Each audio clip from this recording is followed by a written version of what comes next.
ಶ್ರೀ ಗಣಪತಿ ಶಾರದಾ ಗುರುಭ್ಯೋ ನಮಃ. ಶ್ರೋತೃಗಳಿಗೆ ಚಿನ್ಮಯಾನಂದರ ವ್ಯಾಖ್ಯಾನ ಸಹಿತ ಭಗವದ್ಗೀತೆಯಲ್ಲಿ ರಾಜವಿದ್ಯಾ ರಾಜಗುಹ್ಯ ಯೋಗವೆಂಬ ನವಮೋಧ್ಯಾಯಕ್ಕೆ ಸ್ವಾಗತ. ಈ ಅಧ್ಯಾಯದ ಎಲ್ಲ ಶ್ಲೋಕಗಳು. ಅಥ ನವಮೋಧ್ಯಾಯ ರಾಜವಿದ್ಯಾ ರಾಜಗುಹ್ಯ ಯೋಗ. ಶ್ರೀಮದ್ ಭಗವದ್ಗೀತೆಯು ಹಿಂದೂ ಧರ್ಮದ ಪುನರುತ್ಥಾನದಲ್ಲಿ ಮಹತ್ವದ ಪಾತ್ರವನ್ನು ವಹಿಸಿದೆ.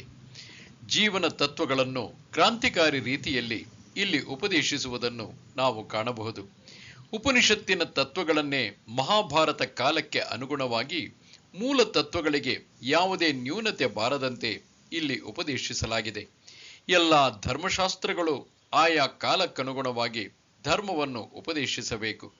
ಮಹಾಭಾರತ ಕಾಲದಲ್ಲಿ ಹಿಂದೂ ಧರ್ಮವು ಪ್ರಚಾರದಲ್ಲಿ ಇರಲಿಲ್ಲ ಎಂದಲ್ಲ, ಆದರೆ ಧರ್ಮವನ್ನು ಆಗಿನ ಕಾಲಕ್ಕೆ ತಕ್ಕಂತೆ ಉಪದೇಶಿಸುವವರ ಅಗತ್ಯವಿತ್ತು.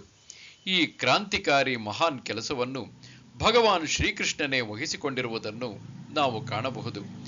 ಮೂಲ ತತ್ವಗಳನ್ನು ಸ್ವಲ್ಪವೂ ಬದಲಾಯಿಸದೆ ಯಾವ ರೀತಿಯಲ್ಲಿ ಅದನ್ನು ಉಪದೇಶಿಸುವುದರಿಂದ ಜನರು ಅವನ್ನು ನಿತ್ಯ ಜೀವನದಲ್ಲಿ ಅಳವಡಿಸಿಕೊಂಡಾರು ಎಂದು ಬಹಳಷ್ಟು ವಿಚಾರ ಮಾಡಿ ವ್ಯಾಸರು ಮುಂದುವರೆದಿದ್ದಿರಬೇಕು. ಕೇವಲ ಅಂಧಶ್ರದ್ಧೆಯ ತಳಹದಿಯ ಮೇಲೆ ಧರ್ಮವನ್ನು ಉಪದೇಶಿಸುವುದಾದರೆ ಅದು ಕೆಲವು ಕಾಲದ ತನಕ ಮಾತ್ರ ಜನರ ಮನಸ್ಸಿನಲ್ಲಿ ಇರುವುದು. ಜನರ ವಿಚಾರ ಶಕ್ತಿಯು ಬೆಳೆದಂತೆ ಅಂಧಶ್ರದ್ಧೆಗೆ ಮತ್ತೆ ಉಳಿಗಾಲವಿಲ್ಲ. ಧಾರ್ಮಿಕ ಕ್ರಮಗಳ ಬಗ್ಗೆ ಅವರ ಬುದ್ಧಿಯು ನಾನಾ ಪ್ರಶ್ನೆಗಳನ್ನು ಹಾಕುವುದು. ಆಗ ಅವರ ಬುದ್ಧಿಯನ್ನು ತಣಿಸುವಂತಹ ರೀತಿಯಲ್ಲಿ ಅವರಿಗೆ ಉತ್ತರ ಕೊಡಬೇಕಾಗುವುದು. ತತ್ವವನ್ನು ಪ್ರತಿಪಾದಿಸುವ ಆಚಾರ್ಯರುಗಳೆಲ್ಲ ಹೀಗೆ ಆಯಾ ಕಾಲದ ಜನಜೀವನಕ್ಕೆ ಅನುಗುಣವಾಗಿ ತತ್ವವನ್ನು ಪ್ರತಿಪಾದಿಸಿದರು. ಹೊಸ ರೀತಿಯಲ್ಲಿ ತತ್ವಗಳನ್ನು ವಿವರಿಸಿದಾಗ ಜನರಿಗೆ ಜೀವನದಲ್ಲಿ ಹೊಸ ಸ್ಫೂರ್ತಿ ಸಿಕ್ಕಂತಾಗುತ್ತದೆ. ಹೀಗೆ ಮೇಲಿಂದ ಮೇಲೆ ಬಂದ ಆಚಾರ್ಯರುಗಳು ನಮ್ಮ ಸನಾತನ ಧರ್ಮಕ್ಕೆ ಹೊಸ ರೂಪವನ್ನು ಕೊಟ್ಟಿದ್ದರಿಂದ ಇಂದಿಗೆ ನಮ್ಮ ಧರ್ಮವು ನಿತ್ಯ ನೂತನವಾಗಿ ಉಳಿದು ಬಂದಿದೆ. ನಮ್ಮ ಸನಾತನ ಧರ್ಮಕ್ಕೆ ಕ್ರಾಂತಿಕಾರಿ ರೀತಿಯಲ್ಲಿ ಹೊಸ ರೂಪವನ್ನು ಕೊಟ್ಟವರಲ್ಲಿ ವ್ಯಾಸರು ಅಗ್ರಗಣ್ಯರು. ಶ್ರೀಮದ್ ಭಗವದ್ಗೀತೆಗೆ ಅವರಿತ್ತ ಮಹಾನ್ ಕೊಡುಗೆ. 7ನೇ ಅಧ್ಯಾಯದಲ್ಲಿ ಭಗವಾನ್ ಶ್ರೀಕೃಷ್ಣನು, ಅರ್ಜುನ, ನಿನಗೆ ಈ ರಹಸ್ಯ ಜ್ಞಾನವನ್ನು ವಿಜ್ಞಾನ ಸಹಿತವಾಗಿ ಹೇಳುತ್ತೇನೆ ಎಂದು ಹೇಳಿ ತತ್ವವನ್ನು ಮನಮುಟ್ಟುವಂತೆ ವಿವರಿಸಲು ಆರಂಭಿಸಿದ್ದನು. ತನ್ನ ವಿವರಣೆಯಲ್ಲಿ ಎಲ್ಲೂ ಕೂಡ ನಾನು ಹೇಳುವುದರಿಂದ ನೀನು ನಂಬಲೇಬೇಕು ಎನ್ನುವ ರೀತಿಯಲ್ಲಿ ಅವನು ಅರ್ಜುನನಿಗೆ ಹೇಳುತ್ತಿರಲಿಲ್ಲ. ತಾರ್ಕಿಕ ಅರ್ಜುನನ ತೀಕ್ಷ್ಣ ಬುದ್ಧಿಯು ಏನೆಲ್ಲ ಸಂಶಯಗಳನ್ನು ವ್ಯಕ್ತಪಡಿಸುತ್ತಿತ್ತೋ ಅವೆಲ್ಲವುಗಳಿಗೂ ಸಮರ್ಪಕವಾದ ಉತ್ತರವನ್ನು ಕೊಡುತ್ತಲೇ ಬಂದಿದ್ದಾನೆ. ಈ 9ನೇ ಅಧ್ಯಾಯದಲ್ಲೂ ಕೂಡ ಪರಮಾತ್ಮನು ಅದೇ ರೀತಿಯಲ್ಲಿ ಮುಂದುವರಿಯುವುದನ್ನು ನಾವು ಕಾಣಬಹುದು. ಅಧ್ಯಾಯದ ಆರಂಭದ ಶ್ಲೋಕದಲ್ಲೇ ಮನಮುಟ್ಟುವಂತೆ ನಾನು ವಿವರಿಸುತ್ತೇನೆ ಎಂದು ಅರ್ಜುನನಿಗೆ ಭರವಸೆಯನ್ನು ಕೊಡುತ್ತಾನೆ. ಉಪನಿಷತ್ತುಗಳಲ್ಲಿ ಉಪಯೋಗಿಸಿದ್ದ ಅತ್ಯಂತ ಕ್ಲಿಷ್ಟತರ ಶಬ್ದಗಳನ್ನು ಉಪಯೋಗಿಸದೆ ಸರಳವಾದ ರೀತಿಯಲ್ಲಿ ತತ್ವವು ಅರ್ಜುನನ ಮನಸ್ಸಿಗೆ ನಾಟುವಂತೆ ಪರಮಾತ್ಮನು ಉಪದೇಶಿಸುವುದು ನಮಗೆ ಸ್ಪಷ್ಟವಾಗಿ ಕಾಣುವುದು. ಈ ಅಧ್ಯಾಯದಲ್ಲಿ ಹೆಚ್ಚಿನ ಪಾರಿಭಾಷಿಕ ಶಬ್ದಗಳನ್ನು ಉಪಯೋಗಿಸದೆ ಪರಮಾತ್ಮನು ಮುಂದುವರಿದಿದ್ದರೂ ಕೂಡ ಇದೇ ತತ್ವವನ್ನು 13ನೇ ಅಧ್ಯಾಯದಲ್ಲಿ ಪ್ರತಿಪಾದಿಸುವಾಗ ಉಪನಿಷತ್ತಿನ ಶಬ್ದಗಳನ್ನೇ, ಅಂದರೆ ಕ್ಷೇತ್ರ, ಕ್ಷೇತ್ರಜ್ಞ, ಜ್ಞಾನ, ಜ್ಞೇಯ ಮತ್ತು ಪ್ರಕೃತಿ, ಪುರುಷ ಇತ್ಯಾದಿ ಪದಗಳನ್ನು ಉಪಯೋಗಿಸುತ್ತಾನೆ. ಪರಮಾತ್ಮನು ಮಾಡಿರುವ ತತ್ವ ಪ್ರತಿಪಾದನೆಯ ರೀತಿಯನ್ನು ನೋಡಿದಾಗ ಆಧುನಿಕ ವಿಜ್ಞಾನಿಗಳು ಯಾವುದೇ ವಿಷಯವನ್ನು ಕ್ರಮಬದ್ಧವಾಗಿ ವಿವರಿಸುವಂತೆಯೇ ಕಾಣುತ್ತದೆ. ವಿಷಯವನ್ನು ಕ್ರಮಬದ್ಧವಾಗಿ ವಿಶ್ಲೇಷಿಸಿ ಅದನ್ನು ವಿವರಿಸುವಲ್ಲಿ ಯುಕ್ತಿ ಮತ್ತು ನ್ಯಾಯಗಳನ್ನು ಸೇರಿಸಿಕೊಂಡು ಅತ್ಯಂತ ಉಪಯುಕ್ತವಾದ ದೃಷ್ಟಾಂತಗಳ ಮೂಲಕ ಅದನ್ನು ವಿವರಿಸಿರುವುದನ್ನು ನಾವು ಕಾಣಬಹುದು. ಈ 9ನೇ ಅಧ್ಯಾಯಕ್ಕೆ ರಾಜವಿದ್ಯಾ ರಾಜಗುಹ್ಯ ಯೋಗ ಎಂದು ಹೆಸರು. ಶ್ರೀ ಭಗವಾನುವಾಚ ಇದಂತು ತೇ ಗುಹ್ಯತಮಂ ಪ್ರವಕ್ಷ್ಯಾಮ್ಯನಸೂಯವೇ ಜ್ಞಾನಂ ವಿಜ್ಞಾನ ಸಹಿತಂ ಯಜ್ಞಾತ್ವಾ ಮೋಕ್ಷ್ಯಸೇ ಶುಭಾತ್. ಶ್ರೀ ಭಗವಂತನು ಹೇಳುತ್ತಾನೆ, ಹೇ ಅರ್ಜುನ, ಅನಸೂಯನಾದ ನಿನಗೆ ಈಗ ಅತ್ಯಂತ ಗುಹ್ಯವಾದ ಜ್ಞಾನವನ್ನು ಹೇಳುತ್ತೇನೆ. ನಿನ್ನ ಅನುಭವಕ್ಕೆ ಬರುವಂತೆ ವಿವರಿಸಿ ಹೇಳುತ್ತೇನೆ. ಇದನ್ನು ತಿಳಿಯುವುದರಿಂದ ನೀನು ಸಂಸಾರ ರೂಪ ಬಂಧನದಿಂದ ಬಿಡುಗಡೆಯನ್ನು ಪಡೆಯುವೆ. ಅರ್ಜುನನು ಅತ್ಯಂತ ಶ್ರದ್ಧೆಯಿಂದ ಕೂಡಿದ ವಿದ್ಯಾರ್ಥಿ ಎಂಬುದು ಶ್ರೀಕೃಷ್ಣನಿಗೆ ಈಗಾಗಲೇ ಮನದಟ್ಟಾಗಿದೆ. ಅವನಿಗೆ ಸರಿಯಾದ ಮಾರ್ಗದರ್ಶಕರ ಅವಶ್ಯಕತೆ ಇತ್ತು. ಭಗವಾನ್ ಶ್ರೀಮನ್ನಾರಾಯಣನೇ ಗುರುಸ್ಥಾನದಲ್ಲಿ ನಿಂತು ಅನಸೂಯನಾದ, ಅಂದರೆ ಅಸೂಯೆ ಇಲ್ಲದವನಾದ ನಿನಗೆ ಆತ್ಮತತ್ವವನ್ನು ಅನುಭವದಲ್ಲಿ ನಿಲ್ಲುವಂತೆ ಹೇಳುತ್ತೇನೆ ಎಂದು ಹೇಳುತ್ತಾನೆ. ಈ ಜ್ಞಾನವನ್ನು ಶ್ರದ್ಧೆಯಿಂದ ಕೇಳುವುದರಿಂದ ಏನು ಪ್ರಯೋಜನ ಎಂಬುದನ್ನು ಹೇಳುತ್ತಾನೆ. ಪ್ರಪಂಚದ ಜೀವನದಲ್ಲಿ ಮನುಷ್ಯನು ಪ್ರಾಪಂಚಿಕ ವಸ್ತುಗಳ ಸರಿಯಾದ ಬೆಲೆಯನ್ನು ತಿಳಿಯದೆ ಅವುಗಳಿಂದ ಮೋಹಿತನಾಗುವುದು ಸ್ವಾಭಾವಿಕ. ಪ್ರಾಪಂಚಿಕ ವಸ್ತುಗಳ ನಿಜವಾದ ಬೆಲೆಯನ್ನು ಅರಿತುಕೊಂಡು ಅದರ ಜೊತೆಗೆ ತನ್ನ ಸ್ವರೂಪ ಜ್ಞಾನವನ್ನು ಗಳಿಸಿಕೊಳ್ಳುವುದಾದರೆ ಮನುಷ್ಯನು ಸಂಸಾರ ಸಾಗರವನ್ನು ದಾಟಿದಂತೆ. ಆಗ ಅವನಿಗೆ ಯಶಸ್ವಿಯಾಗಿ ಬಾಳನ್ನು ನಡೆಸಲು ಸಾಧ್ಯವಿದೆ. ಆರಂಭದ ಅಧ್ಯಾಯದಲ್ಲಿ ಪ್ರಪಂಚದ ಬಗ್ಗೆ ಸರಿಯಾದ ಜ್ಞಾನವನ್ನು ಗಳಿಸದ ಅರ್ಜುನನ ಗೊಂದಲದ ಪರಿಸ್ಥಿತಿಯನ್ನು ನಾವು ನೋಡಿದ್ದೇವೆ. ಅಂತಹ ಸ್ಥಿತಿಯಲ್ಲಿ ಯಾವ ಮನುಷ್ಯನಿಗೆ ಆದರೂ ಜೀವನವನ್ನು ಎದುರಿಸುವುದು ಬಹಳ ದೊಡ್ಡ ಸಮಸ್ಯೆಯಾಗಿ ಬಿಡುತ್ತದೆ. ಪ್ರಪಂಚದ ಜ್ಞಾನವಿಲ್ಲದೆ ಹೀಗೆ ನಾನಾ ರೀತಿಯ ಕಷ್ಟ ತಾಪತ್ರಯಗಳನ್ನು ತಾವಾಗಿಯೇ ಸೃಜಿಸಿಕೊಂಡು ಜೀವನದಲ್ಲಿ ಬಳಲುತ್ತಿರುವವರನ್ನು ಸಂಸಾರಿಗಳು ಎಂದು ಕರೆಯುವುದು. ಪ್ರಪಂಚವೆಂದರೇನು ಎಂಬುದನ್ನು ತಿಳಿದು ಅಲ್ಲಿ ಸುಖವಾಗಿ ಬಾಳುವ ಜೀವನ ರಹಸ್ಯವನ್ನು ಕಲಿತಂತಹ ವ್ಯಕ್ತಿಗಳನ್ನು ಮಹಾತ್ಮರು ಸಂಸಾರ ಬಂಧನದಿಂದ ಮುಕ್ತಿಯನ್ನು ಪಡೆದವರು ಎಂದು ಕರೆಯುವುದು ಪದ್ಧತಿ.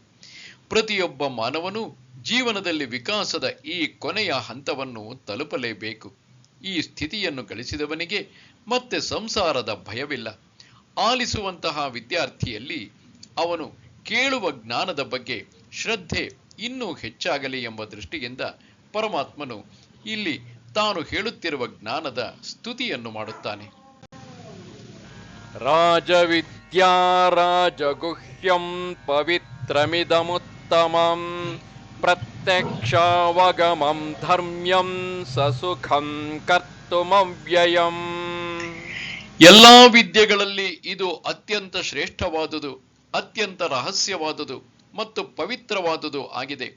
ಇದು ಸುಲಭ ಸಾಧ್ಯವಾದುದು ಮಾತ್ರವಲ್ಲ, ಅವ್ಯಯವಾದುದು. ಇದರ ಫಲವನ್ನು ಪ್ರತ್ಯಕ್ಷವಾಗಿ ನೀನೇ ನೋಡುತ್ತೀಯೇ. ವೇದಾಂತವೆಂದರೆ ನಾವು ತಿಳಿದುಕೊಂಡಿರುವ ಹಾಗೆ ದಿವಸಕ್ಕೆ ಕೆಲವು ನಿಮಿಷಗಳ ಕಾಲ ದೇವರ ಕೋಣೆಯಲ್ಲಿ ಕಣ್ಮುಚ್ಚಿ ಕುಳಿತು ಏನೋ ಮಂತ್ರವನ್ನು ಜಪಿಸುವುದಲ್ಲ. ವೇದಾಂತವು ಜೀವನ ಕಲೆ.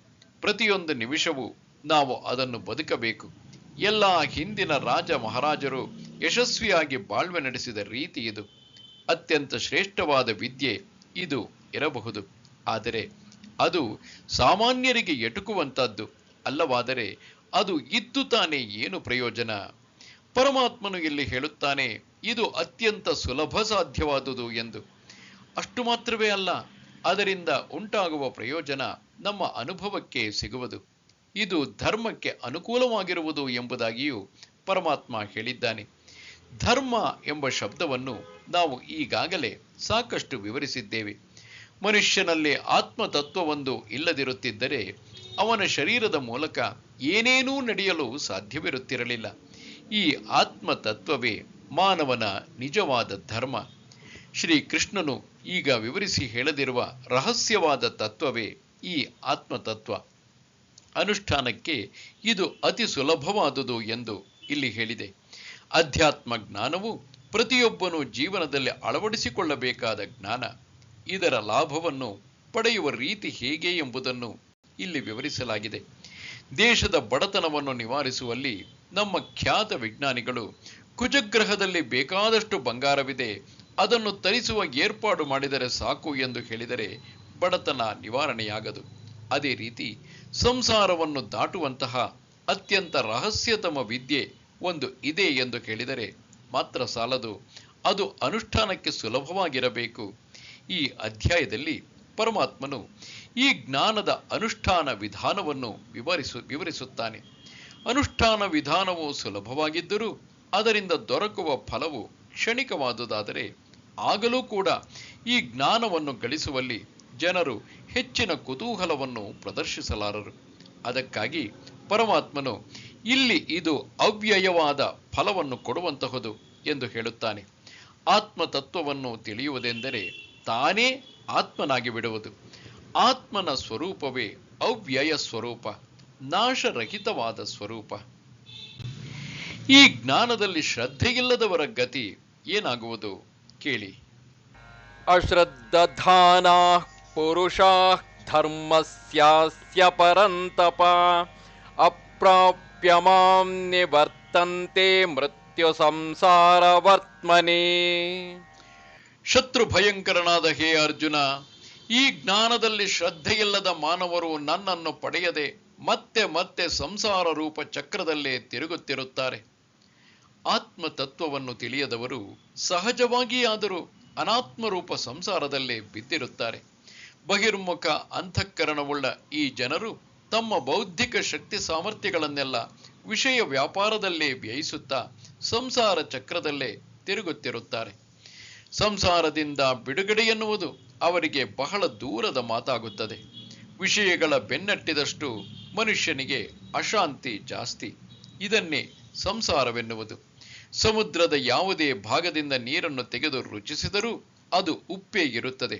ಅದೇ ರೀತಿ ಪ್ರಪಂಚದ ಸ್ವರೂಪವೇ ಸಂಸಾರವೆಂದ ಮೇಲೆ ಅಲ್ಲಿರುವ ವಿಷಯಗಳ ಬೆನ್ನಟ್ಟುವುದೆಂದರೆ ಸಂಸಾರ ಚಕ್ರಕ್ಕೆ ಸಿಕ್ಕಿಬಿದ್ದಂತೆ. ನಾಮ ರೂಪ ಜಗತ್ತಿನ ಸ್ವರೂಪವೇ ನಶ್ವರವಾದುದು. ಪ್ರಪಂಚದಲ್ಲಿರುವ ಎಲ್ಲಾ ವಸ್ತುಗಳ ಬದಲಾವಣೆ ಆಗುತ್ತಲೇ ಇವೆ. ಪರಮಾತ್ಮನು ಇಲ್ಲಿ ಜಗತ್ತನ್ನು ಮೃತ್ಯುವಿನ ದವಡೆಯೊಳಗೆ ಸಿಕ್ಕಿರುವ ಜಗತ್ತು ಎಂದು ವಿವರಿಸಿದ್ದಾನೆ. ವೇದಾಂತದಲ್ಲಿ ಶ್ರದ್ಧೆ ಎಂಬುವ ಶಬ್ದಕ್ಕೆ ಬಹಳ ಅರ್ಥವಿದೆ. ರವೀಂದ್ರನಾಥ ಠಾಗೋರರು ಹೇಳುವಂತೆ, ಶ್ರದ್ಧೆ ಎಂಬುದು ಕೇವಲ ಮಾನಸಿಕ ಭಾವನೆಯಲ್ಲ, ಅದು ಬೌದ್ಧಿಕ ದಾರ್ಢ್ಯದಿಂದ ಬೆಳೆದು ಬಂದಿರುವ ದೃಢವಾದ ಜ್ಞಾನ. ಆಚಾರ್ಯ ಶಂಕರರ ಪ್ರಕಾರ ಶಾಸ್ತ್ರ ಹಾಗೂ ಗುರುಗಳ ವಾಕ್ಯದಲ್ಲಿ ಅಚಲವಾದ ನಂಬಿಕೆಯಿಟ್ಟು ಅದಕ್ಕೆ ಸರಿಯಾಗಿ ತನ್ನ ಜೀವನ ಕ್ರಮವನ್ನು ರೂಪಿಸಿಕೊಳ್ಳುವುದು ಶ್ರದ್ಧೆ. ಈ ಶ್ರದ್ಧೆಯು ನಮ್ಮನ್ನು ನಮ್ಮ ಮಾನಸಿಕ ಹಾಗೂ ಬೌದ್ಧಿಕ ಮಟ್ಟಗಳಿಂದ ಆಚೆಗೆ ಕರೆದೊಯ್ಯುವುದು. ಈ ಮಾರ್ಗದಲ್ಲಿ ಮುಂದುವರಿಯುವವರಿಗೆ ಶ್ರದ್ಧೆಯು ಅತ್ಯವಶ್ಯಕ. ಶ್ರದ್ಧೆ ಇಲ್ಲದವರಿಗೆ ಈ ಜ್ಞಾನವು ಫಲಕಾರಿಯಾಗುವುದಿಲ್ಲ.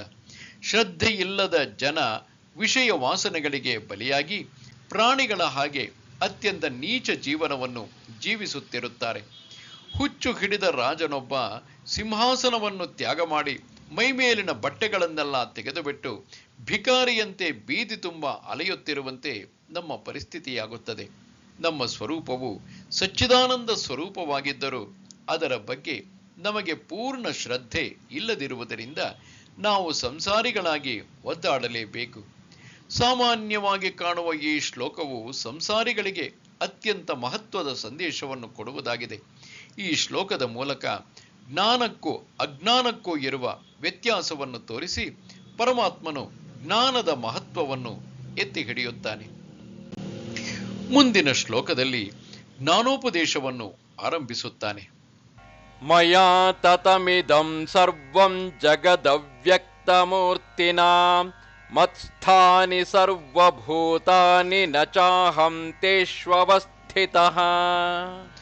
ಅವ್ಯಕ್ತ ರೂಪನಾದ ನನ್ನಿಂದ ಈ ಜಗತ್ತೆಲ್ಲವೂ ವ್ಯಾಪಿಸಲ್ಪಟ್ಟಿದೆ. ಇಲ್ಲಿರುವ ಸಮಸ್ತ ಜೀವರಾಶಿಗಳು ನನ್ನಲ್ಲಿವೆ, ನಾನು ಅವುಗಳಲ್ಲಿಲ್ಲ. ಈ ವಿಶ್ವವೆಲ್ಲವೂ ಕಣ್ಣಿಗೆ ಕಾಣದ ನನ್ನಿಂದ ವ್ಯಾಪ್ತವಾಗಿದೆ. ವ್ಯಾಪಕತ್ವದ ಮೂಲಕ ಒಂದು ವಸ್ತುವಿನ ಸೂಕ್ಷ್ಮತೆಯನ್ನು ಅಳೆಯಲಾಗುವುದು. ಆದುದರಿಂದ ಅತ್ಯಂತ ಸೂಕ್ಷ್ಮವಾದ ವಸ್ತುವು ಸರ್ವವ್ಯಾಪಕವಾಗಿರಲೇಬೇಕು. ಪ್ರಪಂಚದಲ್ಲಿರುವ ಎಲ್ಲ ವಸ್ತುಗಳು ಪರಿಚ್ಛಿನ್ನವಾದವುಗಳು, ಏಕೆಂದರೆ ಅವುಗಳಿಗೆ ರೂಪವಿರುವುದರಿಂದ. ರೂಪರಹಿತನಾದ ಆತ್ಮನು ಸರ್ವವ್ಯಾಪಕನೂ ಅನಂತನೂ ಅವಿನಾಶಿಯೂ ಹೌದು.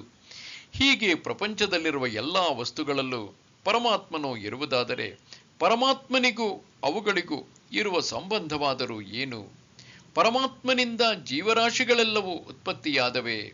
ಜೀವರಾಶಿಗಳನ್ನೆಲ್ಲ ಒಂದೊಂದಾಗಿ ಪರಮಾತ್ಮನು ಸೃಷ್ಟಿಸಿದನೇ.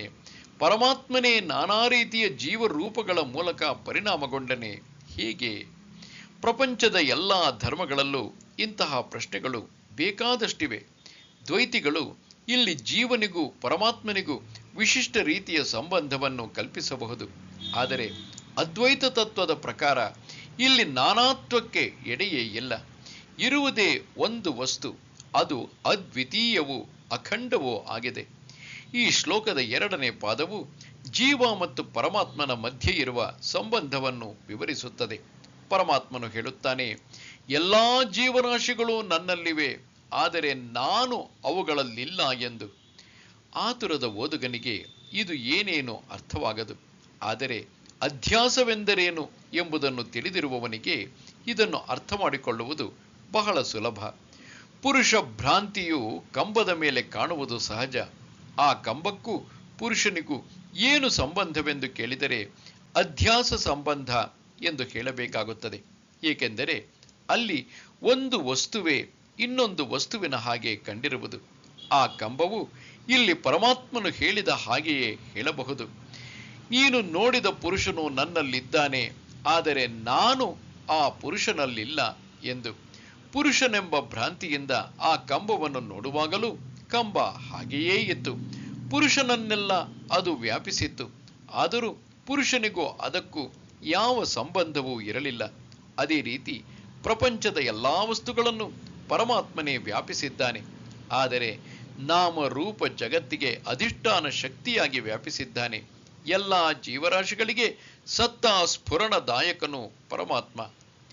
ಹಿಂದೊಮ್ಮೆ 7ನೆಯ ಅಧ್ಯಾಯದಲ್ಲಿ ಪರಮಾತ್ಮನು ಇದೇ ರೀತಿಯಾಗಿ ತನ್ನ ಸಂಬಂಧವನ್ನು ವಿವರಿಸಿದ್ದುಂಟು. ಅವುಗಳಲ್ಲಿ ನಾನಿಲ್ಲ, ನನ್ನಲ್ಲಿ ಅವುಗಳಿವೆ ಎಂದು ಅಲ್ಲಿ ಹೇಳಿದ್ದಾನೆ. ಸಂಕ್ಷೇಪವಾಗಿ ಹೇಳುವುದಾದರೆ ಇದನ್ನು ವಿವರ್ತವಾದ ಎಂದು ಹೇಳಬಹುದು. ಪರಮಾತ್ಮನು ತನ್ನ ಸ್ವರೂಪದಲ್ಲಿ ಯಾವ ಬದಲಾವಣೆಯನ್ನೂ ಹೊಂದದೆ ಬದಲಾವಣೆ ಆದಂತೆ ಕಂಡುಬರುವುದೇ ವಿವರ್ತ. ಅದನ್ನೇ ಮುಂದೆ ವಿವರಿಸುತ್ತಾ ಪರಮಾತ್ಮನು ಹೇಳುತ್ತಾನೆ, ನ ಚ ಮತ್ಸ್ಥಾನಿ ಭೂತಾನಿ ಪಶ್ಯ ಮೇ ಯೋಗಮೈಶ್ವರಂ ಭೂತಭೃನ್ನ ಚ ಭೂತಸ್ಥಃ ಮಮಾತ್ಮ ಭೂತ ಭಾವನಃ. ನಿಜವಾಗಿ ಹೇಳಬೇಕೆಂದರೆ ಯಾವ ಜೀವರಾಶಿಗಳು ನನ್ನಲ್ಲಿಲ್ಲ. ಪರಮಾಶ್ಚರ್ಯಕರವಾದ ನನ್ನ ಈ ಯೋಗೈಶ್ವರ್ಯವನ್ನು ನೀನು ನೋಡು. ಜೀವರಾಶಿಗಳನ್ನು ಕಾಪಾಡುವವನು ನಾನಾದರೂ ಅವುಗಳಲ್ಲಿ ನಾನಿಲ್ಲ. ವಿವರಣೆಯನ್ನು ಮುಂದುವರಿಸುತ್ತಾ ಯಾವ ಜೀವರಾಶಿಗಳೂ ನನ್ನಲ್ಲಿಲ್ಲ ಎಂದು ಸ್ಪಷ್ಟವಾಗಿ ಪರಮಾತ್ಮನು ಹೇಳುತ್ತಾನೆ. ಅದ್ವಿತೀಯ ಪರಮಾತ್ಮನಿಂದ ಇನ್ನೊಂದು ಯಾವುದೂ ಹುಟ್ಟಲೇ ಇಲ್ಲ, ಹುಟ್ಟಲು ಸಾಧ್ಯವೂ ಇಲ್ಲ. ನಮ್ಮ ಹಿಂದಿನ ದೃಷ್ಟಾಂತವನ್ನೇ ನೋಡುವುದಾದರೆ ಕಂಬ ಹೇಳುತ್ತದೆ, ನನ್ನಿಂದ ಯಾವ ಪುರುಷನೂ ಹುಟ್ಟಲಿಲ್ಲ ಎಂದು. ಶುದ್ಧ ಚೈತನ್ಯ ಸ್ವರೂಪ ಪರಮಾತ್ಮನಿಂದ ಯಾವುದೇ ಜೀವರಾಶಿಯ ಉತ್ಪತ್ತಿಯಾಗಲಿಲ್ಲ. ಅದು ಹಿಂದೆಯೂ ಒಂದೇ ಇತ್ತು, ಈಗಲೂ ಒಂದೇ ಆಗಿದೆ. ಎಚ್ಚರದವನು ಕನಸನ್ನು ನೋಡುತ್ತಿದ್ದರೂ ನಿಜವಾಗಿಯಾದರೂ ಅವನು ಇದ್ದ ಹಾಗೆಯೇ ಇದ್ದಾನೆ. ಯಾವ ರೀತಿಯಲ್ಲೂ ಅವನಿಂದ ಕನಸಿನ ಜಗತ್ತಿನ ಉತ್ಪತ್ತಿಯಾಗಲಿ ಕನಸಿನ ಜೀವರಾಶಿಗಳ ಉತ್ಪತ್ತಿಯಾಗಲಿ ಆಗಲಿಲ್ಲ. ಸಂಕ್ಷೇಪದಲ್ಲಿ ಹೇಳುವುದಾದರೆ ಆತ್ಮಸಾಕ್ಷಾತ್ಕಾರವಾಗುವ ವೇಳೆಗೆ ಅಲ್ಲಿ ಜಗತ್ತಿಗೆ ಅಸ್ತಿತ್ವವೇ ಇರುವುದಿಲ್ಲ. ಎಲ್ಲ ಜೀವರಾಶಿಗಳಿಗೆ ಸತ್ತಾ ಸ್ಫುರಣದಾಯಕನು ನಾನು ಎಂದು ಪರಮಾತ್ಮನು ಇಲ್ಲಿ ಹೇಳಿದ್ದಾನೆ. ಇದು ಹೇಗೆಂದರೆ ಸಮುದ್ರವು ಹೇಗೆ ಅಲ್ಲಿ ಉತ್ಪತ್ತಿಯಾಗುವ ಎಲ್ಲ ಅಲೆಗಳನ್ನು ಸೃಷ್ಟಿ ಮಾಡಿ ಕಾಪಾಡುತ್ತದೆಯೋ ಹಾಗೆ. ಆದರೂ ಕೂಡ ಆ ಜೀವರಾಶಿಗಳಲ್ಲಿ ನಾನಿಲ್ಲ ಎಂದು ಪರಮಾತ್ಮನು ಹೇಳುತ್ತಾನೆ. ಅದರ ಅರ್ಥ ನಾನು ಯಾವ ಅಲೆಗಳಲ್ಲೂ ಇಲ್ಲ ಎಂದು ಸಮುದ್ರವು ಹೇಳಿದಂತೆ ಆಗಿ. ಅದೇ ರೀತಿ ಶುದ್ಧ ಚೈತನ್ಯ ಸ್ವರೂಪಿ ಪರಬ್ರಹ್ಮವು ನಾಮರೂಪಾದಿ ಜಗತ್ತಿಗೆ ಅಧಿಷ್ಠಾನವಾಗಿದೆ. ಇಂದ್ರಿಯಗಳ ಮೂಲಕ ಬಾಹ್ಯ ಪ್ರಚೋದನೆಗಳು ನಮ್ಮ ಮನಸ್ಸನ್ನು ತಲುಪುತ್ತವೆ. ಅಲ್ಲಿ ಮನಸ್ಸಿನ ಎಲ್ಲಾ ವೃತ್ತಿಗಳನ್ನು ಬೆಳಗುವುದು ಆತ್ಮ ಚೈತನ್ಯ. ಆತ್ಮ ಚೈತನ್ಯ ಅಲ್ಲಿ ಇರದಿದ್ದರೆ ಜಗತ್ತಿನ ಯಾವ ಅನುಭವವೂ ನಮಗೆ ಸಾಧ್ಯವಾಗುತ್ತಿರಲಿಲ್ಲ. ಹೇಗೆ ಬಟ್ಟೆಯಲ್ಲಿ ಹತ್ತಿಯು ಓತಪ್ರೋತವಾಗಿರುವುದೋ, ಹೇಗೆ ಬಂಗಾರದ ಆಭರಣಗಳಲ್ಲಿ ಬಂಗಾರವು ವ್ಯಾಪಿಸಿರುವುದೋ, ಅದೇ ರೀತಿಯಲ್ಲಿ ಆತ್ಮ ಚೈತನ್ಯವು ನಮ್ಮ ಎಲ್ಲ ಅನುಭವಗಳಲ್ಲೂ ಓತಪ್ರೋತವಾಗಿರುವುದು. ಎಚ್ಚರದ ನಾನೇ ಕನಸಿನ ಇಡೀ ಜಗತ್ತನ್ನು ಹಾಗೂ ಕನಸಿನ ಎಲ್ಲ ಅನುಭವಗಳನ್ನು ವ್ಯಾಪಿಸಿರುವಂತೆಯೇ ಇದು. ಎಚ್ಚರವಾಗುವ ತನಕ ಕನಸಿನ ಮಿಥ್ಯಾತ್ವದ ಬಗ್ಗೆ ಅರಿವಾಗುವುದಿಲ್ಲ. ತಾನು ಹೇಳುತ್ತಿರುವ ವಿಷಯವು ಸಾಮಾನ್ಯ ಬುದ್ಧಿಗೆ ಗ್ರಹಿಸಲು ಕಷ್ಟವಾಗಬಹುದು. ಸಾಮಾನ್ಯರಿಗೆ ಈ ವಿಷಯ ಗ್ರಹಿಸುವುದು ಕಷ್ಟವೇ ಎಂದು ತಿಳಿದು ಪರಮಾತ್ಮನು ಇಲ್ಲಿ ಒಂದು ಉದಾಹರಣೆಯ ಮೂಲಕ ಅದನ್ನು ವಿವರಿಸುತ್ತಾನೆ. ಯಥಾಕಾಶಸ್ಥಿತೋ ನಿತ್ಯೈ ವಾಯುಃ ಸರ್ವತ್ರ ಗೋ ಮಹಾನ್ ತಥಾ ಸರ್ವಾಣಿ ಭೂತಾನಿ ಮತ್ಸ್ಥಾನೀತ್ಯುಪಧಾರಯ. ಎಲ್ಲೆಲ್ಲಿಯೂ ತಿರುಗುವ ವಾಯುವು ಹೇಗೆ ಆಕಾಶದಲ್ಲಿ ಇರುತ್ತದೆಯೋ ಹಾಗೆಯೇ ಸಮಸ್ತ ಜೀವರಾಶಿಗಳು ನನ್ನಲ್ಲಿ ಇರುತ್ತವೆಂದು ನಿಶ್ಚಯವಾಗಿ ತಿಳಿ. ಕೃಷ್ಣನ ಉಪದೇಶವನ್ನು ಸರಿಯಾಗಿ ಗ್ರಹಿಸಲು ಅರ್ಜುನನು ಪ್ರಯತ್ನಿಸುತ್ತಿದ್ದಾನೆ. ಆದರೂ ಅವನಿಗೆ ಸರಿಯಾಗಿ ಅರ್ಥವಾದಂತೆ ಕಾಣುವುದಿಲ್ಲ. ಅದಕ್ಕಾಗಿ ಪರಮಾತ್ಮನು ಇಲ್ಲಿ ಒಂದು ಉದಾಹರಣೆಯ ಮೂಲಕ ವಿವರಿಸಿ ಹೇಳಲು ಪ್ರಯತ್ನಿಸುತ್ತಾನೆ. ಪರಮಾತ್ಮನಿಗೆ ಸರಿಯಾದ ಹೋಲಿಕೆಯನ್ನು ಕೊಡುವುದು ಅತ್ಯಂತ ಕಷ್ಟದ ಕೆಲಸವೇ. ದೃಷ್ಟಾಂತವನ್ನು ಕೊಡುವಾಗ ಅದು ದಾರ್ಷ್ಟಾಂತ್ಯಕ್ಕೆ ಸರಿಯಾದುದೇ ಆಗಿರಬೇಕು. ಎಲ್ಲವನ್ನೂ ಆಧರಿಸಿರುವ ಮತ್ತು ಆ ಎಲ್ಲ ವಸ್ತುಗಳಿಗೂ ತನಗೂ ಯಾವ ಸಂಬಂಧವೂ ಇಲ್ಲದಿರುವ ಒಂದು ವಸ್ತುವಿನ ಉದಾಹರಣೆಯನ್ನು ಕೊಡಬೇಕಾದರೆ ಬಹಳ ಕಷ್ಟದ ಕೆಲಸ. ಅಂಥದ್ದರಲ್ಲೂ ಇಲ್ಲಿ ಪರಮಾತ್ಮನು ಸುಂದರವಾದ ಉದಾಹರಣೆಯನ್ನು ಕೊಡುತ್ತಾನೆ. ಮನುಷ್ಯನ ಸಾಮಾನ್ಯ ಬುದ್ಧಿಯು ಈ ತತ್ವವನ್ನು ಸರಿಯಾದ ರೀತಿಯಲ್ಲಿ ಗ್ರಹಿಸಲಿ ಎಂದೇ ಪರಮಾತ್ಮನ ಉದ್ದೇಶ. ಸೂಕ್ಷ್ಮವಾದುದನ್ನು ಎಂದಿಗೂ ಸ್ಥೂಲವಾದ ಯಾವುದೇ ವಸ್ತುಗಳಿಂದ ಪರಿಮಿತಗೊಳಿಸಲು ಸಾಧ್ಯವಿಲ್ಲ. ಒಬ್ಬ ಕವಿಯು ಹೇಳಿದಂತೆ, ಜೈಲಿನ 4 ಗೋಡೆಗಳು ಯಾರನ್ನು ಬಂಧಿಸಲಾರವು. ಒಬ್ಬ ವ್ಯಕ್ತಿಯನ್ನು ಜೈಲಿನೊಳಗೆ ಹಾಕಿದರೂ ಅವನು ಮಾನಸಿಕವಾಗಿ ತನ್ನ ಹೆಂಡತಿ ಮಕ್ಕಳನ್ನು ಭೇಟಿಯಾಗಲು ಯಾವ ನಿರ್ಬಂಧವೂ ಇಲ್ಲ ತಾನೇ. ಪರಮಾತ್ಮ ಇಲ್ಲಿ ಆಕಾಶ ಮತ್ತು ಗಾಳಿಯನ್ನು ಉಪಯೋಗಿಸಿಕೊಂಡು ಸುಂದರವಾದ ಉಪಮೆಯನ್ನು ಕೊಟ್ಟಿದ್ದಾನೆ. ಗಾಳಿಯು ಅಂತರಿಕ್ಷದಲ್ಲಿ ಸರ್ವವ್ಯಾಪಕವಾದುದು ಎಂಬುದು ಎಲ್ಲರಿಗೂ ತಿಳಿದ ವಿಷಯ. ಆಕಾಶವು ಗಾಳಿಯನ್ನು ಆಧರಿಸಿ ಹಿಡಿದಿರುವ ಶಕ್ತಿ. ಆದರೂ ಕೂಡ ಆಕಾಶಕ್ಕೆ ಗಾಳಿಯಿಂದ ಯಾವ ತೊಂದರೆಯೂ ಇಲ್ಲ. ಈ ಸುಂದರವಾದ ಉಪಮೆಯನ್ನು ನಾವು ಮನಸ್ಸಿನಲ್ಲಿ ಸರಿಯಾದ ರೀತಿಯಲ್ಲಿ ಗ್ರಹಿಸುವುದಾದರೆ ಪರಮಾತ್ಮನು ಇಲ್ಲಿ ವಿವರಿಸಿ ಹೇಳುವ ತತ್ವವು ಸರಿಯಾಗಿ ಅರ್ಥವಾಗುವುದು. ಪರಮಾತ್ಮನು ಜಗತ್ತಿಗೆ ಆಧಾರನು. ನಾಮರೂಪ ಜಗತ್ತು ಪರಮಾತ್ಮನಲ್ಲಿ ಅಧ್ಯಸ್ಥವಾಗಿರುವುದು. ಜಗತ್ತು ತೋರಿಕೆಗೆ ಮಾತ್ರ. ಪರಮಾತ್ಮನು ನಿಜವಾಗಿಯಾದರೂ ಇರುವ ಅದ್ವಿತೀಯ ವಸ್ತು. ಸುಖ ದುಃಖಗಳಿಂದ ಕೂಡಿದ ಜಗತ್ತಿನಿಂದಾಗಿ ಪರಮಾತ್ಮನಿಗೆ ಯಾವ ರೀತಿಯ ಹಾನಿಯೂ ಇಲ್ಲ. ಆಕಾಶದಲ್ಲಿ ಗಾಳಿ ಇರುವುದರಿಂದ ಆಕಾಶಕ್ಕೆ ಹೇಗೆ ಯಾವ ಹಾನಿಯೂ ಇರುವುದಿಲ್ಲವೋ ಹಾಗೆ ಈ 2 ಶ್ಲೋಕಗಳನ್ನು ಕೇವಲ ಓದುವುದು ಮಾತ್ರವಲ್ಲ, ಅದರ ಅರ್ಥವನ್ನು ಯಾವಾಗಲೂ ಮನನ ಮಾಡುತ್ತಿರಬೇಕು. ಹಾಗಾದರೆ ಪ್ರಪಂಚದ ಸೃಷ್ಟಿಗೆ ಏನು ಅರ್ಥ? ಜೀವರಾಶಿಗಳ ಉತ್ಪತ್ತಿಗೆ ಏನು ಅರ್ಥ? ಅವುಗಳ ಉತ್ಪತ್ತಿ ಸ್ಥಿತಿ ಲಯಕರ್ತನಾರು? ಇವುಗಳನ್ನು ಈ ಶ್ಲೋಕದಲ್ಲಿ ಭಗವಂತನು ವಿವರಿಸುತ್ತಿರುವನು. ಸರ್ವಭೂತಾನಿ ಕೌಂತೇಯ ಪ್ರಕೃತಿಂ ಯಾಂತಿ ಮಾಮಿಕಾಂ ಕಲ್ಪಕ್ಷಯೇ ಪುನಸ್ತಾನಿ ಕಲ್ಪಾದೌ ವಿಸೃಜಾಮ್ಯಹಂ. ಹೇ ಕೌಂತೇಯ, ಎಲ್ಲ ಜೀವರಾಶಿಗಳು ನನ್ನಲ್ಲೇ ಇರುವವು. ಕಲ್ಪದ ಆದಿಯಲ್ಲಿ ಅವುಗಳ ಉತ್ಪತ್ತಿ, ಕಲ್ಪಾಂತ್ಯದಲ್ಲಿ ಅವುಗಳ ಪ್ರಳಯ ಎರಡೂ ನನ್ನಲ್ಲೇ ನಡೆಯುತ್ತವೆ. ಪ್ರಕೃತಿಂ ಸ್ವಾಮವಷ್ಟಭ್ಯ ವಿಸೃಜಾಮಿ ಪುನಃ ಪುನಃ ಭೂತಗ್ರಾಮಮಿಮಂ ಕೃತ್ಸ್ನಂ ಅವಶಂ ಪ್ರಕೃತಿರ್ವಶಾತ್. ನನ್ನ ಮಾಯಾ ಶಕ್ತಿಯನ್ನು ಉಪಯೋಗಿಸಿಕೊಂಡು ಈ ಚರಾಚರ ಜಗತ್ತೆಲ್ಲವನ್ನು ಪುನಃ ಪುನಃ ನಾನೇ ಹುಟ್ಟಿಸುತ್ತೇನೆ. ಸಮಷ್ಟಿ ರೂಪದಲ್ಲಿ ಮಾಯಾ ಉಪಹಿತ ಪರಬ್ರಹ್ಮವನ್ನೇ ಈಶ್ವರ ಅಥವಾ ಸೃಷ್ಟಿಕರ್ತ ಎಂದು ಕರೆಯುವುದು. ವ್ಯಷ್ಟಿ ರೂಪದಲ್ಲಿ ಅವಿದ್ಯಾ ಉಪಹಿತ ಪರಬ್ರಹ್ಮನನ್ನೇ ಜೀವ ಎಂದು ಕರೆಯುವುದು. ಒಂದೇ ಸೂರ್ಯನು ಗಂಗಾ ನದಿಯ ಶುದ್ಧ ನೀರಿನಲ್ಲಿ ಮತ್ತು ತೋಡಿನಲ್ಲಿ ಹರಿಯುವ ಕೊಳಕು ನೀರಿನಲ್ಲಿ ಪ್ರತಿಬಿಂಬಿಸುತ್ತಿದ್ದರೂ ಸೂರ್ಯನ ಬಿಂಬಕ್ಕೆ ಅದರಿಂದ ಯಾವ ಹಾನಿಯೂ ಇಲ್ಲ. ಉಪಾಧಿಗಳಲ್ಲಷ್ಟೇ ಭೇದ. ಸೂರ್ಯನು ಒಬ್ಬನೇ ಒಬ್ಬ. ಪರಮಾತ್ಮನಿಂದ ಜೀವಿಗಳ ಉತ್ಪತ್ತಿಯಾಗಿರುವುದು ಮಾಯೆಯಿಂದಾಗಿ. ಈ ಮಾಯೆಯು ಪರಮಾತ್ಮನದೇ ಆದ ಶಕ್ತಿ. ಕಲ್ಪದ ಆದಿಯಲ್ಲಿ ಎಲ್ಲ ಜೀವರಾಶಿಗಳು ಮಾಯೆಯಿಂದಾಗಿ ಉತ್ಪತ್ತಿಯಾಗಿ ಕೊನೆಗೆ ಕಲ್ಪಾಂತ್ಯದಲ್ಲಿ ಅದೇ ಮಾಯೆಯಲ್ಲಿ ಲಯವಾಗುವವು. ಇದೆಲ್ಲವೂ ನಡೆಯುವುದು ಪರಬ್ರಹ್ಮನ ಸನ್ನಿಧಿಯಲ್ಲೇ. ಪರಬ್ರಹ್ಮನು ಮಾಯೆಗೆ ಶಕ್ತಿಯನ್ನು ಕೊಡುವನು. ಪರಬ್ರಹ್ಮನ ವಿನಃ ಮಾಯೆಗೆ ಏನೇನು ಮಾಡಲು ಸಾಧ್ಯವಿಲ್ಲ. ಅದನ್ನೇ ಪರಮಾತ್ಮನು ಇಲ್ಲಿ ಹೇಳಿರುವುದು. ನನ್ನ ಮಾಯಾಶಕ್ತಿಯನ್ನು ಆಧರಿಸಿಕೊಂಡು ಎಲ್ಲ ಜೀವರಾಶಿಗಳ ಉತ್ಪತ್ತಿಯನ್ನು ಮಾಡುತ್ತಿರುವೆನು ಎಂದು. ಎಲ್ಲ ಜೀವರಾಶಿಗಳು ಮಾಯೆಯ ಒಳಗಿರುವುದರಿಂದ ಅವುಗಳಿಗೆ ಯಾವ ಸ್ವಾತಂತ್ರ್ಯವೂ ಇಲ್ಲ. ವೇದಾಂತದಲ್ಲಿ ಜಗತ್ತನ್ನು ಸಮಷ್ಟಿ ದೃಷ್ಟಿಯಿಂದ ಹಾಗೂ ವ್ಯಷ್ಟಿ ದೃಷ್ಟಿಯಿಂದ ತಿಳಿಸುವ ಪದ್ಧತಿ ಇದೆ. ಇದು ಎಷ್ಟೋ ಸಾಧಕರನ್ನು ಗೊಂದಲಕ್ಕೊಳಪಡಿಸುವುದೂ ಉಂಟು. ಸಮಷ್ಟಿಯನ್ನು ಸರಿಯಾಗಿ ಅರ್ಥ ಮಾಡಿಕೊಳ್ಳಬೇಕಾದರೆ ಅದನ್ನು ವ್ಯಷ್ಟಿ ಪ್ರಪಂಚದಲ್ಲಿ ಹೋಲಿಸಿಕೊಂಡು ಅರ್ಥ ಮಾಡಿಕೊಳ್ಳಬೇಕು. ಅಂದರೆ ಸರಿಯಾಗಿ ಅರ್ಥವಾಗುವುದು. ನಿದ್ದೆಯಲ್ಲಿ ಇರುವಾಗ ಅತ್ಯಂತ ಕಡು ಪಾಪಿ ಮತ್ತು ಪರಮ ಸಾಧು ಇಬ್ಬರು ಒಂದೇ ರೀತಿ ಕಾಣುತ್ತಾರೆ. ಏಕೆಂದರೆ ಆ ಸ್ಥಿತಿಯಲ್ಲಿ ಅವರಿಗೆ ಶರೀರ, ಮನಸ್ಸು, ಬುದ್ಧಿಗಳಲ್ಲಿ ತಾದಾತ್ಮ್ಯವಿಲ್ಲ. ಎದ್ದು ಬಂದಾಗ ಕಡು ಪಾಪಿಯ ಮನಸ್ಸು ಕೆಟ್ಟ ವಿಚಾರಗಳನ್ನೇ ಕಾರುತ್ತಿರುವುದು. ಮಹಾತ್ಮನ ಮನಸ್ಸು ಮಹಾನ್ ವಿಚಾರಗಳನ್ನೇ ಹೊರಗೆಡಹುತ್ತಿರುವುದು. ಇಬ್ಬರ ಅಂತಃಕರಣದಲ್ಲೂ ಅಂತಃಕರಣ ವೃತ್ತಿಗಳನ್ನು ಬೆಳಗುವ ಚೈತನ್ಯ ಮಾತ್ರ ಒಂದೇ ಒಂದು. ಇಬ್ಬರೂ ಅವರವರ ಪ್ರಕೃತಿಗೆ ಅನುಗುಣವಾಗಿ ಅವಶರಾಗಿ ವರ್ತಿಸುತ್ತಾರೆ. ಪಾಪಿಗೆ ಮಹಾತ್ಮನ ಹಾಗೆ ವರ್ತಿಸೋಣ ಎಂದರೂ ಸಾಧ್ಯವಿಲ್ಲ. ಅದೇ ರೀತಿ ಮಹಾತ್ಮನಿಗೆ ಕಡು ಪಾಪಿಯಂತೆ ವರ್ತಿಸಲು ಸಾಧ್ಯವಿಲ್ಲ. ಅವರವರ ಮನಸ್ಸಿಗೆ ಸರಿಯಾಗಿ ಪ್ರಕೃತಿ, ಅವರವರ ಮನಸ್ಸಿಗೆ ಸರಿಯಾಗಿ ಅವರವರ ಜೀವನ.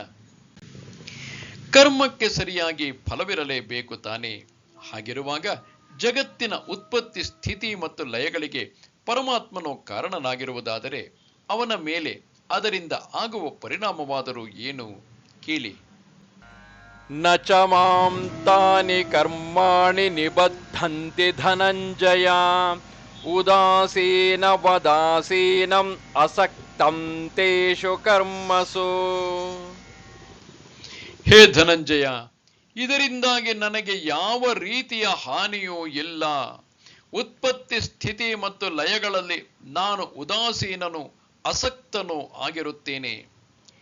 ವ್ಯಷ್ಟಿ ದೃಷ್ಟಿಯಿಂದ ನೋಡುವುದಾದರೆ ಜೀವನು ಮಾಯೆಯ ಹಿಡಿತದ ಒಳಗಿರುವುದರಿಂದ ಅವನಿಗೆ ಕರ್ತೃತ್ವ, ಭೋಕ್ತೃತ್ವಗಳ ಅಭಿಮಾನವಿದೆ. ಆದುದರಿಂದ ಅವನು ಸಂಸಾರಕ್ಕೊಳಗಾಗಿದ್ದಾನೆ. ಅವನು ಮಾಡುವ ಕರ್ಮಗಳು ಅವನ ಮನಸ್ಸಿನಲ್ಲಿ ವಾಸನೆಗಳ ರೂಪದಲ್ಲಿ ಉಳಿಯುವುದರಿಂದ ಅವನು ಕರ್ಮ ಮಾಡಿದಷ್ಟಕ್ಕೆ ಅವನ ವಾಸನಾ ರಾಶಿಯು ಹೆಚ್ಚುತ್ತದೆ. ಉದಾಹರಣೆಗೆ, ಒಂದು ಸಣ್ಣ ಮಗುವು ಕೈಕಾಲಾಡಿಸುತ್ತಿರುವಾಗ ತನ್ನ ತಂದೆಯನ್ನೇ ಒದೆಯುತ್ತಿದೆ ಎಂದಿಟ್ಟುಕೊಳ್ಳೋಣ. ಅದೇ ಸಮಯ ಒಬ್ಬ ಬೆಳೆದ ಯುವಕನು ತನ್ನ ತಂದೆಯನ್ನು ಒದೆಯುತ್ತಿದ್ದಾನೆ ಎಂದಿಟ್ಟುಕೊಳ್ಳೋಣ. ಎರಡೂ ಕರ್ಮಗಳೇ. ಒಂದು ಅಹಂಕಾರ ರಹಿತವಾದ ಮನಸ್ಸಿನಿಂದ ಮಾಡಿದ ಕರ್ಮ, ಇನ್ನೊಂದು ಅಹಂಕಾರ ಪೂರಿತ ಮನಸ್ಸಿನಿಂದ ಮಾಡಿದ ಕರ್ಮ. ಮಗುವು ಮಾಡಿದ ಕರ್ಮಕ್ಕೆ ಕರ್ಮ ಫಲವಿಲ್ಲ. ಆದರೆ ಯುವಕನು ಮಾತ್ರ ತಾನು ಮಾಡಿದ ಕರ್ಮಕ್ಕೆ ತಕ್ಕ ಫಲವನ್ನು ಅನುಭವಿಸಿಯೇ ತೀರುತ್ತಾನೆ. ಪರಮಾತ್ಮನು ತನ್ನ ಮಾಯಾ ಶಕ್ತಿಯನ್ನು ಆಧಾರವಾಗಿಟ್ಟುಕೊಂಡು ಜೀವರಾಶಿಗಳನ್ನು ಮತ್ತೆ ಮತ್ತೆ ಹುಟ್ಟಿಸುವ ಈ ಕ್ರಮದಿಂದ ಯಾವ ರೀತಿಯಲ್ಲೂ ಬಂಧನಕ್ಕೆ ಒಳಗಾಗುವುದಿಲ್ಲ. ಏಕೆಂದರೆ ಪರಮಾತ್ಮನಲ್ಲಿ ಯಾವುದೇ ರೀತಿಯ ಅಹಂಕಾರಕ್ಕೆ, ರಾಗ ದ್ವೇಷಗಳಿಗೆ ಎಡೆಯಿಲ್ಲ. ಸಿನಿಮಾದಲ್ಲಿ ಎಷ್ಟೇ ದುಃಖಕರವಾದ ಘಟನೆ ನಡೆದಿರಲಿ, ಅಲ್ಲಿರುವ ಬಿಳಿಯ ಪರದೆಗೆ ಅದರಿಂದ ಯಾವುದೇ ಹಾನಿಯಾಗುವುದಿಲ್ಲ. ಒಂದು ವೇಳೆ ಆ ಬಿಳಿ ಪರದೆ ಇಲ್ಲದಿರುತ್ತಿದ್ದರೆ ಖಂಡಿತವಾಗಿಯೂ ನಮಗೆ ಸಿನಿಮಾವನ್ನು ನೋಡಲು ಸಾಧ್ಯವಾಗುತ್ತಿರಲಿಲ್ಲ. ಅದೇ ರೀತಿ ನಾಮರೂಪ ಜಗತ್ತಿನ ಸೃಷ್ಟಿ, ಸ್ಥಿತಿ ಮತ್ತು ಲಯಗಳಿಗೆ ಪರಮಾತ್ಮನು ಅಧಿಷ್ಠಾನ ಶಕ್ತಿ ಮಾತ್ರ. ಎಲ್ಲ ಜೀವರಾಶಿಗಳು ಅವರವರ ವಾಸನೆಗಳಿಗೆ ಅವರಾಗಿ ಸಿಕ್ಕಿಬಿದ್ದಂತಹ ಪಾತ್ರಧಾರಿಗಳು. ಉಗಿ ಬಂಡಿಯಲ್ಲಿರುವ ಉಗಿಯನ್ನು ಯಾರೂ ಕೂಡ ಶ್ಲಾಘಿಸುವುದೂ ಇಲ್ಲ, ಬೈಯುವುದೂ ಇಲ್ಲ. ಉಗಿಯು ಬಂಡಿಗೆ ಶಕ್ತಿಯನ್ನು ಕೊಡುತ್ತದೆ. ಬಂಡಿಯು ಒಂದು ವೇಳೆ ಅಪಘಾತಕ್ಕೀಡಾದರೆ ಆಗ ಉಗಿಯನ್ನು ಬೈಯುವಂತಿಲ್ಲ. ಬಂಡಿಯು ಸಕಾಲಕ್ಕೆ ಗುರಿಯನ್ನು ಸೇರಿದರೆ ಆಗ ಉಗಿಯನ್ನು ಶ್ಲಾಘಿಸುವಂತೆಯೂ ಇಲ್ಲ. ಹಾಗೆಂದು ಉಗಿ ಇಲ್ಲದೆ ಬಂಡಿ ಚಲಿಸಲಾರದು. ಉಗಿಗೆ ಮಾತ್ರ ಬಂಡಿಯು ಚಲಿಸುವ ಬಗ್ಗೆಯಾಗಲಿ ಅಥವಾ ಬಂಡಿಯನ್ನು ಅಪಘಾತಕ್ಕೊಳಪಡಿಸುವಲ್ಲಾಗಲಿ ಯಾವುದೇ ರೀತಿಯ ಆಸಕ್ತಿ ಇಲ್ಲ. ಅದೇ ರೀತಿ ಪರಮಾತ್ಮನು ಕೂಡ. ಕ್ರಿಯಾಶಕ್ತಿಯ ಮೂಲವೇ ಪರಮಾತ್ಮನು. ಮನಸ್ಸು ಬುದ್ಧಿಯನ್ನು ಪ್ರಚೋದಿಸುವವನು ಅವನೇ. ಪ್ರತಿಯೊಂದು ಮನಸ್ಸು, ಬುದ್ಧಿಯು ಅದರದರ ಪೂರ್ವ ವಾಸನೆಗೆ ಅನುಗುಣವಾಗಿ ವರ್ತಿಸುತ್ತಿರುತ್ತದೆ. ಒಳ್ಳೆಯ ವಾಸನೆಗಳಿಂದ ಕೂಡಿರುವ ಮನಸ್ಸು ಪ್ರಶಾಂತವಾಗಿದ್ದು ಆನಂದದಿಂದ ಕೂಡಿರುತ್ತದೆ. ಕೆಟ್ಟ ವಾಸನೆಗಳಿಂದ ಕೂಡಿರುವ ಮನಸ್ಸು ಕೆಟ್ಟ ವಿಚಾರಗಳನ್ನೇ ಮಾಡುತ್ತಿದ್ದು ಅಶಾಂತಿ ಚಿಂತೆಗಳಿಂದ ತುಂಬಿರುತ್ತದೆ. ಗ್ರಾಮಫೋನ್ ಸೆಟ್ಟಿನಿಂದ ಸುಮಧುರ ಸಂಗೀತ ಕೇಳಿಬರದಿದ್ದರೆ ಅದು ವಿದ್ಯುತ್ತಿನ ದೋಷವಲ್ಲ, ಆ ಸೆಟ್ಟು ಚೆನ್ನಾಗಿಲ್ಲ ಅನ್ನುವುದಂತೂ ಸತ್ಯ. ಅದೇ ರೀತಿ ಆತ್ಮನು ಉದಾಸೀನನೂ ಅಸಕ್ತನೂ ಆಗಿದ್ದು ತನ್ನ ಸನ್ನಿಧಿ ಮಾತ್ರದಿಂದ ಎಲ್ಲವನ್ನೂ ನಡೆಸುವ ಶಕ್ತಿ. ಯಾವ ರೀತಿಯ ಜಗತ್ತು ಉತ್ಪತ್ತಿಯಾಗಿದೆ ಅಥವಾ ಯಾವ ರೀತಿಯ ಜಗತ್ತನ್ನು ಸೃಷ್ಟಿಸಬೇಕು ಎಂಬುದರ ಬಗ್ಗೆ ಆತ್ಮನಿಗೆ ಯಾವ ರೀತಿಯ ಆಸಕ್ತಿಯೂ ಇರುವುದಿಲ್ಲ. ಸೂರ್ಯನು ಜಗತ್ತನ್ನು ಬೆಳಗುವಂತೆ ಆತ್ಮನು ಇರುವನು. ಪರಮಾತ್ಮನ ಸನ್ನಿಧಿಯಲ್ಲಿ ಇದು ಹೇಗೆ ನಡೆಯುತ್ತಿರುತ್ತದೆ ಕೇಳಿ. ಮಯಾಧ್ಯಕ್ಷೇಣ ಪ್ರಕೃತಿಃ ಸೂಯತೆ ಸಚರಾಚರಂ ಹೇತುನಾನೇನ ಕೌಂತೆಯ ಜಗದ್ವಿಪರಿವರ್ತತೆ. ಹೇ ಕೌಂತೆಯ, ನನ್ನ ಅಧ್ಯಕ್ಷತೆಯಲ್ಲಿ ಪ್ರಕೃತಿಯು ಈ ಚರಾಚರ ಜಗತ್ತನ್ನು ಸೃಷ್ಟಿಸುವುದು ಮತ್ತು ಈ ಕಾರಣದಿಂದಾಗಿಯೇ ಇಡೀ ಜಗತ್ತು ಪರಿವರ್ತನೆಗೊಳ್ಳುತ್ತಿರುವುದು. ವೇದಾಂತದಲ್ಲಿ ಆತ್ಮನಿಗೆ ಕರ್ಮ ಬಂಧನವೇ ಇಲ್ಲ ಎಂಬುದನ್ನು ವಿವರಿಸಿ ಹೇಳಲು ನಾನಾ ರೀತಿಯ ದೃಷ್ಟಾಂತಗಳನ್ನು ಉಪಯೋಗಿಸುವುದುಂಟು. ಸೂರ್ಯನು ಹೇಗೆ ಜಗತ್ತನ್ನು ಬೆಳಗುತ್ತಿದ್ದರೂ ಜಗತ್ತಿನಲ್ಲಿ ನಡೆಯುವ ಯಾವುದೇ ರೀತಿಯ ಕರ್ಮಗಳಿಂದ ಲಿಪ್ತನಾಗುವುದಿಲ್ಲವೋ ಹಾಗೆ ಎಂದು ಹೇಳುವುದುಂಟು. ಆತ್ಮನ ಅಧ್ಯಕ್ಷತೆಯಲ್ಲಿ ಮಾಯೆಯು ಬಹುರೂಪ ಪ್ರಪಂಚವನ್ನು ಸೃಷ್ಟಿಸುತ್ತದೆ. ಇದರಿಂದ ಆತ್ಮನಿಗೆ ಯಾವ ರೀತಿಯ ಕರ್ಮಲೇಪವೂ ಇಲ್ಲ. ಒಬ್ಬ ರಾಜನು ಮುಂದಿನ ಪೂರ್ಣಿಮೆಯಂದು ಒಂದು ತೀರ್ಥಕ್ಷೇತ್ರದ ಯಾತ್ರೆ ಮಾಡಬೇಕೆಂದಿರುತ್ತಾನೆ. ತನ್ನ ಮನಸ್ಸಿನ ಬಯಕೆಯನ್ನು ಅವನು ಮಂತ್ರಿಗೆ ಹೇಳಿ ಸುಮ್ಮನಿರುತ್ತಾನೆ. ಪೂರ್ಣಿಮೆಯ ಹಿಂದಿನ ದಿನ ಮಂತ್ರಿಯು ಬಂದು ರಾಜನನ್ನು ಅವನು ಯೋಚಿಸಿದ್ದ ತೀರ್ಥಯಾತ್ರೆಯ ಬಗ್ಗೆ ಎಚ್ಚರಿಸುತ್ತಾನೆ. ರಾಜನು ತನ್ನ ಪರಿವಾರ ಸಮೇತನಾಗಿ ಅರಮನೆಯಿಂದ ಹೊರಡಬೇಕಾದರೆ ದಾರಿಯುದ್ದಕ್ಕೂ ಎರಡೂ ಬದಿಯಲ್ಲಿ ರಾಜನನ್ನು ಸ್ವಾಗತಿಸುವುದಕ್ಕಾಗಿ ಜನರು ಗುಂಪು ಕಟ್ಟಿ ನಿಂತಿರುತ್ತಾರೆ. ದಾರಿಯೆಲ್ಲವೂ ತಳಿರು ತೋರಣಗಳಿಂದ ಅಲಂಕೃತವಾಗಿರುತ್ತದೆ. ರಾಜನ ಯಾತ್ರೆಯು ಸುಗಮವಾಗಿ ಸಾಗುವುದಕ್ಕೆ ಬೇಕಾದ ಸರ್ವ ಸಿದ್ಧತೆಗಳು ನಡೆದಿರುತ್ತವೆ. ಎಲ್ಲ ದೊಡ್ಡ ಅಧಿಕಾರಿಗಳು ತಮ್ಮ ತಮ್ಮ ಜವಾಬ್ದಾರಿಯನ್ನು ಹೊತ್ತು ಕಾರ್ಯನಿರ್ವಹಣೆಯಲ್ಲಿ ತೊಡಗಿರುವುದು ಕಾಣುತ್ತದೆ. ಇಷ್ಟೆಲ್ಲ ಕೆಲಸಗಳು ನಡೆದಿರುವುದು ರಾಜನ ಸನ್ನಿಧಿ ಮಾತ್ರದಿಂದ. ಆದರೆ ಯಾವುದೇ ಕೆಲಸವನ್ನು ರಾಜನು ಮಾಡಿದುದೂ ಅಲ್ಲ, ಮಾಡಿಸಿದುದೂ ಅಲ್ಲ. ಎಲ್ಲಾ ಕೆಲಸಗಳನ್ನು ಮಾಡಿಸಿದುದು ಮಂತ್ರಿ. ಮಂತ್ರಿಯು ರಾಜನ ಅಧ್ಯಕ್ಷತೆಯಲ್ಲಿ ನಡೆಸಿದುದರಿಂದ ಎಲ್ಲ ಕೆಲಸಗಳು ನಿರ್ವಿಘ್ನವಾಗಿ ನಡೆದವು. ಒಂದು ವೇಳೆ ಮಂತ್ರಿಯೇ ಅಧಿಕಾರಿಗಳನ್ನು ಒಟ್ಟಾಗಿಸಿ ಹೀಗೆ ಮಾಡಿ ಎಂದು ಹೇಳಿದ್ದರೂ ಇಷ್ಟು ಸರಿಯಾಗಿ ಕೆಲಸ ಆಗುತ್ತಿರಲಿಲ್ಲ. ಅದೇ ರೀತಿ ಆತ್ಮನ ಅಧ್ಯಕ್ಷತೆಯಲ್ಲಿ ಪ್ರಕೃತಿ ಎಲ್ಲವನ್ನೂ ನಡೆಸುತ್ತದೆ. ವೈಯಕ್ತಿಕ ದೃಷ್ಟಿಯಿಂದ ಇದನ್ನು ಅರ್ಥ ಮಾಡಿಕೊಳ್ಳುವುದು ಇನ್ನೂ ಸುಲಭ. ನಮ್ಮ ಮನಸ್ಸು ಬುದ್ಧಿಯನ್ನು ಆತ್ಮನು ಬೆಳಗುತ್ತಿದ್ದು ಅಲ್ಲಿರುವ ವಾಸನೆಗಳು ವ್ಯಕ್ತಗೊಳ್ಳುವಂತೆ ಮಾಡುತ್ತಾನೆ. ಅದೇ ರೀತಿ ಪರಮಾತ್ಮನು ಮಾಯೆಯನ್ನು ತನ್ನ ಅಧೀನದಲ್ಲಿಟ್ಟುಕೊಂಡು ಇಡೀ ಜಗತ್ತಿನ ಸೃಷ್ಟಿಗೆ ಕಾರಣವಾಗುತ್ತಾನೆ. ಇಲ್ಲಿ ಪ್ರಕೃತಿ ಎಂದರೆ ಅವ್ಯಾಕೃತ ಮಾಯಾಶಕ್ತಿಯನ್ನೇ ಹೇಳಿರುವುದು. ಹೀಗೆ ಜಗತ್ತಿನ ಸೃಷ್ಟಿ, ಸ್ಥಿತಿ ಮತ್ತು ಲಯಗಳು ಪರಮಾತ್ಮನ ಅಧ್ಯಕ್ಷತೆಯಲ್ಲಿ ನಡೆಯುತ್ತವೆ. ಈ ಕಾರಣದಿಂದಾಗಿಯೇ ಜಗತ್ತು ಪರಿವರ್ತನೆಗೊಳ್ಳುತ್ತಿರುತ್ತದೆ. ಸಂಕ್ಷೇಪದಲ್ಲಿ ಹೇಳುವುದಾದರೆ ಪರಮಾತ್ಮನು ಕರ್ತನೂ ಅಲ್ಲ, ಕಾರಯಿತನೂ ಅಲ್ಲ. ಪರಮಾತ್ಮನ ಸನ್ನಿಧಿಯಲ್ಲಿ ಮಾಯೆಯ ನರ್ತನವೇ ಬಹುರೂಪ ಜಗತ್ತಿನ ಸೃಷ್ಟಿ, ಸ್ಥಿತಿ ಮತ್ತು ಲಯ. ಪರಮಾತ್ಮನು ಪ್ರಕೃತಿಗೆ ಶಕ್ತಿದಾತನು. ಪರಮಾತ್ಮನಿಗೂ ಪ್ರಕೃತಿಗೂ ಇರುವ ಸಂಬಂಧವೇ ಇಷ್ಟು. ಈ ಸಂಬಂಧವು ಸರಿಯಾಗಿ ಅರ್ಥವಾಗಬೇಕಾದರೆ ಕಂಬ ಮತ್ತು ಪುರುಷನ ದೃಷ್ಟಾಂತವನ್ನು ಮನಸ್ಸಿಗೆ ತಂದುಕೊಳ್ಳಬೇಕು. ನಮ್ಮೆಲ್ಲರ ಮನಸ್ಸು ಬುದ್ಧಿಯನ್ನು ಆತ್ಮನೇ ಬೆಳಗುತ್ತಿದ್ದು ಅಲ್ಲಿ ನಡೆಯುವ ಎಲ್ಲಾ ರೀತಿಯ ತುಮುಲಗಳಿಂದ ಅವನು ಮುಕ್ತನಾಗಿರುವುದಾದರೆ ಇದು ನಮಗೆ ಏಕೆ ತಿಳಿಯುತ್ತಿಲ್ಲ? ಅಂದರೆ ಮನಸ್ಸು ಬುದ್ಧಿಯನ್ನು ಆತ್ಮನೇ ಬೆಳಗುತ್ತಿದ್ದು ಅಲ್ಲಿ ನಡೆಯುವ ತುಮುಲಗಳಿಂದ ಆತ್ಮನ ಮೇಲೆ ಯಾವ ಪರಿಣಾಮವೂ ಆಗುತ್ತಿಲ್ಲವೆಂದರೆ ಅದಕ್ಕೆ ಕಾರಣವೇನು ಕೇಳಿ. ಅವಜಾನಂತಿ ಮಾಂ ಮೂಢಾಃ ಮಾನುಷೀಂ ತನುಮಾಶ್ರಿತಂ ಪರಂ ಭಾವಮಜಾನಂತಃ ಮಮ ಭೂತಮಹೇಶ್ವರಂ. ಮೂಢರು ಮಾನವ ಶರೀರಧಾರಿಯಾಗಿ ಕಾಣುವ ನನ್ನನ್ನು ಸರಿಯಾಗಿ ತಿಳಿಯರು. ಅವರಿಗೆ ನನ್ನ ಸ್ವರೂಪ ಜ್ಞಾನವಿರದು. 7ನೆಯ ಅಧ್ಯಾಯದಲ್ಲಿ ಪರಮಾತ್ಮನು ತನ್ನ ಪರ ಮತ್ತು ಅಪರ ಪ್ರಕೃತಿಯನ್ನು ವಿವರಿಸುವಾಗ ಅಲ್ಲಿ ಕೂಡ ಮೂಢರು ನನ್ನ ನಿರತಿಶಯ ಸ್ವರೂಪವನ್ನು ತಿಳಿಯದೆ ಅವ್ಯಕ್ತವಾಗಿರುವ ನಾನು ಮಾನುಷ ರೂಪದಲ್ಲಿ ವ್ಯಕ್ತಗೊಂಡಿದ್ದೇನೆ ಎಂದು ತಿಳಿಯುತ್ತಾರೆ ಎಂದು ಹೇಳಿದ್ದಾನೆ. ಇಲ್ಲಿ ಕೂಡ ಮೂಢರು ಎಂಬ ಪದವನ್ನೇ ಉಪಯೋಗಿಸಿ ನನ್ನ ಶ್ರೇಷ್ಠವಾದ ಭಾವವನ್ನು ತಿಳಿಯದೆ ಒಂದು ರೂಪವನ್ನು ಧರಿಸಿ ಬಂದಿದ್ದೇನೆ ಎಂದು ತಪ್ಪು ತಿಳಿಯುತ್ತಾರೆ ಎಂದು ಹೇಳುತ್ತಾನೆ. ಒಂದು ಮೂರ್ತಿಯನ್ನು ದೇವರೆಂದು ತಿಳಿಯುವುದಾಗಲಿ ಅಥವಾ ಗುರುವಿನ ಶರೀರವನ್ನೇ ಗುರುವೆಂದು ಪೂಜಿಸುವುದಾಗಲಿ ಬಹಳ ತಪ್ಪು. ಅದರ ಅರ್ಥ ನಿಜವಾದ ತತ್ವವನ್ನು ತಿಳಿಯದೆ ಹೊರಗಿನ ಉಪಾಧಿಗೆ ಹೆಚ್ಚಿನ ಮಹತ್ವ ಕೊಟ್ಟಂತಾಯಿತು. ಮೂರ್ತಿಯು ಪರಮಾತ್ಮನ ಪ್ರತೀಕ, ಮೂರ್ತಿಯೇ ದೇವರಲ್ಲ. ಉದಾಹರಣೆಗೆ, ಬರಿಯ ಹಾಲಿನ ಬಾಟಲನ್ನು ಚೀಪುತ್ತಾ ಕುಡಿದರೆ ಹಾಲು ಕುಡಿದ ಹಾಗಾಗುವುದಿಲ್ಲ. ಅದೇ ರೀತಿ ಕೇವಲ ಮೂರ್ತಿಯನ್ನೇ ದೇವರಾಗಿ ತಿಳಿಯುವುದರಿಂದ ಏನನ್ನೂ ಸಾಧಿಸಿದಂತಾಗುವುದಿಲ್ಲ. ಇಂತಹ ರೀತಿಯ ತಪ್ಪು ಕಲ್ಪನೆಗಳೇ ಸಮಾಜದಲ್ಲಿ ಒಡಕನ್ನು ತರುವಂತಹುದು. 3 ಬಣ್ಣದಿಂದ ಕೂಡಿರುವ ಒಂದು ಸಣ್ಣ ಬಟ್ಟೆಯ ತುಂಡು ರಾಷ್ಟ್ರಧ್ವಜವೆಂದು ಪರಿಗಣಿಸಲ್ಪಡುವುದು. ಆದರೆ ಅದೇ ನನ್ನ ರಾಷ್ಟ್ರವಲ್ಲ. ಅದರ ಮೂಲಕ ನಾನು ನನ್ನ ರಾಷ್ಟ್ರವನ್ನು ವಂದಿಸುತ್ತೇನೆ, ನನ್ನ ಪೂಜ್ಯ ಗೌರವವನ್ನು ಕೊಡುತ್ತೇನೆ. ಈ ಭಾವನೆಯನ್ನು ಮನಸ್ಸಿನಲ್ಲಿಟ್ಟುಕೊಂಡು ನಾವು ಈ ಶ್ಲೋಕವನ್ನು ಓದುವುದಾದರೆ ಆಗ ನಮಗೆ ಅದು ಸ್ಪಷ್ಟವಾಗಿ ಅರ್ಥವಾಗುವುದು.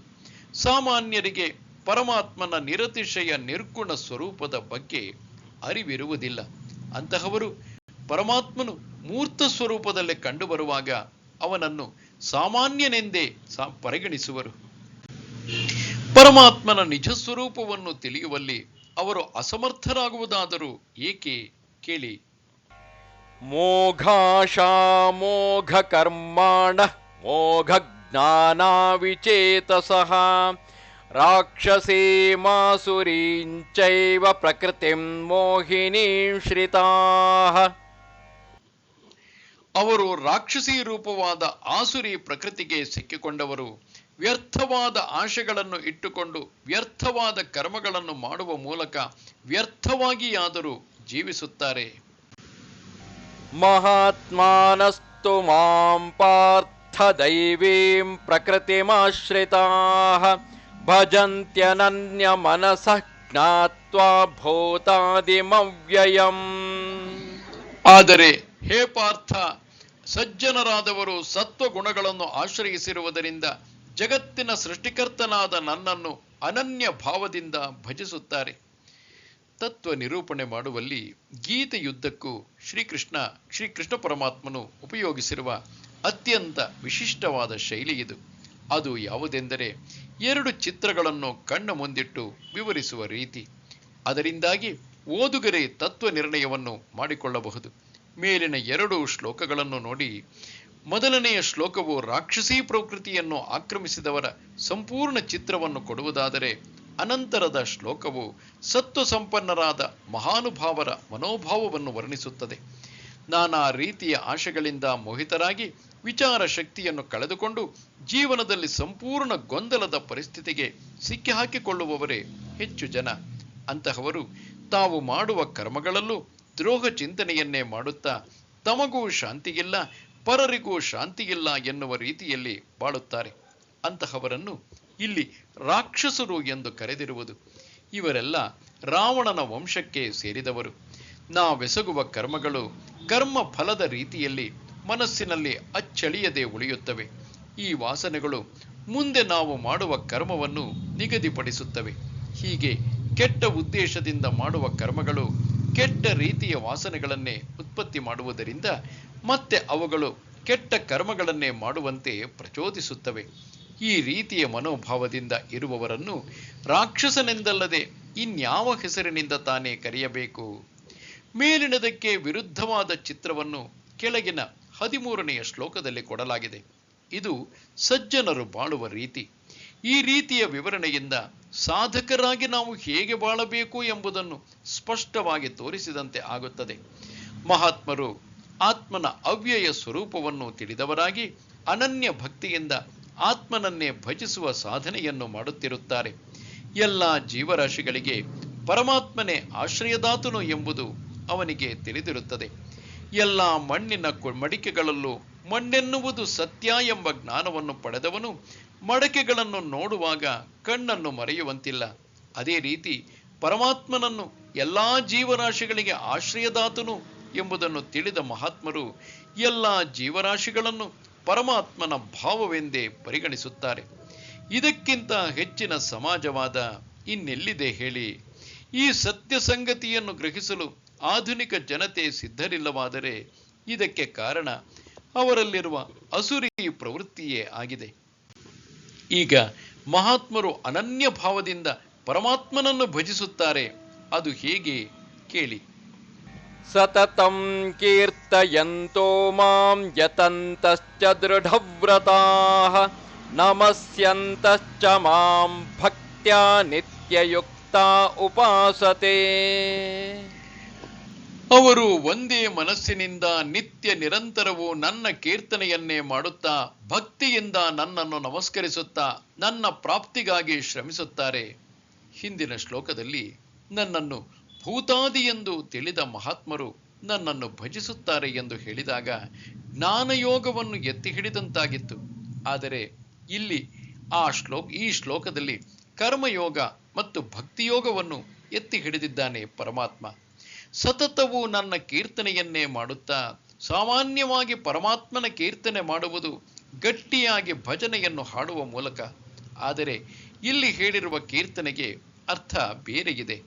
ಜೀವನದಲ್ಲಿ ಒಂದು ಶ್ರೇಷ್ಠ ಆದರ್ಶವನ್ನು ಮುಂದಿಟ್ಟುಕೊಂಡು ಅದರ ಸಾಧನೆಯ ಬಗ್ಗೆ ಸದಾ ಚಿಂತಿಸುತ್ತಾ ಕಾಲ ಕಳೆಯುವುದಾದರೆ ಅದು ನಿಜವಾದ ಕೀರ್ತನೆ ಎನಿಸುವುದು.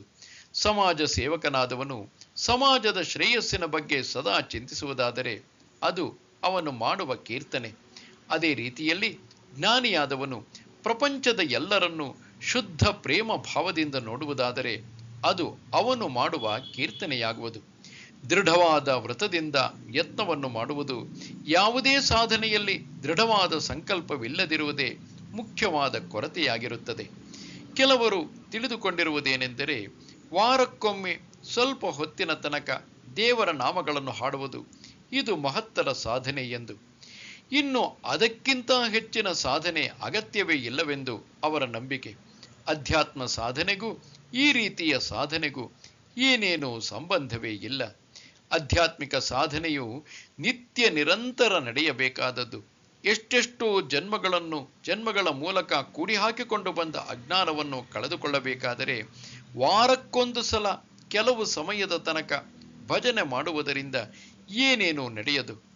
ಪ್ರಪಂಚದ ಬಗ್ಗೆ ತಿಳುವಳಿಕೆ, ಪ್ರಾಪಂಚಿಕ ವಸ್ತುಗಳ ನಿಜವಾದ ಬೆಲೆಯನ್ನು ತಿಳಿಯುವುದು ಮತ್ತು ಆ ಮೂಲಕ ಅಂತಃಕರಣಕ್ಕೆ ಸರಿಯಾದ ಶಿಕ್ಷಣವನ್ನು ಕೊಡುವುದು ಇವೆಲ್ಲ ಅತ್ಯಗತ್ಯ ಅಂಶಗಳು. ತನ್ನ ಮನಸ್ಸನ್ನು ತಾನಾಗಿ ವಿಶ್ಲೇಷಿಸಿ ಅದು ಎಲ್ಲಿ ತಪ್ಪಿ ಬೀಳುತ್ತಿದೆ ಎಂದು ಎಚ್ಚರದಿಂದ ನೋಡುತ್ತಾ ಪ್ರತಿನಿತ್ಯವೂ ಅದನ್ನು ತಿದ್ದುತ್ತಲೇ ಇರಬೇಕು. ಕೆಲವೊಂದು ಸಲ ಮನುಷ್ಯನ ಮನಸ್ಸು ವಿಷಯ ಪ್ರಲೋಭನೆಗಳಿಗೆ ತುತ್ತಾಗಿ ತೂಫಾನು ಏಳುವುದಿದೆ. ಆಗ ಅವನು ದೃಢವ್ರತನಾಗಿರುವುದಾದರೆ ಮಾತ್ರ ತನ್ನನ್ನು ತಾನು ರಕ್ಷಿಸಿಕೊಳ್ಳಲು ಸಾಧ್ಯ. ಪ್ರಾಪಂಚಿಕ ವಸ್ತುಗಳಲ್ಲಿ ನಿಜವಾದ ಸುಖವಿಲ್ಲ ಎನ್ನುವ ದೃಢ ನಿಶ್ಚಯ ಅವನಲ್ಲಿರಬೇಕು. ಶುದ್ಧ ಪ್ರೇಮವೇ ನಿಜವಾದ ಭಕ್ತಿ. ಪ್ರೇಮವನ್ನು ಅಳೆಯುವ ರೀತಿ ಹೇಗೆಂದರೆ ವ್ಯಕ್ತಿಯು ಪ್ರೇಮಿಸುವ ವಸ್ತುವಿನ ಜೊತೆಗೆ ಎಷ್ಟರ ಮಟ್ಟಿಗೆ ತಾದಾತ್ಮ್ಯವನ್ನು ಬೆಳೆಸಿಕೊಂಡಿದ್ದಾನೆ ಎಂಬುದರಿಂದ. ಎಲ್ಲ ಜೀವರಾಶಿಗಳಿಗೆ ಆಧಾರಭೂತನಾಗಿರುವ ಪರಮಾತ್ಮನನ್ನು ಭಜಿಸುವುದೆಂದರೆ ಅಹಂಕಾರವನ್ನು ಪೂರ್ತಿಯಾಗಿ ಬಿಟ್ಟು ಬಿಡುವುದು ಎಂದರ್ಥ. ಅನಾತ್ಮನಲ್ಲಿರುವ ತಾದಾತ್ಮ್ಯವನ್ನು ಬಿಟ್ಟು ಆತ್ಮನಲ್ಲೇ ನಿಲ್ಲುವ ಸಾಧನೆ ಇದು. ಇದನ್ನು ಇಲ್ಲಿ ಪರಮಾತ್ಮನು ನನ್ನನ್ನೇ ನಮಸ್ಕರಿಸುವ ಮೂಲಕ ಎಂದು ತೋರಿಸಿದ್ದಾನೆ. ಪರಮಾತ್ಮನಿಗೆ ನಮಸ್ಕಾರ ಮಾಡುವುದೆಂದರೆ ನಮ್ಮ ಶರೀರ, ಮನಸ್ಸು ಮತ್ತು ಬುದ್ಧಿಗಳನ್ನು ಸಂಪೂರ್ಣವಾಗಿ ಅವನಿಗೆ ಒಪ್ಪಿಸಿದಂತೆ, ಅರ್ಥಾತ್ ಅವುಗಳಲ್ಲಿರುವ ತಾದಾತ್ಮ್ಯವನ್ನು ಬಿಟ್ಟಂತೆ. ನಿತ್ಯಯುಕ್ತರಾಗಿ ಪರಮಾತ್ಮನನ್ನೇ ಭಜಿಸುವವರಿಗೆ ಮಾತ್ರ ಇದು ಸಾಧ್ಯವಾಗುವುದು. ಜ್ಞಾನದ ದಾರಿಯಲ್ಲಿ ಧಾರ್ಮಿಕ ಪೂಜಾ ವಿಧಿಗಳ ಸಂಬಂಧವೇ ಬರುವುದಿಲ್ಲ.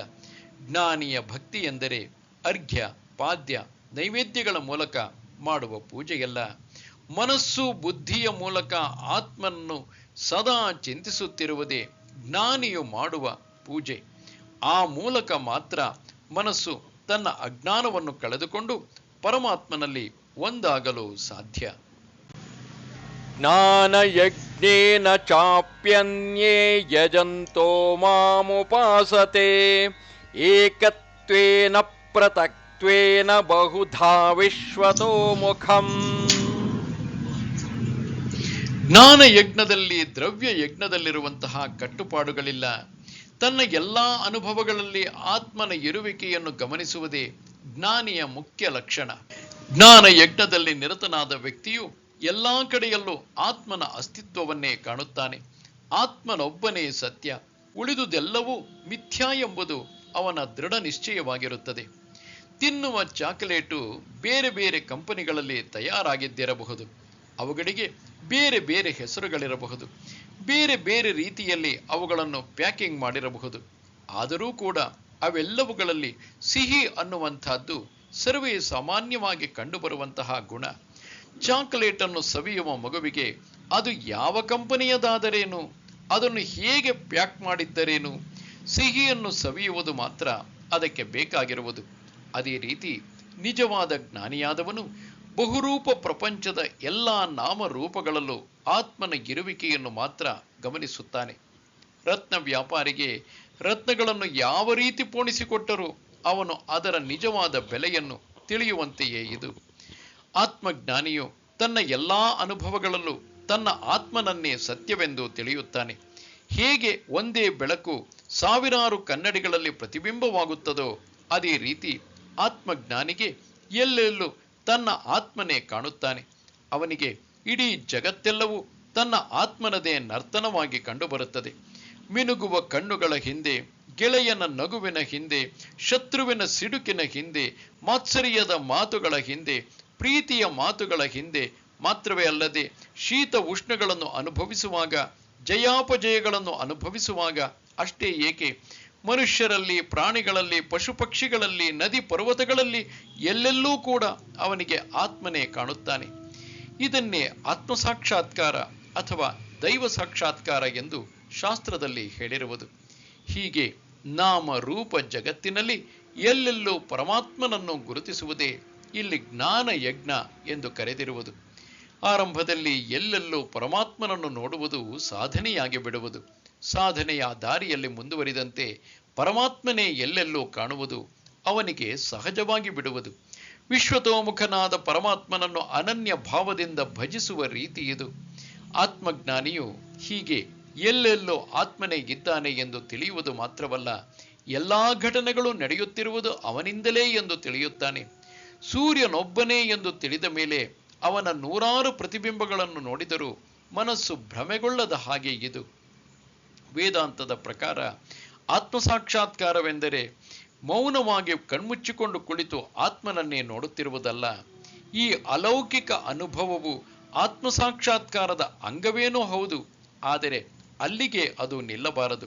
ಅವನು ಸಮಾಧಿಯಿಂದ ಎದ್ದು ಬಂದ ಮೇಲೂ ಹೊರಗಿನ ಪ್ರಪಂಚವನ್ನು ನೋಡಿದಾಗಲೂ ಎಲ್ಲಾ ಕಡೆಯೂ ಅವನಿಗೆ ಆತ್ಮನೇ ಕಾಣಬೇಕು. ಇದು ನಿಜವಾದ ಆತ್ಮಜ್ಞಾನಿಯ ಲಕ್ಷಣ. ಎಲ್ಲವನ್ನೂ ಆತ್ಮವು ವ್ಯಾಪಿಸಿದೆ, ಆದರೆ ಆತ್ಮನನ್ನು ವ್ಯಾಪಿಸಿರುವ ಇನ್ನೊಂದು ಯಾವುದೂ ಇಲ್ಲ ಎಂಬುದು ಅವನ ಜ್ಞಾನವಾಗಿರಬೇಕು. ಅಂತಹವನಿಗೆ ಹಿಮಾಲಯದ ಶಾಂತ ತಪ್ಪಲು ಒಂದೇ, ಮಾರುಕಟ್ಟೆಯ ಗಲಾಟೆಯ ಜಾಗವೂ ಒಂದೇ. ಅವನಿಗೆ ಹೊರಗೆ ಒಳಗೆ ಎಲ್ಲೆಲ್ಲಿಯೂ ಆತ್ಮನೊಬ್ಬನೇ ಕಾಣುತ್ತಾನೆ. ನಾನು ನನ್ನ ಕೈ, ಕಿವಿ, ಕಾಲು ಮುಂತಾದ ಎಲ್ಲಾ ಭಾಗಗಳನ್ನು ವ್ಯಾಪಿಸಿದ್ದೇನೆ, ನನ್ನ ಶರೀರದ ಎಲ್ಲಾ ಅಂಗಾಂಗಗಳಲ್ಲೂ ನಾನಿದ್ದೇನೆ ಎಂಬುದು ನನಗೆ ಚೆನ್ನಾಗಿ ಗೊತ್ತು. ಈ ಜ್ಞಾನವು ನನಗಾದಾಗ ನನ್ನ ಕೈಕಾಲುಗಳೆಲ್ಲ ಮಾಯವಾಗಿ ಬಿಡುತ್ತವೆ ಎಂದು ತಿಳಿಯುವುದು ಶುದ್ಧ ಮೂರ್ಖತನವಾಗುವುದು. ಏಕೆಂದರೆ ಆತ್ಮಜ್ಞಾನವಾದ ಮೇಲೆ ಅಂತಹ ಜ್ಞಾನಿಗೆ ಮತ್ತೆ ಜಗತ್ತೇ ಕಾಣಿಸುವುದಿಲ್ಲ ಎಂದು ತಿಳಿದವರು ಎಷ್ಟೋ ಮಂದಿ. ಅದಕ್ಕೆ ಏನು ಅರ್ಥವೂ ಇಲ್ಲ.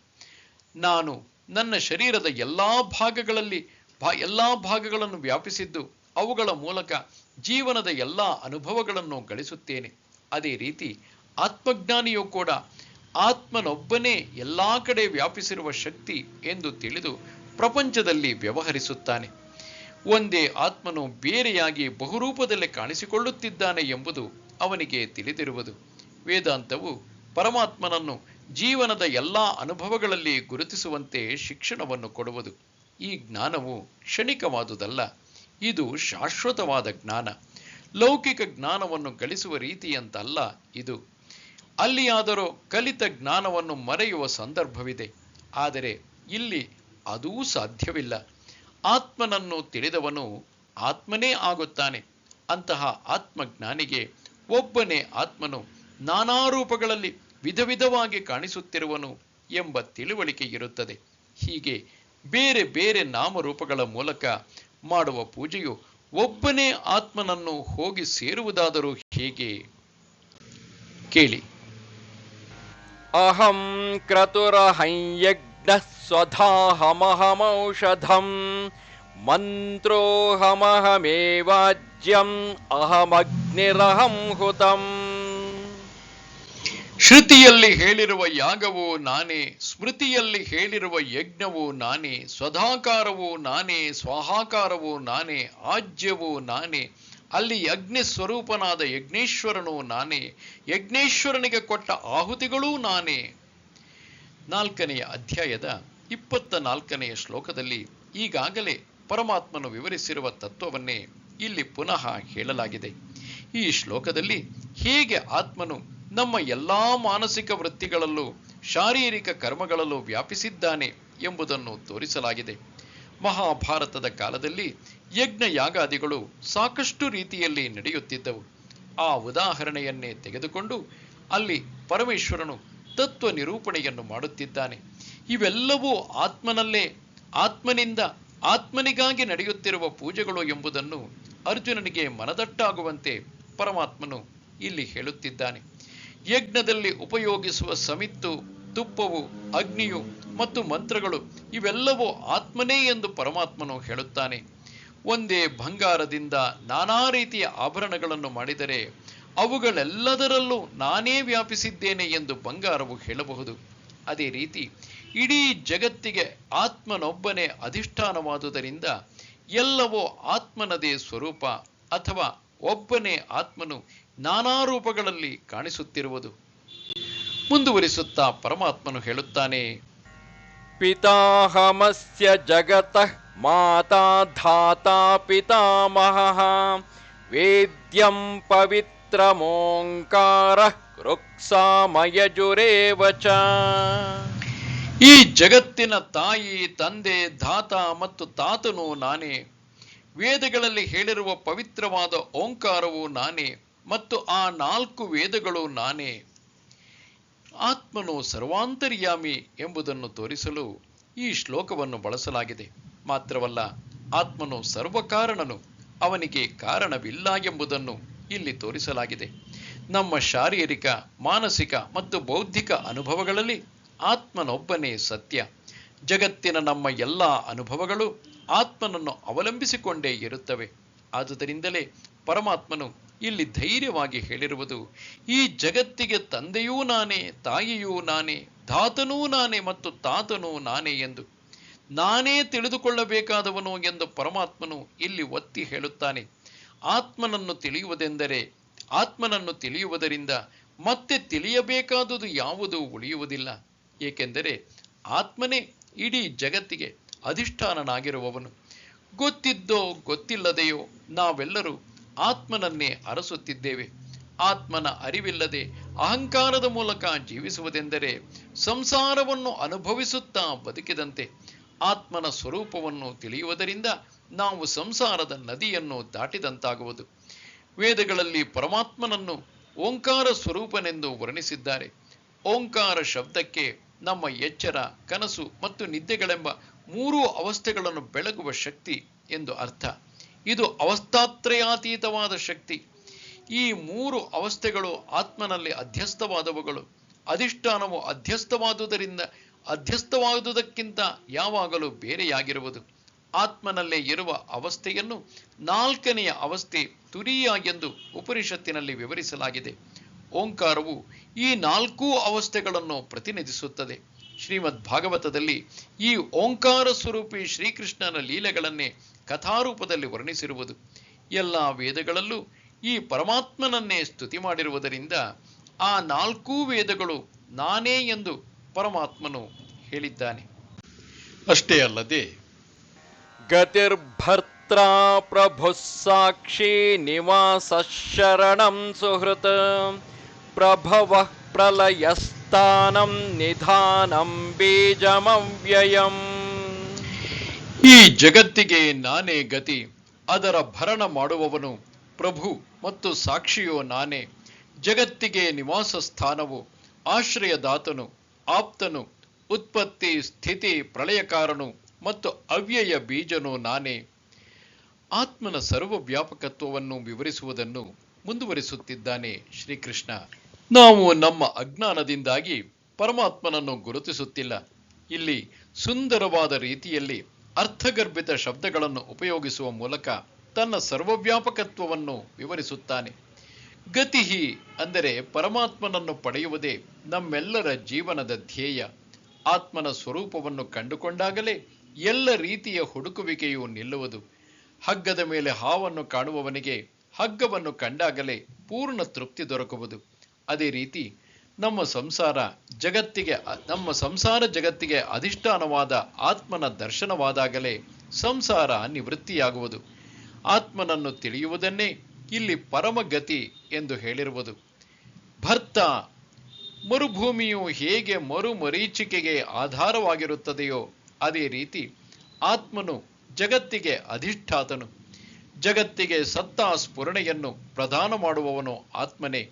ನಮ್ಮ ಇಂದ್ರಿಯಗಳನ್ನು ಮತ್ತು ಮನಸ್ಸು ಬುದ್ಧಿಯನ್ನು ಭರಣ ಮಾಡುವವನು ಅವನೇ. ಪ್ರಭು, ಆತ್ಮನು ಹೀಗೆ ನಿತ್ಯ ನಿರಂತರ ಬದಲಾವಣೆಯಾಗುತ್ತಿರುವ ನಾಮರೂಪ ಜಗತ್ತಿಗೆ ಅಧಿಷ್ಠಾನ ಶಕ್ತಿಯಾದರೂ ಅವುಗಳ ಬದಲಾವಣೆಗಳಿಂದ ಅವನು ಸದಾ ದೂರವಾಗಿರುತ್ತಾನೆ. ಮಾತ್ರವಲ್ಲ, ಜಗತ್ತಿನ ಸುಖ ದುಃಖಗಳಿಂದಲೂ ದೂರವಿರುತ್ತಾನೆ.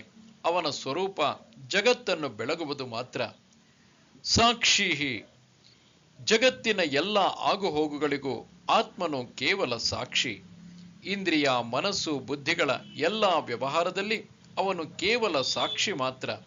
ಯಾವುದೇ ಒಂದು ಘಟನೆ ನಡೆಯುತ್ತಿರುವುದಾದರೆ ಆ ಘಟನೆಯಲ್ಲಿ ಭಾಗವಹಿಸದೇ ಇದ್ದು ಅದನ್ನು ಕೇವಲ ನೋಡುವ ಒಬ್ಬ ವ್ಯಕ್ತಿ ಇರುವುದಾದರೆ ಅವನನ್ನು ಆ ಘಟನೆಯ ಸಾಕ್ಷಿ ಎಂದು ಹೇಳುವುದು ರೂಢಿ. ಈ ದೃಷ್ಟಿಯಿಂದ ಜಗತ್ತಿನಲ್ಲಿ ನಡೆಯುವ ಘಟನೆಗಳಿಗೆ ಆತ್ಮನು ಕೇವಲ ಸಾಕ್ಷಿ ಮಾತ್ರ. ನಿವಾಸ, ಎಲ್ಲ ಜೀವರಾಶಿಗಳ ನಿವಾಸ ಸ್ಥಾನ ಆತ್ಮನೇ. ಕತ್ತಲೆಯ ದಾರಿಯಲ್ಲಿ ನಡೆಯುವಾಗ ದಾರಿಯ ಬದಿಯಲ್ಲಿರುವ ಕಂಬವು ಕೆಲವರಿಗೆ ಭೂತದಂತೆ, ಕೆಲವರಿಗೆ ಪೆಡಂಭೂತದಂತೆ, ಇನ್ನು ಕೆಲವರಿಗೆ ಪಿಶಾಚಿಯಂತೆ, ಮತ್ತೆ ಕೆಲವರಿಗೆ ಒಬ್ಬ ಮನುಷ್ಯ ನಿಂತಂತೆ ಕಂಡುಬರಬಹುದು. ಎಲ್ಲವೂ ಅವರವರ ಮನಸ್ಸಿನ ಭ್ರಾಂತಿಯೇ ಸರಿ. ಅಲ್ಲಿದ್ದುದು ಕಂಬ ಮಾತ್ರ. ಅಲ್ಲಿ ಕಂಡುಬಂದ ಎಲ್ಲಾ ರೂಪಗಳಿಗೆ ನಿವಾಸ ಸ್ಥಾನವು ಆ ಕಂಬವೇ. ಅದೇ ರೀತಿ ನಾನಾ ರೀತಿಯ ಜೀವರಾಶಿಗಳಿಂದ ಕೂಡಿದ ಈ ಜಗತ್ತಿಗೆ ನಿವಾಸ ಸ್ಥಾನ ಆತ್ಮನೇ. ಶರಣಂ, ಭ್ರಾಂತಿಯಿಂದ ಅಥವಾ ಅಜ್ಞಾನದಿಂದ ಭಯವು ಉತ್ಪತ್ತಿಯಾಗುವುದಾದರೆ ಜ್ಞಾನದ ಮೂಲಕ ನಿರ್ಭಯತೆಯು ಬರಲೇಬೇಕು. ಸಂಸಾರವು ದುಃಖಮಯವಾದುದು, ಏಕೆಂದರೆ ಅದು ಭ್ರಾಂತಿಜನ್ಯವಾದುದು. ಆತ್ಮಜ್ಞಾನದ ಮೂಲಕ ಈ ಭ್ರಾಂತಿಯು ನಾಶವಾದಾಗ ಭಯಾನಕ ಸಂಸಾರದ ಕೊನೆಯಾಗಲೇಬೇಕು.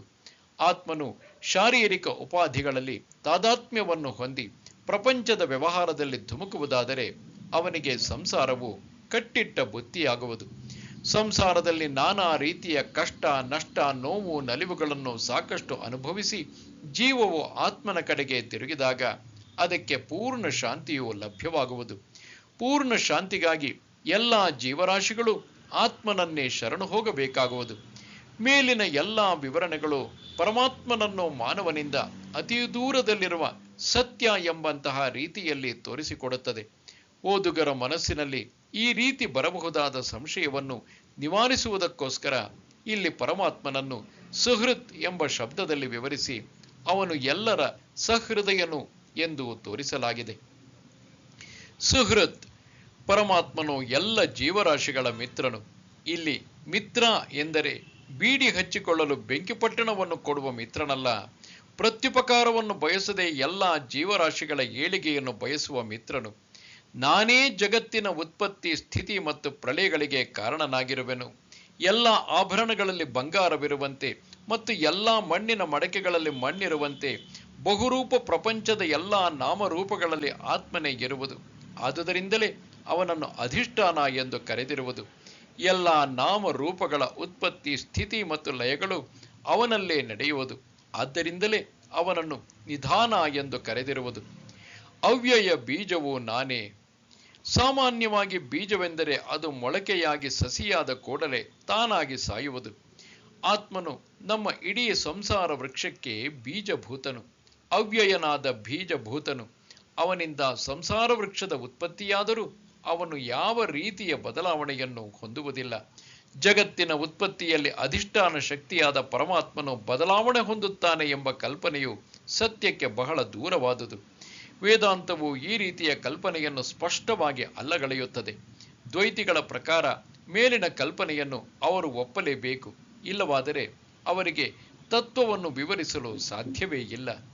ಈ ಶ್ಲೋಕವು ನಾವು ಆರಂಭದಲ್ಲೇ ತಿಳಿಸಿದಂತೆ ಅರ್ಥಗರ್ಭಿತವಾದ ಶಬ್ದಗಳಿಂದ ಕೂಡಿದ್ದು ಸಾಧಕರ ಮನಸ್ಸನ್ನು ಪರಮಾತ್ಮನ ಚಿಂತನೆಯಲ್ಲಿ ತೊಡಗಿಸುವುದಕ್ಕೆ ಸಹಕಾರಿಯಾಗುತ್ತದೆ.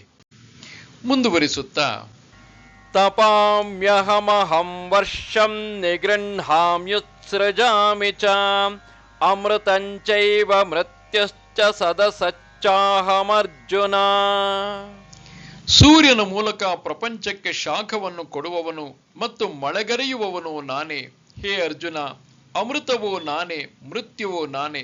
ಮಾತ್ರವಲ್ಲ, ಸತ್ ಮತ್ತು ಅಸತ್ ಎರಡೂ ನಾನೇ. ಪ್ರಪಂಚಕ್ಕೆ ಶಾಖವನ್ನು ಕೊಡುವವನು ನಾನು. ಇಲ್ಲಿ ವಿದ್ಯುತ್ ಶಕ್ತಿಯು ವಿದ್ಯುತ್ ಬೆಳಕಿನಲ್ಲಿ ಇರುವವನೂ ನಾನೇ, ವಿದ್ಯುತ್ ಒಲೆಯಲ್ಲಿ ಇರುವವನೂ ನಾನೇ, ಫ್ಯಾನಿನಲ್ಲಿರುವವನೂ ನಾನೇ, ಶೀತ ಉಪಕರಣದಲ್ಲಿರುವುದೂ ನಾನೇ ಎಂದು ಎದೆತಟ್ಟಿ ಹೇಳಬಹುದು. ಇದು ಸತ್ಯವಾದ ಮಾತು. ಅದೇ ರೀತಿ ಪ್ರಪಂಚದಲ್ಲೂ ಕೂಡ ಸೂರ್ಯ, ಚಂದ್ರ, ಅಗ್ನಿ ಮುಂತಾದ ರೂಪಗಳಲ್ಲಿ ಕಾಣಿಸಿಕೊಳ್ಳುವುದು ನಾನೇ. ಸೂರ್ಯನ ಮೂಲಕ ಇಡೀ ಜಗತ್ತಿಗೆ ಶಾಖವನ್ನು ಕೊಡುವವನೂ ನಾನೇ ಎಂದು ಈ ದೃಷ್ಟಿಯಲ್ಲಿ ಹೇಳಿರುವುದು.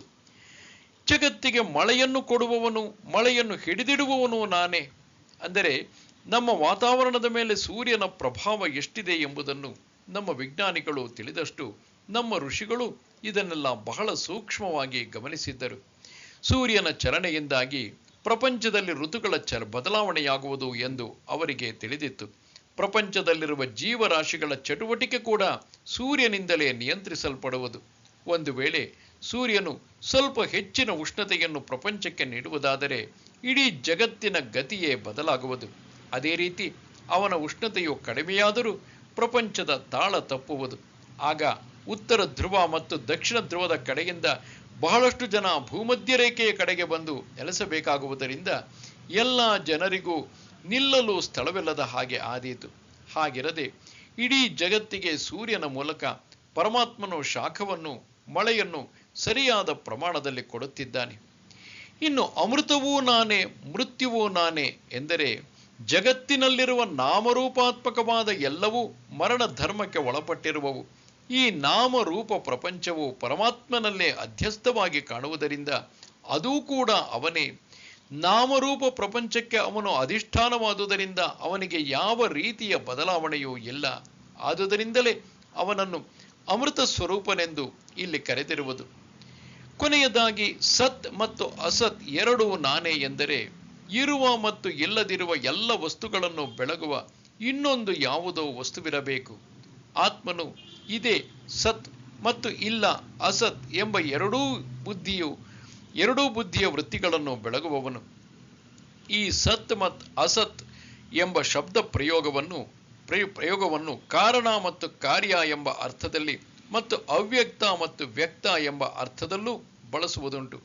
ಆತ್ಮನ ಬೆಳಕಿನ ಸಹಾಯವಿಲ್ಲದೆ ನಮಗೆ ಅವ್ಯಕ್ತ ಮಾನಸಿಕ ವಿಚಾರಗಳ ಗೋಚರವೂ ಆಗುತ್ತಿರಲಿಲ್ಲ ಮತ್ತು ಅದೇ ರೀತಿ ವ್ಯಕ್ತ ಜಗತ್ತಿನ ಅನುಭವವೂ ಆಗುತ್ತಿರಲಿಲ್ಲ. ಈ ಎರಡನ್ನೂ ಬೆಳಗುವುದು ಸತ್ಯ ಸ್ವರೂಪವಾದ ಆತ್ಮ ಚೈತನ್ಯ. ಈ ಶ್ಲೋಕವು ಸಾಧಕರಿಗೆ ಆತ್ಮಚಿಂತನೆಯನ್ನು ಮಾಡುವಲ್ಲಿ ಸಾಕಷ್ಟು ವಿಚಾರಗಳನ್ನು ಒದಗಿಸುವುದು.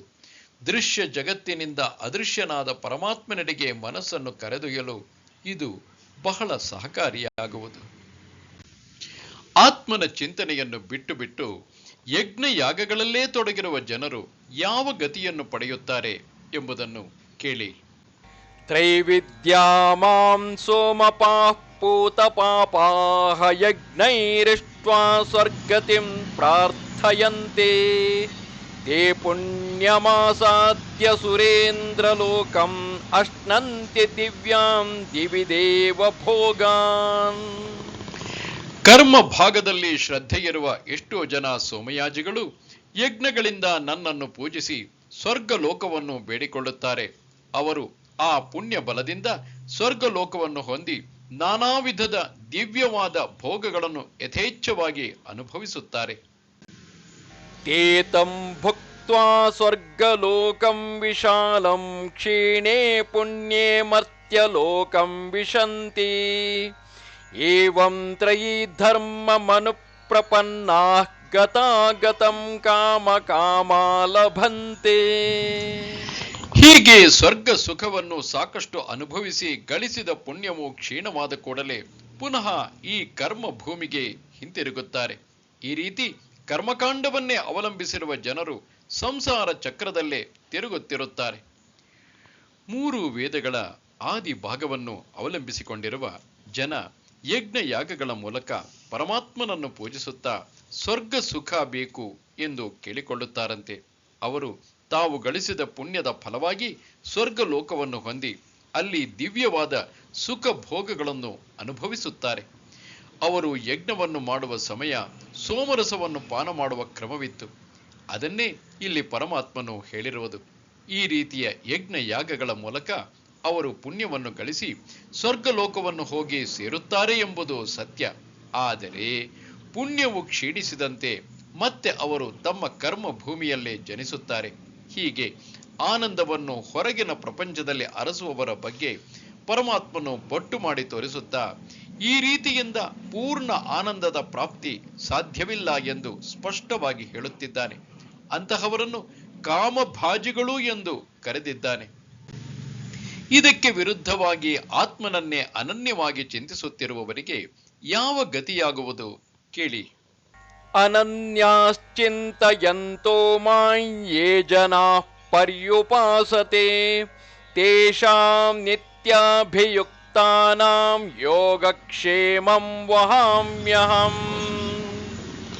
ಅನನ್ಯವಾದ ಮನಸ್ಸಿನಿಂದ ನನ್ನನ್ನು ಯಾರು ಚಿಂತನೆ ಮಾಡುತ್ತಾರೋ ಅಂತಹ ನಿತ್ಯಯುಕ್ತರ ಯೋಗಕ್ಷೇಮಗಳನ್ನು ನಾನೇ ವಹಿಸಿಕೊಳ್ಳುತ್ತೇನೆ. ಲೌಕಿಕದಲ್ಲೇ ಆಗಲಿ ಅಥವಾ ಪಾರಮಾರ್ಥಿಕದಲ್ಲೇ ಆಗಲಿ ಯಶಸ್ಸನ್ನು ಗಳಿಸುವ ರಹಸ್ಯವನ್ನು ತಿಳಿಸಿ ಹೇಳುತ್ತದೆ ಈ ಶ್ಲೋಕ. ಗೀತೆಯಲ್ಲಿ ಇದು ಅತ್ಯಂತ ಮಹತ್ವವಾದ ಶ್ಲೋಕ. ಈ ಶ್ಲೋಕದ ಅರ್ಥವನ್ನು ಲೌಕಿಕ ದೃಷ್ಟಿಯಿಂದಲೂ ಮತ್ತು ಪಾರಮಾರ್ಥಿಕ ದೃಷ್ಟಿಯಿಂದಲೂ ಗ್ರಹಿಸಲು ಪ್ರಯತ್ನಿಸೋಣ. ಯಾರು ಅನನ್ಯವಾಗಿ ಆತ್ಮಚಿಂತನೆಯಲ್ಲೇ ತೊಡಗಿರುತ್ತಾರೋ ಅಂತಹವರ ಯೋಗಕ್ಷೇಮವನ್ನು ನಾನೇ ವಹಿಸುತ್ತೇನೆ ಎಂದು ಪರಮಾತ್ಮನು ಹೇಳಿದ್ದಾನೆ. ಅರ್ಥಾತ್ ಅಂಥವರಿಗೆ ಯೋಗಕ್ಷೇಮದ ಚಿಂತೆಯೇ ಇರುವುದಿಲ್ಲ. ಲೌಕಿಕ ದೃಷ್ಟಿಯಿಂದ ಈ ಶ್ಲೋಕವನ್ನು ನೋಡುವುದಾದರೆ ಆಗಲೂ ಕೂಡ ಸಂಸಾರಿಗಳಿಗೆ ಇದು ಯಶಸ್ವಿ ಜೀವನದ ರಹಸ್ಯವನ್ನು ವಿವರಿಸಿ ಹೇಳುವುದು. ವ್ಯವಹಾರದಲ್ಲೂ ಕೂಡ ಯಾವುದೇ ಧ್ಯೇಯ ಸಾಧನೆಯಲ್ಲಿ ಒಂದೇ ಮನಸ್ಸಿನಿಂದ ಕೂಡಿದವರಾಗಿ ದೃಢ ಸಂಕಲ್ಪದಿಂದ ನಾವು ಕಾರ್ಯಪ್ರವೃತ್ತರಾಗುವುದಾದರೆ ಆಗ ಯಶಸ್ಸು ಸುಲಭ ಸಾಧ್ಯವಾಗುವುದು. ಆದರೆ ಸಾಮಾನ್ಯವಾಗಿ ಮಾಡುವ ಕೆಲಸದಲ್ಲಿ ಮನಸ್ಸನ್ನು ಒಂದೇ ರೀತಿಯಲ್ಲಿ ಇಟ್ಟುಕೊಳ್ಳುವುದು ಎಲ್ಲರಿಗೂ ಸಾಧ್ಯವಾಗುವುದಿಲ್ಲ. ಆದುದರಿಂದಲೇ ನಾವು ಕಾರ್ಯ ಸಾಧನೆಯಲ್ಲಿ ಎಡವಿ ಬೀಳುವುದು. ಮನಸ್ಸು ಸ್ಥಿರವಾಗಿ ಇಲ್ಲದೆ ಇರುವಾಗ ಯಾವ ಕಾರ್ಯ ಸಾಧನೆಯೂ ಸಫಲವಾಗುವುದಿಲ್ಲ. ಮನಸ್ಸಿನ ಸಂಕಲ್ಪ ಶಕ್ತಿಯ ಬಗ್ಗೆ ನಮಗೆ ಪೂರ್ಣ ತಿಳುವಳಿಕೆ ಇಲ್ಲದಿರುವುದೇ ಇದಕ್ಕೆ ಮುಖ್ಯ ಕಾರಣವಾಗಿರುವುದು. ಸಂಕಲ್ಪ ಶಕ್ತಿಯು ಹೆಚ್ಚಿದಂತೆ ಮಾಡುವ ಕೆಲಸದಲ್ಲಿ ಕಾರ್ಯ ಯೋಗ್ಯತೆಯು ನಮ್ಮಲ್ಲಿ ಬೆಳೆದು ಬರುವುದು. ಸಂಕಲ್ಪ ಶಕ್ತಿಯೇ ಕುಂಠಿತವಾದಾಗ ಕೆಲಸ ಮಾಡುವ ಹುಮ್ಮಸ್ಸು ತಾನಾಗೇ ಕಡಿಮೆಯಾಗುವುದು.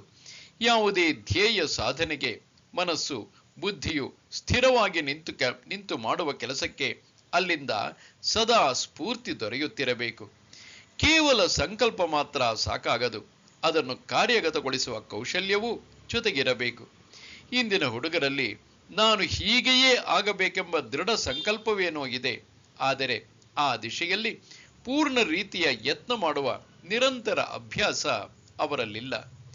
ಇಲ್ಲಿ ಶ್ರೀಕೃಷ್ಣನು ಉಪಾಸನೆ ಎಂಬ ಶಬ್ದವನ್ನು ಉಪಯೋಗಿಸಿದ್ದಾನೆ. ಉಪಾಸನೆ ಎಂದರೆ ಒಂದೇ ವಸ್ತುವಿನ ಬಗೆಗಿನ ಚಿಂತನೆ.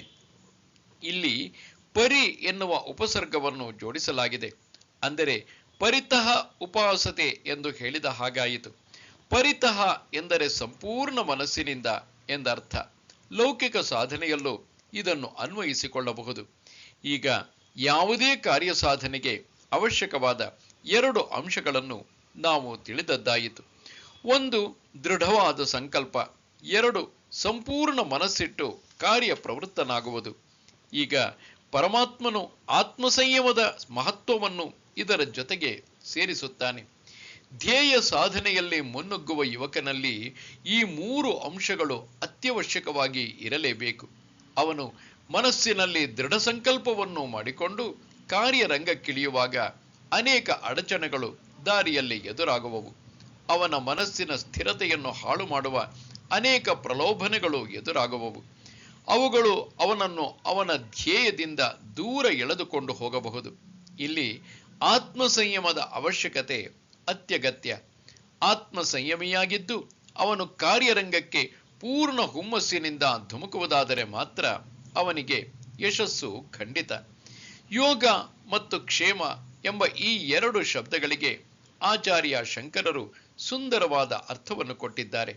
ಯೋಗ ಎಂದರೆ ತನ್ನಲ್ಲಿ ಇಲ್ಲದ್ದನ್ನು ಪಡೆಯಬೇಕು ಎನ್ನುವ ಬಯಕೆ, ಮತ್ತು ಅದೇ ರೀತಿ ಕ್ಷೇಮ ಎಂದರೆ ಪಡೆದುಕೊಂಡದ್ದನ್ನು ಕಾಪಾಡಿಕೊಳ್ಳಬೇಕು ಎನ್ನುವ ಬಯಕೆ. ನಮ್ಮ ಜೀವನದಲ್ಲಿ ಈ 2ಅನ್ನೇ ನಾವು ಬಯಸುತ್ತಿರುವುದು. ಜೀವನದಲ್ಲಿ ನಾವು ಅನುಭವಿಸುವ ಸುಖ, ದುಃಖ, ಲಾಭ, ನಷ್ಟ ಮತ್ತು ಜಯ ಅಪಜಯಗಳು ಈ 2ರಿಂದಾಗಿ ಮಾತ್ರ. ಈ 2ರಿಂದಾಗಿಯೇ ನಮ್ಮ ಮನಸ್ಸು ಸದಾ ಕ್ಷೋಭೆಗೊಳ್ಳುತ್ತಿರುವುದು. ಈ 2 ಇಲ್ಲದವನು ಖಂಡಿತವಾಗಿಯೂ ಮಹಾತ್ಮನೇ. ಅವನಿಗೆ ಯಾವುದೇ ದ್ವಂದ್ವಗಳ ತೊಂದರೆಯೂ ಇಲ್ಲ. ಮೇಲಿನ 3 ಅಂಶಗಳನ್ನು ತನ್ನ ಕಾರ್ಯ ಸಾಧನೆಯಲ್ಲಿ ಯಾವನು ಅಳವಡಿಸಿಕೊಳ್ಳುತ್ತಾನೋ ಅವನು ಯೋಗಕ್ಷೇಮದ ಬಗ್ಗೆ ಚಿಂತೆ ಮಾಡಬೇಕಿಲ್ಲ. ಏಕೆಂದರೆ ಅವೆರಡನ್ನೂ ನೋಡಿಕೊಳ್ಳುವ ಜವಾಬ್ದಾರಿಯನ್ನು ಪರಮಾತ್ಮನೇ ವಹಿಸಿಕೊಂಡಿರುತ್ತಾನೆ. ಇಲ್ಲಿ ಪರಮಾತ್ಮ ಎಂಬ ಶಬ್ದಕ್ಕೆ ಪರಮಾತ್ಮನ ನಿಯಮ ಎಂದರ್ಥ. ನೀರು ಮೇಲಿನಿಂದ ಕೆಳಗೆ ಹರಿಯುವುದು ಪರಮಾತ್ಮನ ಪ್ರಕೃತಿಯಲ್ಲಿ ಇಟ್ಟಿರುವ ನಿಯಮ. ಎತ್ತರದ ಜಾಗದಲ್ಲಿ ನಾವು ನೀರನ್ನು ಅಣೆಕಟ್ಟಿನ ಮೂಲಕ ಕಟ್ಟಿಟ್ಟರೆ ಸಾಕು, ಕೆಳಗಿರುವ ಭೂಮಿಗೆ ನೀರಿನ ತೇವವು ಪ್ರಕೃತಿ ನಿಯಮಕ್ಕೆ ಅನುಸಾರವಾಗಿ ತಾನಾಗಿ ಬರುವುದು. ಅದೇ ರೀತಿ ಯಾವನು ತನ್ನ ಕಾರ್ಯಸಾಧನೆಯಲ್ಲಿ 3 ಅಂಶಗಳನ್ನು ತಪ್ಪದೆ ಅನುಸರಿಸುತ್ತಾನೋ ಅವನನ್ನು ಯಶಸ್ಸು ಹುಡುಕಿಕೊಂಡು ಬರುವುದು. ಆಧ್ಯಾತ್ಮಿಕ ಸಾಧನೆಯಲ್ಲೂ ಈ 3 ಅಂಶಗಳು ಅತ್ಯಗತ್ಯ. ಅಂತಹ ಸಾಧಕನಿಗೆ ಯಶಸ್ಸು ಅತಿ ಸುಲಭದಲ್ಲಿ ಕರಗತವಾಗುವುದು. ಮುಂದಿನ ಶ್ಲೋಕದಲ್ಲಿ ಹೊಸ ವಿಷಯವನ್ನು ಚರ್ಚಿಸಲು ಆರಂಭಿಸುತ್ತಾನೆ ಶ್ರೀಕೃಷ್ಣ. ಪೂರ್ಣ ರೀತಿಯಲ್ಲಿ ಮನಸ್ಸನ್ನು ಆತ್ಮನಲ್ಲಿ ನಿಲ್ಲಿಸಿಕೊಳ್ಳಲು ಸಾಧ್ಯವಿಲ್ಲದವರು ಅನ್ಯ ದೇವತೆಗಳನ್ನು ಪೂಜಿಸುವ ಮೂಲಕ ಏನನ್ನು ಗಳಿಸುತ್ತಾರೆ? ಏಪ್ಯನ್ಯ ದೇವತಾ ಭಕ್ತಾ ಯಜಂತೆ ಶ್ರದ್ಧಯಾನ್ವಿತಾಃ ತೇಪಿ ಮಾಮೇವ ಕೌಂತೆಯ ಯಜಂತ್ಯ ವಿಧಿಪೂರ್ವಕಂ. ಹೇ ಕೌಂತೆಯ, ಇತರ ದೇವತೆಗಳನ್ನು ಶ್ರದ್ಧೆಯಿಂದ ಪೂಜಿಸುವವರೂ ಸಹ ನನ್ನನ್ನೇ ಪೂಜಿಸುತ್ತಿರುವುದು. ಆದರೆ ಅದು ಅವಿಧಿಪೂರ್ವಕವಾಗಿ ಅವರು ನನಗೆ ಮಾಡುವ ಪೂಜೆ. ಪ್ರಪಂಚದಲ್ಲಿ ಎಲ್ಲರೂ ಒಂದೇ ಮೂರ್ತಿಯನ್ನು ಪೂಜಿಸುವುದಿಲ್ಲ. ಏಕೆಂದರೆ ಅವರವರ ಮನಸ್ಸಿನ ಅಭಿರುಚಿ ಭಿನ್ನವಾಗಿರುತ್ತದೆ. ಆದರೆ ಎಲ್ಲಾ ಪೂಜೆಯೂ ಆ ಈಶ್ವರನಿಗೆ ಸಲ್ಲುವುದು. ಏಕೆಂದರೆ ಎಲ್ಲ ಪೂಜೆಗಳು ನಡೆಯುವುದು ಮನಸ್ಸಿನ ಮೂಲಕ. ಮನಸ್ಸು ಬುದ್ಧಿಯು ಶ್ರದ್ಧೆಯಿಂದ ಯಾವುದೇ ಮೂರ್ತಿಯ ಮೂಲಕ ಪೂಜೆಯನ್ನು ಸಲ್ಲಿಸಿದರೂ ಅದು ಹೋಗಿ ಮುಟ್ಟುವುದು ಮನಸ್ಸು ಬುದ್ಧಿಯ ಹಿಂದಿರುವ ನಿರ್ಗುಣ ಪರಮಾತ್ಮನಿಗೆ. ಈ ದೃಷ್ಟಿಯಿಂದಲೇ ಪರಮಾತ್ಮನು ಇಲ್ಲಿ ಹೇಳಿರುವುದು ಎಲ್ಲಾ ಪೂಜೆಯು ನನಗೇ ಸಲ್ಲುವುದು ಎಂದು. ಸಹನೆ ಎನ್ನುವ ಗುಣ ಹಿಂದೂಗಳಲ್ಲಿ ಎದ್ದು ಕಂಡುಬರುವ ಅತ್ಯಂತ ಶ್ರೇಷ್ಠವಾದ ಗುಣ. ನಾವು ಎಲ್ಲವನ್ನೂ ಒಪ್ಪಿಕೊಳ್ಳುತ್ತೇವೆ. ನಮ್ಮಲ್ಲಿ ಅದ್ವೈತವೂ ಇದೆ, ದ್ವೈತವೂ ಇದೆ ಮತ್ತು ವಿಶಿಷ್ಟ ಅದ್ವೈತವೂ ಇದೆ. ಬುದ್ಧಿ ಬೆಳೆಯದ ಕೆಲವರು ಮಾತ್ರ ಈ ವಿಷಯದಲ್ಲಿ ಜಗಳವಾಡುತ್ತಿರುವರು. ಶ್ರೀಕೃಷ್ಣನು ವಿಶಾಲ ಹೃದಯದವನಾದ್ದರಿಂದ ವಿಶಾಲ ದೃಷ್ಟಿಯನ್ನೇ ಇಲ್ಲಿ ಹೊರಗೆಡಹಿದ್ದಾನೆ. ಲೌಕಿಕ ದೃಷ್ಟಿಯಿಂದ ಈ ಶ್ಲೋಕವನ್ನು ಅರ್ಥ ಮಾಡಿಕೊಳ್ಳುವುದಾದರೆ, ವಿಷಯಗಳ ಮೂಲಕ ಪೂರ್ಣ ಸುಖವನ್ನು ಬಯಸುವವರು ಅವಿಧಿಪೂರ್ವಕವಾಗಿ ನನ್ನನ್ನೇ ಅರಸುತ್ತಿರುವುದು ಎಂದಾಗುತ್ತದೆ. ವಿಷಯ ಲಂಪಟನಾದ ವ್ಯಕ್ತಿಯು ಕೂಡ ಹೆಚ್ಚಿನ ವಿಷಯ ಸುಖವನ್ನು ಪಡೆಯಬೇಕೆಂದು ಹವಣಿಸುತ್ತಿರುವಾಗ ತನಗೆ ಗೊತ್ತಿಲ್ಲದಂತೆಯೇ ಆತ್ಮಸುಖವನ್ನೇ ಅರಸುತ್ತಿರುವುದು. ಆದರೆ ಅವನು ತನ್ನಲ್ಲೇ ಇರುವ ಆತ್ಮಸುಖವನ್ನು ವಿಷಯಗಳಲ್ಲಿ ಹುಡುಕುತ್ತಿರುತ್ತಾನೆ. ಇದನ್ನೇ ಇಲ್ಲಿ ಪರಮಾತ್ಮನು ಹೇಳುವುದು, ಇದು ಅವರು ಮಾಡುವ ಅವಿಧಿಪೂರ್ವಕವಾದ ಪೂಜೆ ಎಂದು. ಇದು ಅವಿಧಿಪೂರ್ವಕವಾದ ಪೂಜೆ, ಏಕೆಂದರೆ ಈ ಮೂಲಕ ಜನರಿಗೆ ನಿಜವಾದ ಶಾಂತಿಯು ಪ್ರಾಪ್ತಿಯಾಗುವುದಿಲ್ಲ. ಅದರ ಬದಲು ಹೆಚ್ಚಿನ ಅಶಾಂತಿ, ದುಃಖವೇ ಅವರ ಪಾಲಾಗುವುದು. ಆದರೆ ಅವರು ಏಕೆ ಹಾಗೆ ಮಾಡುತ್ತಾರೆ ಎಂದು ಕೇಳುವುದಾದರೆ, ಅದರ ಉತ್ತರ ಇಲ್ಲಿದೆ. ಅಹಂ ಹಿ ಸರ್ವಯಜ್ಞಾನಾಂ ಭೋಕ್ತಾ ಚ ಪ್ರಭುರೇವ ಚ ನ ತು ಮಾಮಭಿಜಾನಂತಿ ತತ್ವೇನಾತಶ್ಚ್ಯವಂತಿ ತೇ. ಸಮಸ್ತ ಪೂಜೆಗಳ ಭೋಕ್ತೃವು ನಾನೇ, ಪ್ರಭುವು ನಾನೇ, ಆದರೆ ನನ್ನನ್ನು ಸರಿಯಾಗಿ ತಿಳಿಯದೆ ವಂಚಿತರಾಗಿದ್ದಾರೆ. ಎಲ್ಲ ಪೂಜೆಗಳಲ್ಲೂ ಪರಮಾತ್ಮನೇ ಭೋಕ್ತೃವು, ಏಕೆಂದರೆ ಎಲ್ಲಾ ಪೂಜೆಗಳೂ ಸಲ್ಲುವುದು ಅವನಿಗೇನೆ. ಅವನು ಇಡೀ ಜಗತ್ತಿನ ಪ್ರಭು. ಪರಮಾತ್ಮನ ತಾತ್ವಿಕ ಸ್ವರೂಪವನ್ನು ತಿಳಿಯಬೇಕಾದರೆ ಮನಸ್ಸು ಬುದ್ಧಿಯನ್ನು ದಾಟಬೇಕು, ಶುದ್ಧ ನಿರ್ಗುಣ ಆತ್ಮನಲ್ಲಿ ಲೀನವಾಗಬೇಕು. ಆದರೆ ಜನರಿಗೆ ಈ ರೀತಿಯ ಸಾಧನೆ ಮಾಡುವುದು ಕಷ್ಟವಾಗಿ ಕಾಣುವುದರಿಂದ ಅವರು ಪರಮಾತ್ಮನನ್ನು ಬೇರೆ ಬೇರೆ ರೂಪಗಳಲ್ಲಿ ಪೂಜಿಸಲು ತೊಡಗುತ್ತಾರೆ. ಆದುದರಿಂದಲೇ ಅವರಿಗೆ ಪೂರ್ಣ ಸಿದ್ಧಿಯೂ ಆಗುವುದಿಲ್ಲ. ವ್ಯಾವಹಾರಿಕ ದೃಷ್ಟಿಯಿಂದ ಈ ಶ್ಲೋಕವನ್ನು ನಾವು ನೋಡುವುದಾದರೆ, ನಾವು ಮಾಡುವ ಎಲ್ಲಾ ಕೆಲಸಗಳಿಗೆ ಯಜ್ಞ ಅಂದರೆ ಪರಮಾತ್ಮನೇ ಅಧಿದೇವತೆ. ಮಾಡುವ ಕೆಲಸದ ಮೂಲಕ ನಾವು ಆಧ್ಯಾತ್ಮಿಕವಾಗಿ ಅರಳಬೇಕು. ಆದರೆ ವ್ಯವಹಾರದಲ್ಲಿ ಈ ದೃಷ್ಟಿಯನ್ನು ಯಾರೂ ಇಟ್ಟುಕೊಳ್ಳುವುದಿಲ್ಲ. ಆದುದರಿಂದಲೇ ನಾವು ಸಾಧನೆಯ ರಂಗದಲ್ಲಿ ಎಡವಿ ಬೀಳುವುದು. ನಿಜವಾದ ಶಾಂತಿ ಅಥವಾ ಆನಂದವು ಅಂತರಾತ್ಮನ ಸ್ವರೂಪ. ಅದು ಬಾಹ್ಯ ಪ್ರಪಂಚದಿಂದ ಸಿಗುವಂತಹದ್ದಲ್ಲ.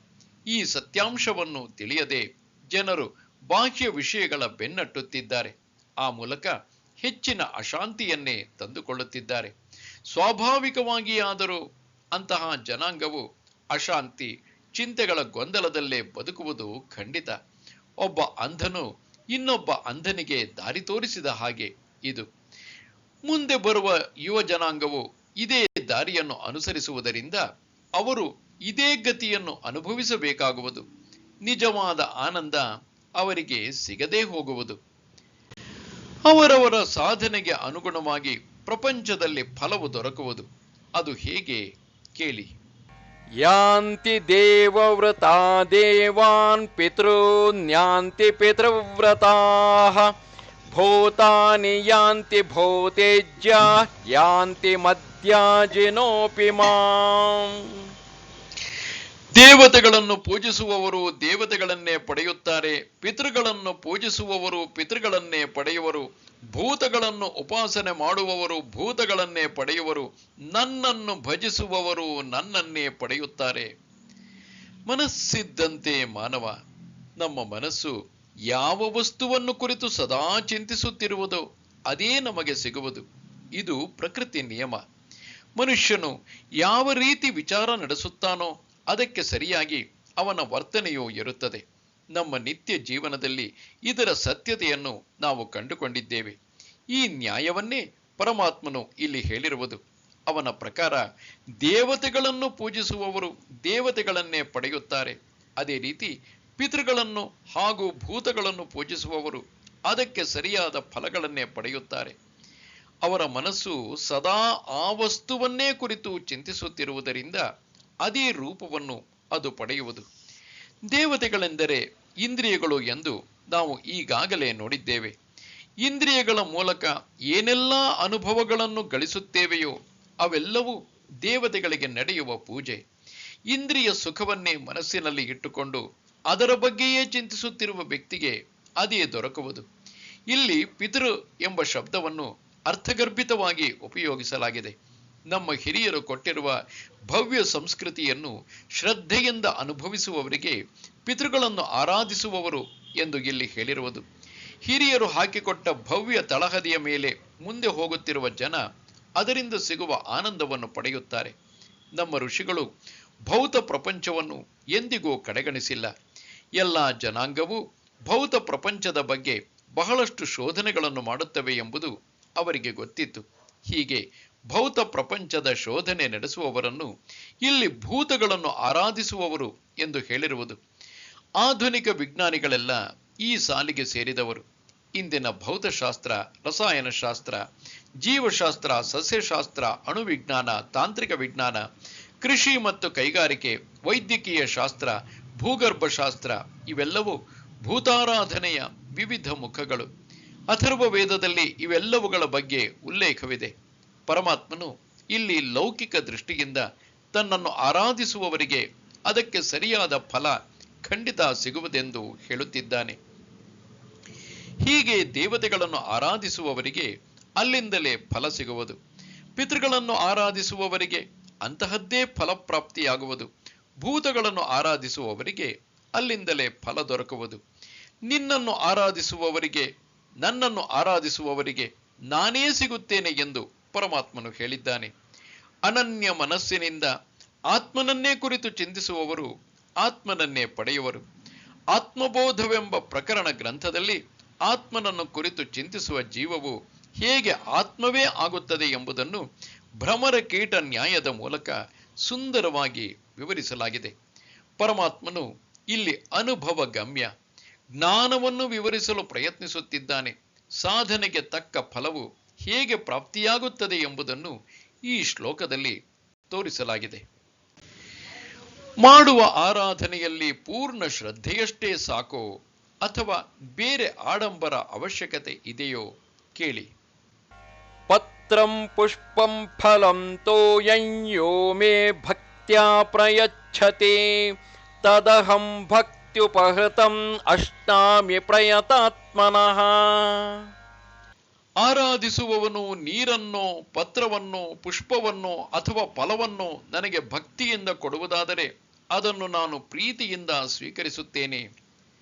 ಪ್ರಪಂಚದಲ್ಲಿ ಎಲ್ಲ ಧರ್ಮಗಳಲ್ಲೂ ದೇವರಿಗೆ ಹರಕೆಯನ್ನು ಹೊರುವ ಮತ್ತು ನಾನಾ ರೀತಿಯ ಫಲಪುಷ್ಪಗಳನ್ನು ಅರ್ಪಿಸುವ ಪದ್ಧತಿ ಇದ್ದೇ ಇದೆ. ಇಂದಿನ ಆಧುನಿಕ ಯುವಕರಿಗೆ ಇದನ್ನೆಲ್ಲ ನೋಡುವಾಗ ಆಶ್ಚರ್ಯವಾದೀತು. ಅಷ್ಟು ಮಾತ್ರವಲ್ಲ, ಅವರ ಬುದ್ಧಿಗೆ ಸರ್ವಶಕ್ತನೂ ಸರ್ವಾಂತರ್ಯಾಮಿಯೂ ಆದ ಪೂರ್ಣ ಪರಮಾತ್ಮನಿಗೆ ಒಂದು ಚಮಚ ಎಣ್ಣೆಯಿಂದ ಅಥವಾ ಒಂದು ಸಣ್ಣ ಹೂವಿನ ಹಾರದಿಂದ ಅವನಿಗೆ ಆಗಬೇಕಾದುದಾದರೂ ಏನು? ನಮ್ಮ ಎಲ್ಲಾ ದೇವಸ್ಥಾನಗಳಲ್ಲಿ, ಮಸೀದಿಗಳಲ್ಲಿ ಮತ್ತು ಚರ್ಚುಗಳಲ್ಲಿ ಈ ಪದ್ಧತಿಯು ಇಂದಿಗೂ ನಡೆದು ಬರುತ್ತಿದೆ. ಇದರ ಸರಿಯಾದ ಅರ್ಥವನ್ನು ತಿಳಿಯದ ಎಷ್ಟೋ ತಾರ್ಕಿಕರು ಇಂತಹ ದೇವಸ್ಥಾನಗಳಿಂದ ಸಮಾಜಕ್ಕೆ ಏನೇನೂ ಪ್ರಯೋಜನವಿಲ್ಲ, ಈ ದೇವಸ್ಥಾನಗಳನ್ನೆಲ್ಲ ಆಸ್ಪತ್ರೆಗಳನ್ನಾಗಿಯೋ ಶಾಲೆಗಳನ್ನಾಗಿಯೋ ಪರಿವರ್ತಿಸಿದರೆ ಬಹಳ ಒಳ್ಳೆಯದು ಎಂಬ ಅಭಿಪ್ರಾಯಕ್ಕೆ ಬಂದಿದ್ದಾರೆ. ಆದರೆ ನಮ್ಮ ಸಮಾಜದ ಪರಿಸ್ಥಿತಿಯು ಇನ್ನೂ ಅಷ್ಟು ಹದಗೆಟ್ಟಿಲ್ಲ. ನಮ್ಮ ಸಮಾಜದಲ್ಲಿ ಇನ್ನೂ ಆರೋಗ್ಯವಂತ ನಾಗರಿಕರು ಇದ್ದಾರೆ, ವಿಚಾರವಂತ ಜೀವಿಗಳೂ ಇದ್ದಾರೆ. ಹಾಗಿರುವಾಗ ನಮ್ಮ ಸಮಾಜದಲ್ಲಿ ದೇವಸ್ಥಾನಗಳ, ಪ್ರಾರ್ಥನಾ ಮಂದಿರಗಳ ಅವಶ್ಯಕತೆ ಇದೆ. ಈ ದೇವಸ್ಥಾನಗಳಲ್ಲಿ ಭಕ್ತಿಗೆ ಹೆಚ್ಚಿನ ಮಹತ್ವವನ್ನು ಕೊಡಬೇಕು. ದೇವಸ್ಥಾನ ಎಷ್ಟು ವಿಶಾಲವಾಗಿದೆ, ದೇವರಿಗೆ ಎಷ್ಟು ಒಡವೆಗಳಿವೆ ಎಂಬುದು ಮುಖ್ಯವಲ್ಲ. ಈ ಶ್ಲೋಕದಲ್ಲಿ ಪರಮಾತ್ಮನಿಗೆ ಬೇಕಾದದ್ದು ಒಡವೆ ಆಭರಣಗಳಲ್ಲ, ಅವನಿಗೆ ಬೇಕಾಗಿರುವುದು ಶುದ್ಧ ಮನಸ್ಸಿನ ಸ್ವಚ್ಛ ಭಕ್ತಿ ಎಂಬುದನ್ನು ಸ್ಪಷ್ಟವಾಗಿ ತೋರಿಸಲಾಗಿದೆ. ಕೊಡುವ ವಸ್ತುವು ಪತ್ರವೋ, ಪುಷ್ಪವೋ, ಫಲವೋ ಅಥವಾ ತೋಯವೋ ಯಾವುದೇ ಇರಲಿ, ದೇವರಿಗೆ ನಾವು ಏನನ್ನು ಕೊಡುತ್ತೇವೆ ಎಂಬುದು ಮುಖ್ಯವಲ್ಲ, ಎಷ್ಟು ಶ್ರದ್ಧೆಯಿಂದ ಕೊಡುತ್ತೇವೆ ಎಂಬುದು ಮುಖ್ಯ. ಭಕ್ತಿಯಿಂದ ಅರ್ಪಿತವಾದುದನ್ನು ಮಾತ್ರ ಪ್ರೀತಿಯಿಂದ ನಾನು ಸ್ವೀಕರಿಸುತ್ತೇನೆ ಎಂದು ಪರಮಾತ್ಮನು ಹೇಳುತ್ತಾನೆ. ಈ ಶ್ಲೋಕದಲ್ಲಿ ಉಪಯೋಗಿಸುವ ಶಬ್ದಗಳನ್ನು ಸರಿಯಾಗಿ ಗ್ರಹಿಸಲು ಪ್ರಯತ್ನಿಸೋಣ. ಪರಮಾತ್ಮನಿಗೆ ಯಾವ ವಸ್ತುವಿನ ಅವಶ್ಯಕತೆಯೂ ಇಲ್ಲ ಎಂಬುದು ಸತ್ಯ. ಆದುದರಿಂದ ಪರಮಾತ್ಮನು ನಮ್ಮಿಂದ ಏನನ್ನೂ ಬಯಸುವುದಿಲ್ಲ, ಇದಂತೂ ಸತ್ಯ. ಪ್ರಪಂಚದಲ್ಲಿರುವ ಎಲ್ಲ ವಸ್ತುಗಳು ಅವನಿಗೆ ಸೇರಿವೆ. ಅವನ ವಸ್ತುವನ್ನೇ ಅವನಿಗೇ ಕೊಡುವುದರಲ್ಲಿ ಏನೇನೂ ಅರ್ಥವಿಲ್ಲ. ಸಾರ್ವಜನಿಕ ಉದ್ಯಾನದಲ್ಲಿ ವಿಹರಿಸುತ್ತಿರುವ ಪ್ರೇಮಿಗಳು ಒಂದೊಂದು ಸಲ ಹೀಗೆಯೇ ಮಾಡುವುದುಂಟು. ಹುಡುಗನು ಆ ಉದ್ಯಾನವನದಲ್ಲಿ ಬೆಳೆದಿರುವ ಒಂದು ಗುಲಾಬಿ ಹೂವನ್ನು ಕಿತ್ತು ತನ್ನ ಪ್ರೇಯಸಿಯ ಮುಡಿಗೆ ಮುಡಿಸುವುದುಂಟು. ಅದೇ ರೀತಿ ಪ್ರಕೃತಿಯಲ್ಲಿ ಬೆಳೆದ ಫಲಪುಷ್ಪವನ್ನು ಪರಮಾತ್ಮನಿಗೆ ಅರ್ಪಿಸುವುದು ಪದ್ಧತಿ. ಅರ್ಪಿಸುವಂತಹ ವಸ್ತು ನಮ್ಮದಲ್ಲ ಎಂದು ತಿಳಿದಿದ್ದು ಮತ್ತೆ ಅರ್ಪಿಸುವುದರಲ್ಲಿ ಯಾವ ರೀತಿಯ ಅಹಂಕಾರವೂ ಇರಬಾರದು. ಅರ್ಪಿಸುವಲ್ಲಿ ವಸ್ತು ಮುಖ್ಯವಲ್ಲ, ಅರ್ಪಿಸುವ ರೀತಿ ಮುಖ್ಯ. ಪರಮಾತ್ಮನಿಗೆ ಬೇಕಾಗಿರುವುದು ಭಕ್ತಿ. ಉದಾಹರಣೆಗೆ, ತಿಂಡಿ ತಿನ್ನುವಾಗ ಒಂದು ಚಮಚವನ್ನು ನಾವು ಉಪಯೋಗಿಸುವುದುಂಟು. ಚಮಚವು ತಿಂಡಿ ತಿಂದ ಮೇಲೂ ಕೂಡ ಇದ್ದ ಹಾಗೆಯೇ ಇರುತ್ತದೆ. ಅದೇ ರೀತಿ ದೇವರಿಗೆ ಅರ್ಪಿಸಿದ ಹೂವೇ ಆಗಲಿ ಹಣ್ಣೇ ಆಗಲಿ ಅರ್ಪಿಸಿದ ನಂತರವೂ ಹಾಗೆಯೇ ಇರುವುದು. ಭಕ್ತನ ಹೃದಯದಲ್ಲಿರುವ ಭಕ್ತಿಯನ್ನು ಪರಮಾತ್ಮನಿಗೆ ಅರ್ಪಿಸುವ ಮಾಧ್ಯಮ ಒಂದು ಹೂ ಅಥವಾ ಹಣ್ಣು. ಈ ಶ್ಲೋಕದ ಮೂಲಕ ಅರ್ಪಣೆಯಲ್ಲಿ ಇರಬೇಕಾದ 2 ಅಂಶಗಳನ್ನು ಹೇಳಿದ ಹಾಗಾಯಿತು. 1, ಅಗತ್ಯ ಇರುವ ಶ್ರದ್ಧಾಭಕ್ತಿ. 2, ಶುದ್ಧ ಮನಸ್ಸು. ಈ 2 ಅಂಶಗಳಿಲ್ಲದ ಅರ್ಪಣೆಯು ನಿರರ್ಥಕವಾದುದು. ಆದುದರಿಂದ ಯತ್ಕರೋಷಿ ಯದಶ್ನಾಸಿ ಯಜ್ಜುಹೋಷಿ ದದಾಸಿ ಯತ್ ಯತ್ತಪಸ್ಯಸಿ ಕೌಂತೇಯ ತತ್ಕುರುಷ್ವ ಮದರ್ಪಣಂ.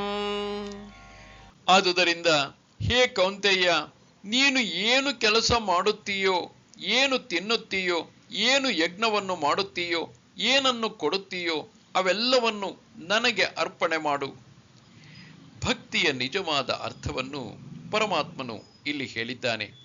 ಜೀವನದ ಎಲ್ಲ ಕ್ಷಣಗಳಲ್ಲೂ ಈ ರೀತಿಯ ಭಾವನೆಯಿಂದ ನಾವು ಜೀವಿಸುವುದಾದರೆ ಅನನ್ಯ ಭಾವದಿಂದ ಪರಮಾತ್ಮನನ್ನು ಭಜಿಸಿದ ಹಾಗೆ.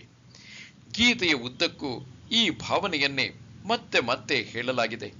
ಭಕ್ತಿ ಎನ್ನುವಂತಹದ್ದು ಶಾರೀರಿಕ ವ್ಯಾಯಾಮವಲ್ಲ, ಅದು ಮಾನಸಿಕ ಭಾವನೆ ಎಂಬುದನ್ನು ಗೀತೆಯು ಮತ್ತೆ ಮತ್ತೆ ಒತ್ತಿ ಹೇಳುತ್ತದೆ. ನಮ್ಮ ಇಂದ್ರಿಯ ವ್ಯಾಪಾರಗಳೆಲ್ಲವೂ ಪರಮಾತ್ಮನಿಗೆ ನಡೆಯುವ ಪೂಜೆಗಳೇ. ಇದೇನು ಅತಿಶಯೋಕ್ತಿಯಲ್ಲ. ಅಥವಾ ಆ ರೀತಿಯಿಂದ ಬದುಕುವುದು ಮನುಷ್ಯನಿಗೆ ಅಸಾಧ್ಯವಾದುದೇನೂ ಅಲ್ಲ. ಎಲ್ಲ ಕಡೆಯೂ ಇರುವುದು ಒಬ್ಬನೇ ಪರಮಾತ್ಮ. ಈಶ್ವರನಲ್ಲೂ ಗುರುವಿನಲ್ಲೂ ಮತ್ತು ಶಿಷ್ಯನಲ್ಲೂ ಒಂದೇ ಆತ್ಮನಿರುವುದು. ಈ ಆತ್ಮನ ಸನ್ನಿಧಿಯಲ್ಲೇ ನಮ್ಮ ಎಲ್ಲಾ ವ್ಯವಹಾರಗಳು ನಡೆಯುತ್ತಿರುವುದು. ಆದುದರಿಂದ ಇಂದ್ರಿಯ ವ್ಯಾಪಾರಗಳು ನಡೆಯುತ್ತಿರುವಾಗ ಆತ್ಮನ ಸ್ಮರಣೆಯೊಂದಿರುವುದಾದರೆ ಅದು ನಿಜವಾದ ಭಕ್ತಿ. ಬಂಗಾರದ ಆಭರಣಗಳಲ್ಲೆಲ್ಲ ಬಂಗಾರವು ಇರುವಂತೆ, ಹತ್ತಿಯ ಬಟ್ಟೆಗಳಲ್ಲೆಲ್ಲ ಹತ್ತಿ ಇರುವಂತೆ, ಜಗತ್ತಿನ ನಾಮರೂಪಗಳಲ್ಲೆಲ್ಲ ಪರಮಾತ್ಮನೇ ಇದ್ದಾನೆ. ಯಾವ ಸಾಧಕನು ತಾನು ಮಾಡುವ ಎಲ್ಲಾ ಕೆಲಸಗಳಲ್ಲಿ ಮತ್ತು ತನ್ನ ಎಲ್ಲಾ ಇಂದ್ರಿಯ ವ್ಯಾಪಾರಗಳಲ್ಲಿ ಆತ್ಮನನ್ನು ಸ್ಮರಿಸುತ್ತಾನೋ ಅವನೇ ಸುಖ ಜೀವಿ, ಮನಸ್ಸಿದ್ದಂತೆ ಮಾನವ. ಆದುದರಿಂದ ಯಾವ ಭಾವನೆಯನ್ನು ಇಟ್ಟುಕೊಂಡು ನಾವು ಜೀವನ ರಂಗಕ್ಕೆ ಧುಮುಕುತ್ತೇವೋ ಅದಕ್ಕೆ ತಕ್ಕುದಾದ ಫಲವು ಸಿಗುವುದು. ನಗು ನಗುತ್ತಾಗಿರಿ, ಬದುಕು ಬಂಗಾರವಾಗುವುದು. ಅಳುತ್ತಾಗಿರಿ, ಜೀವನವೇ ಅಳುವ ಗೋಳಾಗುವುದು. ಎಲ್ಲರನ್ನೂ ಗೌರವಿಸಿ ದಿವ್ಯ ಭಾವನೆಯಿಂದ ನೋಡುವುದನ್ನು ಕಲಿಯಿರಿ, ಆಗ ಪ್ರಪಂಚವೆಲ್ಲವೂ ದಿವ್ಯವಾಗಿ ಕಾಣುವುದು. ಹೀಗೆ ಅರ್ಪಣಾ ಭಾವದಿಂದ ಪ್ರಪಂಚದಲ್ಲಿ ಬದುಕುವುದಾದರೆ ನಮ್ಮ ಸಂಪೂರ್ಣ ಜೀವನವು ಪವಿತ್ರವಾಗುವುದು. ಮಾತ್ರವಲ್ಲ, ಪರಮಾತ್ಮನ ಮೇಲಿನ ನಮ್ಮ ಭಕ್ತಿಯು ಇನ್ನೂ ಇಮ್ಮಡಿಯಾಗುವುದು. ಗೀತೆಯ ಈ ಶ್ಲೋಕವು ಸಾಧಕರಿಗೆ ನಿಜವಾದ ಭಕ್ತಿ ಎಂದರೇನು ಎಂಬುದನ್ನು ತೋರಿಸಿಕೊಟ್ಟಿದೆ. ಪರಮಾತ್ಮನನ್ನು ಭಜಿಸಲು ಸಂಸಾರದಿಂದ ದೂರ ಎಲ್ಲೋ ಕಾಡಿಗೆ ಹೋಗಬೇಕೆಂದಿಲ್ಲ. ಸಂಸಾರದಲ್ಲಿದ್ದು ಅಧ್ಯಾತ್ಮ ಸಾಧನೆಯನ್ನು ಮಾಡಲು ಸಾಧ್ಯವಿದೆ ಎಂಬುದನ್ನು ಈ ಶ್ಲೋಕವು ಸಾರಿ ಹೇಳುತ್ತದೆ. ಆದರೆ ಈ ರೀತಿ ಬದುಕುವುದರಿಂದ ಸಿಗುವ ಫಲವೇನು ಕೇಳಿ. ಶುಭಾಶುಭ ಫಲೈರೇವಂ ಮೋಕ್ಷ್ಯಸೆ ಕರ್ಮ ಬಂಧನೈಃ ಸನ್ಯಾಸಯೋಗಯುಕ್ತಾತ್ಮ ವಿಮುಕ್ತೋ ಮಾಮುಪೈಷ್ಯಸಿ. ಈ ವಿಧವಾಗಿ ಅರ್ಪಣಾ ಭಾವದಿಂದ ನನ್ನನ್ನು ಭಜಿಸುವುದಾದರೆ ಕರ್ಮ ಬಂಧನದಿಂದ ಬಿಡುಗಡೆಯನ್ನು ಪಡೆಯುವೆ. ಸನ್ಯಾಸ ಯೋಗಯುಕ್ತನಾಗಿ ನೀನು ನನ್ನನ್ನೇ ಸೇರುವೆ. ಜೀವನದಲ್ಲಿ ನಾವೆಲ್ಲರೂ ಹೋಗಿ ಮುಟ್ಟಬೇಕಾದ ಧ್ಯೇಯ ಒಂದೇ. ಅದನ್ನು ಸಾಧಿಸುವ ದಾರಿಗಳು ಮಾತ್ರ ಹಲವು.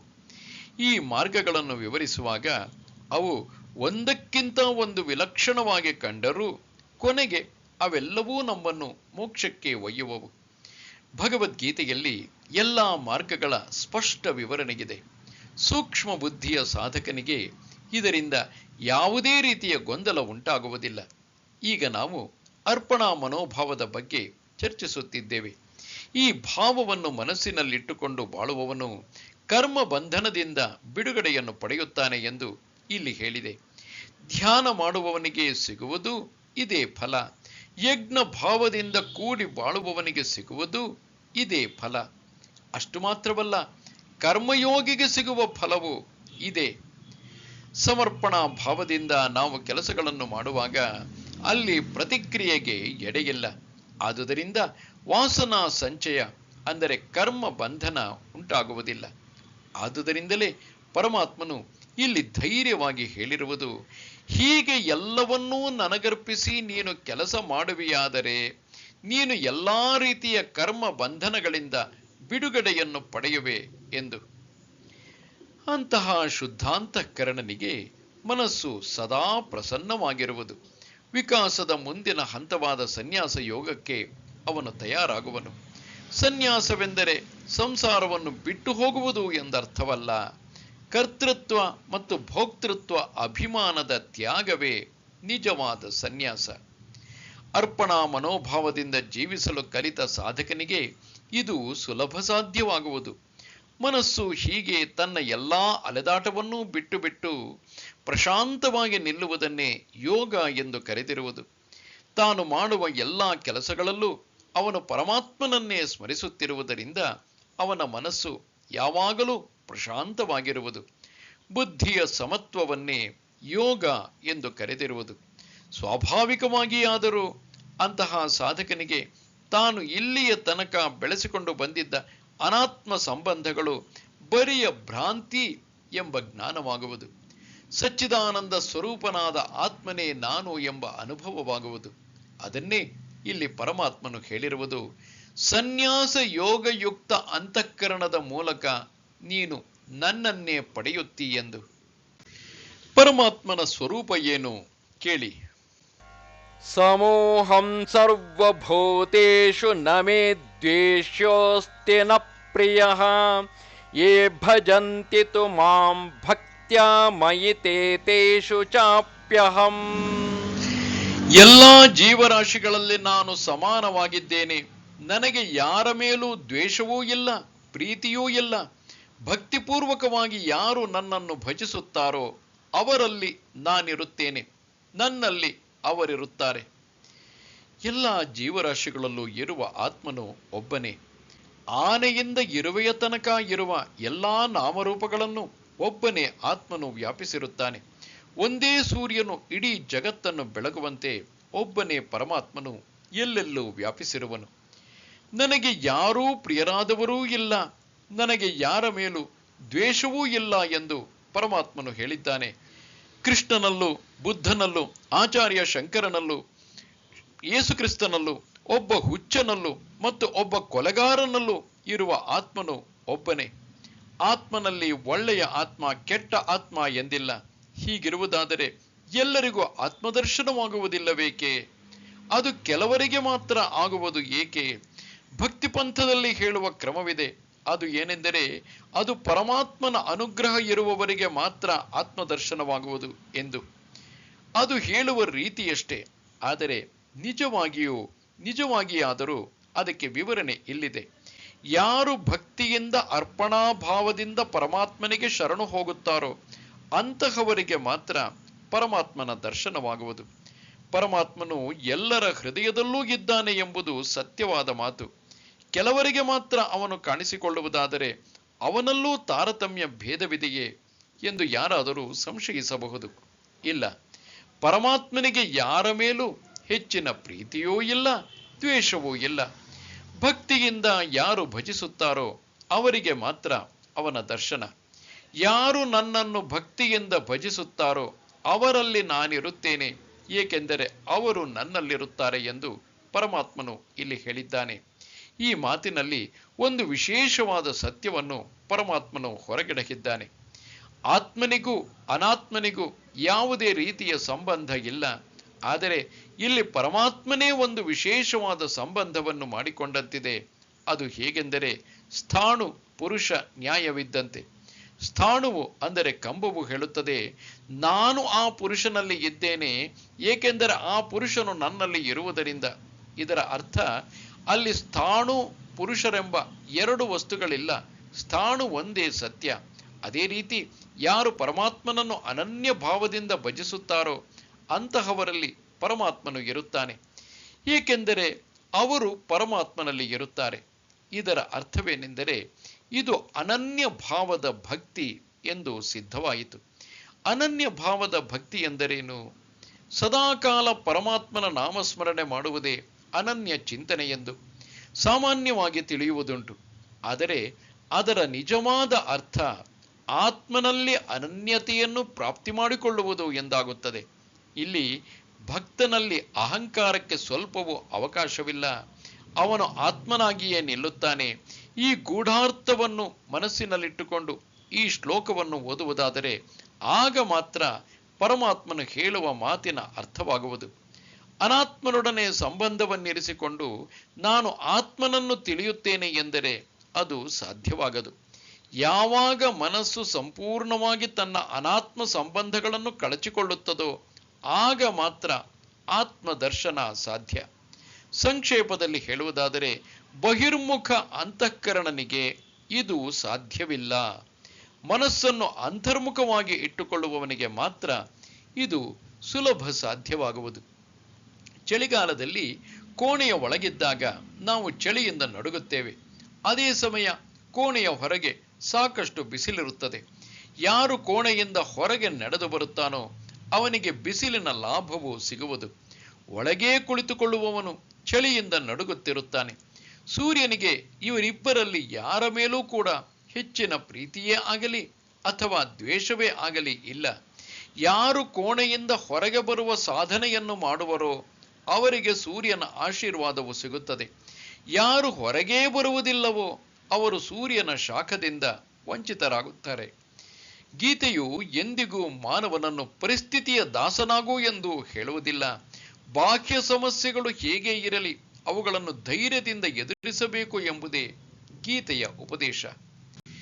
ಪರಮಾತ್ಮನನ್ನು ಸಾಕ್ಷಾತ್ಕರಿಸಿಕೊಳ್ಳುವ ಸಾಧ್ಯತೆ ಒಳ್ಳೆಯವರಿಗೆ ಮಾತ್ರ ಮೀಸಲಾದುದೇ. ಕೇಳಿ. ಅಪಿ ಚೇತ್ ಸುದುರಾಚಾರ ಭಜತೆ ಮಾಮನನ್ಯ ಭಾಗ್ ಸಾಧುರೇವ ಸಮಂತವ್ಯ ಸಮ್ಯಕ್ ವ್ಯವಸಿತೋ ಹಿ ಸಹ. ಪಾಪಿಗಳಲ್ಲಿ ಮಹಾಪಾಪಿಯಾದವರು ಸಹ ನನ್ನನ್ನು ಅನನ್ಯ ಭಾವದಿಂದ ಭಜಿಸುವುದಾದರೆ ಅವನು ಧನ್ಯನೆಂದೇ ತಿಳಿ, ಏಕೆಂದರೆ ಅವನ ನಿಶ್ಚಯವು ಸರಿಯಾದುದು. ಭಕ್ತಿಯಲ್ಲಿ ಭೇದ ಭಾವವಿಲ್ಲ. ಯಾರೂ ಕೂಡ ಭಕ್ತಿಯನ್ನು ಮಾಡಲು ಅರ್ಹರೇ. ಆತ್ಮನಲ್ಲಿ ಅನನ್ಯ ಭಾವದಿಂದ ಶರಣು ಹೋಗುವುದೇ ಭಕ್ತಿ. ಇದನ್ನು ನಿರಂತರ ಅಭ್ಯಾಸದ ಮೂಲಕ ಯಾರು ಸಾಧಿಸುತ್ತಾರೋ ಅವನಿಗೆ ಆತ್ಮದರ್ಶನವು ಸುಲಭವಾಗಿ ಕರಗತವಾಗುವುದು. ಸಾಮಾನ್ಯವಾಗಿ ದುಷ್ಕರ್ಮಿಗಳಿಗೆ, ದುರಾಚಾರಿಗಳಿಗೆ ಭಕ್ತಿಯ ಮಂಟಪಕ್ಕೆ ಪ್ರವೇಶವಿಲ್ಲ ಎಂದು ಹೇಳುವುದುಂಟು. ಆದರೆ ಇದು ಶಾಸ್ತ್ರಸಮ್ಮತವಲ್ಲ. ವೇದದಲ್ಲಿ ಪಾಪದ ಬಗ್ಗೆ ಖಂಡನೆಯಿದೆಯೇ ವಿನಃ ಪಾಪಿಯ ಬಗ್ಗೆ ಅಲ್ಲ. ತಾಮಸ ವಾಸನೆಗಳು ಮನುಷ್ಯನನ್ನು ಪಾಪಕರ್ಮವನ್ನು ಮಾಡುವಲ್ಲಿ ಪ್ರೇರೇಪಿಸುವುದೇನೋ ಸಹಜ. ಮನಸ್ಸನ್ನು ಸತ್ವಕ್ಕೆ ತಿರುಗಿಸಿಕೊಳ್ಳುವುದಾದರೆ ಮನಸ್ಸಿನ ವರ್ತನೆಯು ಬದಲಾಗುವುದು. ಅಂತಹ ಮನಸ್ಸು ಆತ್ಮಚಿಂತನೆಗೆ ಯೋಗ್ಯವಾಗುವುದು. ಆಗ ಪುನಃ ಅದು ಕೆಟ್ಟ ರೀತಿಯಲ್ಲಿ ವರ್ತಿಸಲಾರದು. ಭಗವದ್ಗೀತೆಯು ಪಾಪಿಗಳನ್ನು ದೂರ ಬಿಡುವುದಿಲ್ಲ.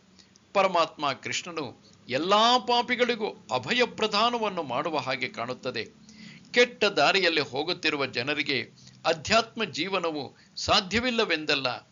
ಕೆಟ್ಟ ದಾರಿಯಲ್ಲೇ ಇರುವವರು ಕೂಡ ಜೀವನದಲ್ಲಿ ಒಂದು ಸಲ ಆತ್ಮನ ಕಡೆಗೆ ತಿರುಗುವುದಾದರೆ ಅಲ್ಲಿಂದ ನಂತರ ಅವರು ಸಾಧುಗಳಾಗುವರು ಎಂದು ಇಲ್ಲಿ ಹೇಳಿದೆ. ಅವರು ಅನನ್ಯ ಭಾವದಿಂದ ಆತ್ಮನಿಗೆ ಶರಣು ಹೋಗುವುದಾದರೆ ಅಲ್ಲಿಯ ತನಕ ಅವರು ಬೆಳೆಸಿಕೊಂಡಿದ್ದ ಅನಾತ್ಮ ಸಂಬಂಧಗಳೆಲ್ಲವೂ ಕಡಿದು ಹೋಗುವವು. ಭಕ್ತಿಗೆ ತಕ್ಕ ಫಲ ಸಿಕ್ಕಿಯೇ ಸಿಕ್ಕುವುದು.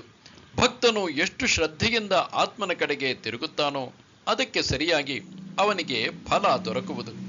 ಮಹಾಪಾಪಿಗಳಲ್ಲಿ ಅತ್ಯಂತ ಕಡುಪಾಪಿಯಾದವನಾದರೂ ಒಂದು ಸಲ ಜೀವನದಲ್ಲಿ ಆತ್ಮನಿಗೆ ಅನನ್ಯ ಭಾವದಿಂದ ಶರಣು ಹೋಗುವುದಾದರೆ ಅವನನ್ನು ಸಾಧು ಎಂದು ಪರಿಗಣಿಸಬೇಕು ಎಂದು ಪರಮಾತ್ಮನು ಇಲ್ಲಿ ಹೇಳಿದ್ದಾನೆ. ಇಲ್ಲಿಯ ತನಕ ಆ ವ್ಯಕ್ತಿಯು ಕೆಟ್ಟ ರೀತಿಯಲ್ಲೇ ಬದುಕಿದ್ದರೂ, ವಿಷಯಗಳ ಸುಖ ಪಡೆಯಬೇಕೆಂಬ ಆಶೆಯಿಂದ ಅತ್ಯಂತ ಕ್ರೂರ ಜೀವನವನ್ನೇ ನಡೆಸಿದ್ದರೂ, ಈಗ ಮನಃಪೂರ್ವಕವಾಗಿ ಅವನು ಆತ್ಮನತ್ತ ತಿರುಗುವುದಾದರೆ ಇಂದಿನಿಂದ ಅವನನ್ನು ಸಾಧುಪುರುಷನೆಂದು ಕರೆಯಬೇಕಾಗುವುದು. ಏಕೆಂದರೆ ಅವನ ಮನಸ್ಸು ಮತ್ತೆ ಕೆಟ್ಟ ಚಿಂತನೆಯನ್ನು ಮಾಡುವುದಿಲ್ಲ. ಅಂತಹ ವ್ಯಕ್ತಿ ಹೆಚ್ಚು ತಡವಿಲ್ಲದೆ ಅಚಿರಾತ್ ಬಹಳ ಬೇಗ ಸದಾಚಾರಿಯಾಗುತ್ತಾನೆ. ಈ ಸನ್ಮಾರ್ಗದಲ್ಲೇ ನಾನು ಮುಂದುವರಿಯುತ್ತೇನೆಂದು ಅವನು ದೃಢವಾಗಿ ನಿಶ್ಚಯಿಸಿದ್ದಾನೆ. ಇದು ವಿವೇಕಪೂರ್ಣವಾದ ನಿಶ್ಚಯ ಎಂದು ಪರಮಾತ್ಮನೇ ಹೇಳುತ್ತಾನೆ. ಆಧ್ಯಾತ್ಮಿಕ ಜೀವನದಲ್ಲಿ ದೃಢ ನಿಶ್ಚಯವೋ ಅತ್ಯಗತ್ಯ. ಈ ದಾರಿಯನ್ನು ತುಳಿಯುವ ಎಷ್ಟೋ ಜನ ಯಾವುದೇ ರೀತಿಯ ದೃಢ ನಿಶ್ಚಯವಿಲ್ಲದೆ ಸಂತೆಗೆ ಹೊರಟವರಂತೆ ಹೊರಟವರು ಇದ್ದಾರೆ. ಅಂತಹವರಿಗೆ ಏನನ್ನೂ ಸಾಧಿಸಲು ಸಾಧ್ಯವಿಲ್ಲ. ಸಾಧನೆಯ ದಾರಿಯಲ್ಲಿ ದೃಢ ಸಂಕಲ್ಪ ಬೇಕು, ಪಟ್ಟು ಹಿಡಿದು ಸಾಧನೆ ಮಾಡುವ ಹಠ ಬೇಕು ಮತ್ತು ಸಾಕಷ್ಟು ಸಹನೆ ಬೇಕು. ಅಂತಹವರಿಗೆ ಮಾತ್ರ ಸಾಧನೆಯ ಮಾರ್ಗದಲ್ಲಿ ಯಶಸ್ಸನ್ನು ಗಳಿಸಲು ಸಾಧ್ಯ. ಆದುದರಿಂದ ಈ ದಾರಿಯಲ್ಲೇ ಮುಂದುವರಿಯುವನೆಂಬ ದೃಢ ನಿಶ್ಚಯವನ್ನು ಮಾಡಿದ ವ್ಯಕ್ತಿಯು ಇಲ್ಲಿಯ ತನಕ ಕೆಟ್ಟ ರೀತಿಯ ಬಾಳನ್ನು ಬಾಳಿದ್ದರೂ ಇನ್ನು ಮುಂದೆ ಅವನನ್ನು ಸಾಧು ಎಂದು ಪರಿಗಣಿಸಬೇಕು ಎಂದು ಪರಮಾತ್ಮನೇ ಹೇಳುತ್ತಾನೆ. ತನ್ನ ಹೇಳಿಕೆಯನ್ನು ದೃಢಪಡಿಸುತ್ತಾ ಈ ರೀತಿಯ ಭಕ್ತಿಗೆ ಏನು ಫಲ ಸಿಗುವುದು ಎನ್ನುವುದನ್ನು ಮುಂದಿನ ಶ್ಲೋಕದಲ್ಲಿ ಶ್ರೀಕೃಷ್ಣನು ಎದೆ ತಟ್ಟಿ ಹೇಳುತ್ತಾನೆ. ಕ್ಷಿಪ್ರಂ ಭವತಿ ಧರ್ಮಾತ್ಮಾ ಶಶ್ವಚ್ಛಾಂತಿಂ ನಿಗಚ್ಚತಿ ಕೌಂತೇಯ ಪ್ರತಿಜಾನೀಹಿ ನಮೇ ಭಕ್ತಃ ಪ್ರಣಶ್ಯತಿ. ಅವನು ಅತಿ ಬೇಗನೆ ಧರ್ಮಾತ್ಮನಾಗಿ ಪೂರ್ಣ ಶಾಂತಿಯನ್ನು ಪಡೆಯುತ್ತಾನೆ. ಹೇ ಕೌಂತೆಯ, ನನ್ನ ಭಕ್ತನಿಗೆ ಎಂದಿಗೂ ನಾಶವಿಲ್ಲವೆಂಬುದನ್ನು ನಿಶ್ಚಯವಾಗಿ ತಿಳಿ. ಹಿಂದಿನ ಶ್ಲೋಕದಲ್ಲಿ ತಾನು ಹೇಳಿದ ಹೇಳಿಕೆಯನ್ನು ಇಲ್ಲಿ ದೃಢಪಡಿಸುತ್ತಾನೆ ಪರಮಾತ್ಮ. ಒಬ್ಬ ವ್ಯಕ್ತಿಯು ಕೆಟ್ಟ ರೀತಿಯಲ್ಲೇ ಜೀವಿಸುತ್ತಿದ್ದು ಒಂದು ಸಲ ಅವನು ತಾನು ಒಳ್ಳೆಯವನಾಗಬೇಕೆಂಬ ದೃಢ ನಿಶ್ಚಯದಿಂದ ಸನ್ಮಾರ್ಗಕ್ಕೆ ತಿರುಗುವುದಾದರೆ ಅಂದಿನಿಂದ ಅವನು ಅತಿ ಶೀಘ್ರದಲ್ಲೇ ಧರ್ಮಾತ್ಮನಾಗುತ್ತಾನೆ. ಧರ್ಮಾತ್ಮನಾಗುತ್ತಾನೆ ಎಂಬ ಶಬ್ದದ ಅರ್ಥ ಅವನು ಸದಾಚಾರಿಯಾಗಿ ಆತ್ಮನತ್ತ ತಿರುಗುತ್ತಾನೆ ಎಂದು.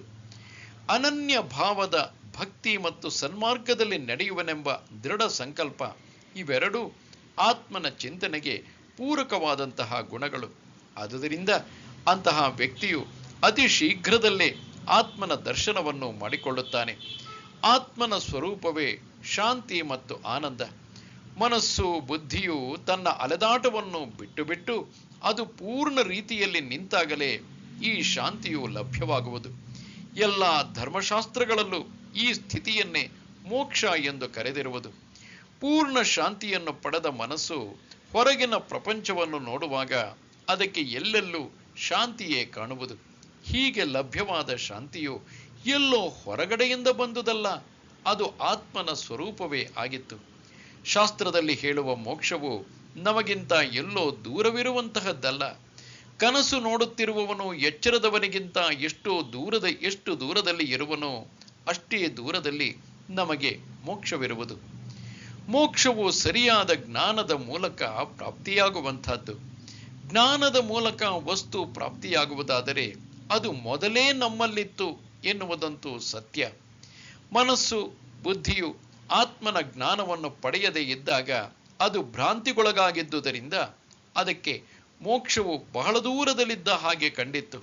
ಆದರೆ ಜ್ಞಾನವಾದ ಮೇಲೆ ಅದು ತನ್ನದೇ ಸ್ವರೂಪ ಎಂಬ ಅರಿವಾಗುವುದು.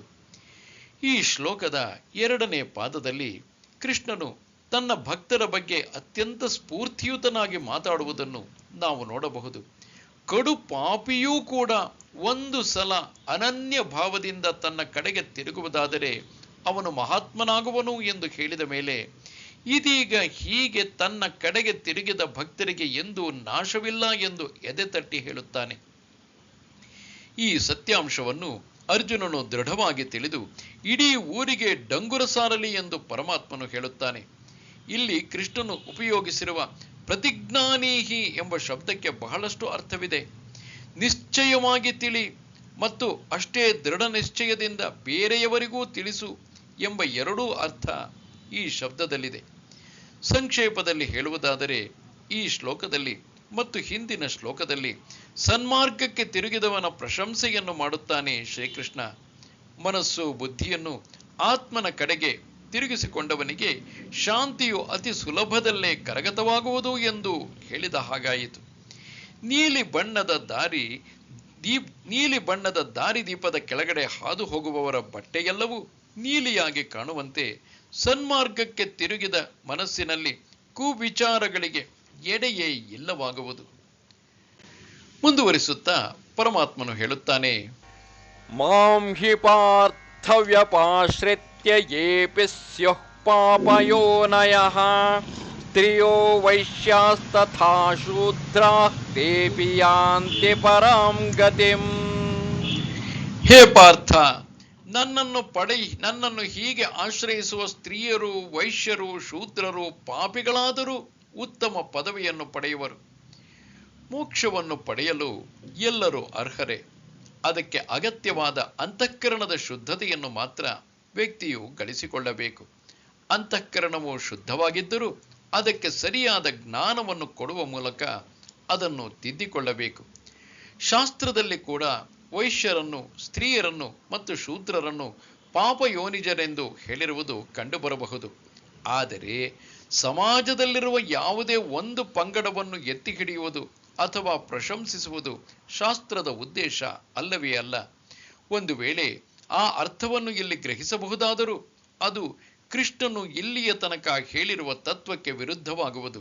ಆದುದರಿಂದ ಅವನು ಹೇಳಿರುವ ಶ್ಲೋಕದ ಸರಿಯಾದ ಅರ್ಥವನ್ನು ಗ್ರಹಿಸಲು ಪ್ರಯತ್ನಿಸೋಣ.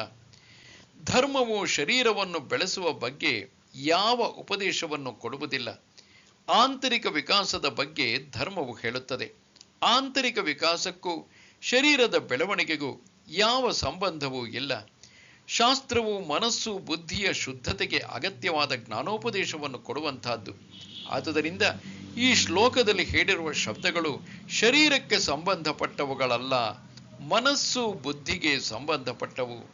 ಸ್ತ್ರೀಯರು ಎನ್ನುವ ಶಬ್ದಕ್ಕೆ ಅರ್ಥ ಮಾನಸಿಕವಾಗಿ ಪ್ರಾಪಂಚಿಕ ವಸ್ತುಗಳಲ್ಲಿ ಮೋಹ ಹಾಗೂ ಸಂಘವನ್ನು ಇಟ್ಟುಕೊಂಡವರು ಎಂದರ್ಥ. ಅದೇ ರೀತಿ ಎಷ್ಟೋ ಜನರಿಗೆ ತಮ್ಮ ಎಲ್ಲಾ ವ್ಯವಹಾರದಲ್ಲೂ ವ್ಯಾಪಾರ ಬುದ್ಧಿ ಇರುತ್ತದೆ. ಅಂತಹ ಮನೋಭಾವವುಳ್ಳಂತಹವರನ್ನು ವೈಶ್ಯರೆಂದು ಇಲ್ಲಿ ಹೇಳಿರುವುದು. ಅಂತಹ ಮನಸ್ಸಿಗೆ ಆತ್ಮನ ಕುರಿತಾದ ಜ್ಞಾನಾರ್ಜನೆ ಬಹಳ ಕಷ್ಟವಾಗುವುದು. ಮನಸ್ಸು ಬುದ್ಧಿಯನ್ನು ಸಂಪೂರ್ಣವಾಗಿ ಆತ್ಮನಿಗೆ ಶರಣಾಗತಗೊಳಿಸಿದರೆ ಮಾತ್ರ ಧ್ಯಾನವು ಸಾಧ್ಯವಾಗುವುದು. ಹೀಗೆ ಇಲ್ಲಿ ವೈಶ್ಯರು ಎನ್ನುವಂತಹ ಪದವನ್ನು ಅದೊಂದು ಜಾತಿ ಅಥವಾ ಪಂಗಡ ಎಂದು ತಿಳಿಯದೆ ಅದು ಮನಸ್ಸಿನ ಗುಣ ಎಂಬುವ ಒಂದು ಈ ಅರ್ಥದಲ್ಲಿ ತಿಳಿಯಬೇಕು. ಮನಸ್ಸಿನ ಜಾಡ್ಯವನ್ನು ಇಲ್ಲಿ ಶೂದ್ರ ಎಂಬ ಪದದಿಂದ ತೋರಿಸಲಾಗಿದೆ. ಜಾಡ್ಯವು ತಮೋಗುಣದ ಲಕ್ಷಣ. ತಮೋಗುಣದಿಂದ ತುಂಬಿರುವ ಮನಸ್ಸಿಗೆ ಆಧ್ಯಾತ್ಮಿಕ ಸಾಧನೆಯು ಬಹಳ ದೂರದ ಮಾತು. ಸತ್ವ ಸಂಪನ್ನವಾದ ಮನಸ್ಸಿಗೆ ಮಾತ್ರ ಆತ್ಮಜ್ಞಾನವನ್ನು ಗಳಿಸಲು ಸಾಧ್ಯ.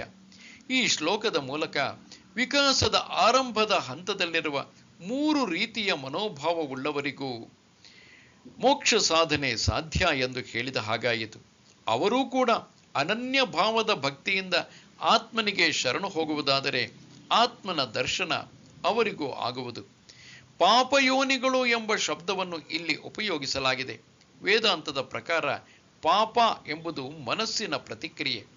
ಕೆಟ್ಟ ರೀತಿಯ ವಿಚಾರಗಳ ಮೂಲಕ ಅನೇಕ ದುಷ್ಕರ್ಮಗಳನ್ನು ಮಾಡಿ ಆ ಮೂಲಕ ಏನು ಪ್ರತಿಕ್ರಿಯೆಯನ್ನು ಅನುಭವಿಸುತ್ತೇವೋ ಅದನ್ನು ಪಾಪ ಎನ್ನುವುದು. ಮನಸ್ಸು ಈ ಕೆಟ್ಟ ವಾಸನೆಗಳ ಸುಳಿಗೆ ಸಿಕ್ಕಿದಾಗ ಅದಕ್ಕೆ ಸ್ತ್ರೀತ್ವ, ವೈಶ್ಯತ್ವ ಮತ್ತು ಶೂದ್ರತ್ವವು ಬರುವುದು. ಆ ದೃಷ್ಟಿಯಲ್ಲಿ ಈ 3 ರೀತಿಯ ಮನೋಭಾವವುಳ್ಳವರನ್ನು ಪಾಪಯೋನಿಗಳು ಎಂದು ಕರೆದಿರುವುದು. ಸಂಕ್ಷೇಪದಲ್ಲಿ ಹೇಳುವುದಾದರೆ, ಯಾರದೇ ಮನಸ್ಸಿನಲ್ಲಿ ಈ ರೀತಿಯ ಭಾವನೆಗಳು ಉದ್ಭವಿಸಿದಾಗ ಆಧ್ಯಾತ್ಮಿಕ ಸಾಧನೆಯು ಬಹಳ ಕಷ್ಟವಾಗುವುದು ಎಂದು ಋಷಿಗಳೇ ಹೇಳಿದ್ದಾರೆ. ಆದುದರಿಂದ ಎಷ್ಟೋ ಜನರು ಆಧ್ಯಾತ್ಮಿಕ ದಾರಿಯು ನಮ್ಮಂತಹವರಿಗಲ್ಲ ಎಂದು ತಿಳಿಯುವ ಹಾಗಾಯಿತು. ಆದರೆ ಇಲ್ಲಿ ಪರಮಾತ್ಮನು ಅಂತಹವರಿಗೂ ಕೂಡ ಭರವಸೆಯನ್ನಿತ್ತಿದ್ದಾನೆ. ಮನಸ್ಸು ಬುದ್ಧಿಗೆ ಸರಿಯಾದ ಅರ್ಹತೆ ಬರುವಂತೆ ಮಾಡುವುದೇ ಆಧ್ಯಾತ್ಮಿಕ ಸಾಧನೆಗಳ ಮುಖ್ಯ ಉದ್ದೇಶ. ನಿತ್ಯವೂ ಪರಮಾತ್ಮನ ಸ್ಮರಣೆಯನ್ನು ಮಾಡುವ ಮೂಲಕ ಮನಸ್ಸು ಬುದ್ಧಿಯನ್ನು ಒಳಗೆ ತಿರುಗಿಸಿಕೊಳ್ಳುವ ಮೂಲಕ ಅಂತಃಕರಣವನ್ನು ಶುದ್ಧೀಕರಿಸಿಕೊಳ್ಳಬಹುದು. ಅಂತಃಕರಣದ ಶುದ್ಧಿಯ ಮೂಲಕವೇ ಮೋಕ್ಷದ ಪ್ರಾಪ್ತಿ ಅಥವಾ ಪರಮಾತ್ಮನ ಸಾಕ್ಷಾತ್ಕಾರ. ಮನಸ್ಸಿನಿಂದ ಕೆಟ್ಟ ಗುಣಗಳು ಹಾಗೂ ಕೆಟ್ಟ ವಿಚಾರಗಳು ಕಡಿಮೆಯಾದಷ್ಟು ಮನಸ್ಸು ಪ್ರಶಾಂತವಾಗುವುದು. ಮನಸ್ಸು ಪ್ರಶಾಂತವಾದ ಹಾಗೆ ಅದು ಏಕಾಗ್ರವಾಗುವುದು. ಮನಸ್ಸಿಗೆ ಏಕಾಗ್ರತೆಯು ಬಂದ ಹಾಗೆ ಅದು ಆತ್ಮನಲ್ಲಿ ಸ್ಥಿರವಾಗಿ ನಿಲ್ಲುವುದು. ಆದುದರಿಂದಲೇ ಪರಮಾತ್ಮನು ಇಲ್ಲಿ ಹೇಳಿರುವುದು, ಅವರಿಗೂ ಮೋಕ್ಷವನ್ನು ಗಳಿಸಲು ಸಾಧ್ಯವಿದೆ, ಅವರೂ ನನ್ನನ್ನು ಪಡೆಯುವರು ಎಂದು. ಹಾಗಾದರೆ ಸತ್ವಗುಣದಿಂದ ಕೂಡಿದವರ ಕಥೆಯೇನು ಕೇಳಿ. ಕಿಂ ಪುನರ್ಬ್ರಾಹ್ಮಣಾ ಪುಣ್ಯಾ ಭಕ್ತಾ ರಾಜರ್ಷಯಸ್ತಥಾ ಅನಿತ್ಯಮಸುಖಂ ಲೋಕಂ ಇಮಂ ಪ್ರಾಪ್ಯ ಭಜಸ್ವ ಮಾಂ. ಪುಣ್ಯಾತ್ಮರಾದ ಬ್ರಾಹ್ಮಣರ ಬಗ್ಗೆ, ಭಕ್ತರ ಬಗ್ಗೆ ಹಾಗೂ ರಾಜರ್ಷಿಗಳ ಬಗ್ಗೆ ಹೇಳುವುದೇನಿದೆ? ಹೀಗಿರುವಲ್ಲಿ ನೀನೂ ಕೂಡ ಅನಿತ್ಯವೂ ದುಃಖಮಯವೂ ಆದ ಪ್ರಪಂಚವನ್ನು ಬಿಟ್ಟು ನನ್ನನ್ನು ಸೇವಿಸಿ ಕೃತಕೃತ್ಯನಾಗು. ಮೇಲೆ ಹೇಳಿರುವ ಮನೋಭಾವವುಳ್ಳ ಜನರು ಆಧ್ಯಾತ್ಮಿಕ ಸಾಧನೆಯಲ್ಲಿ ಹಿಂದುಳಿದವರಾದರೆ, ಇಲ್ಲಿ ಶ್ರೀಕೃಷ್ಣನು ಸತ್ವ ಸಂಪನ್ನರಾದ ಜನರು ಎಷ್ಟು ಸುಲಭದಿಂದ ಅದನ್ನು ಪ್ರಾಪ್ತಿ ಮಾಡಿಕೊಳ್ಳುತ್ತಾರೆ ಎಂಬುದನ್ನು ಹೇಳುತ್ತಾನೆ.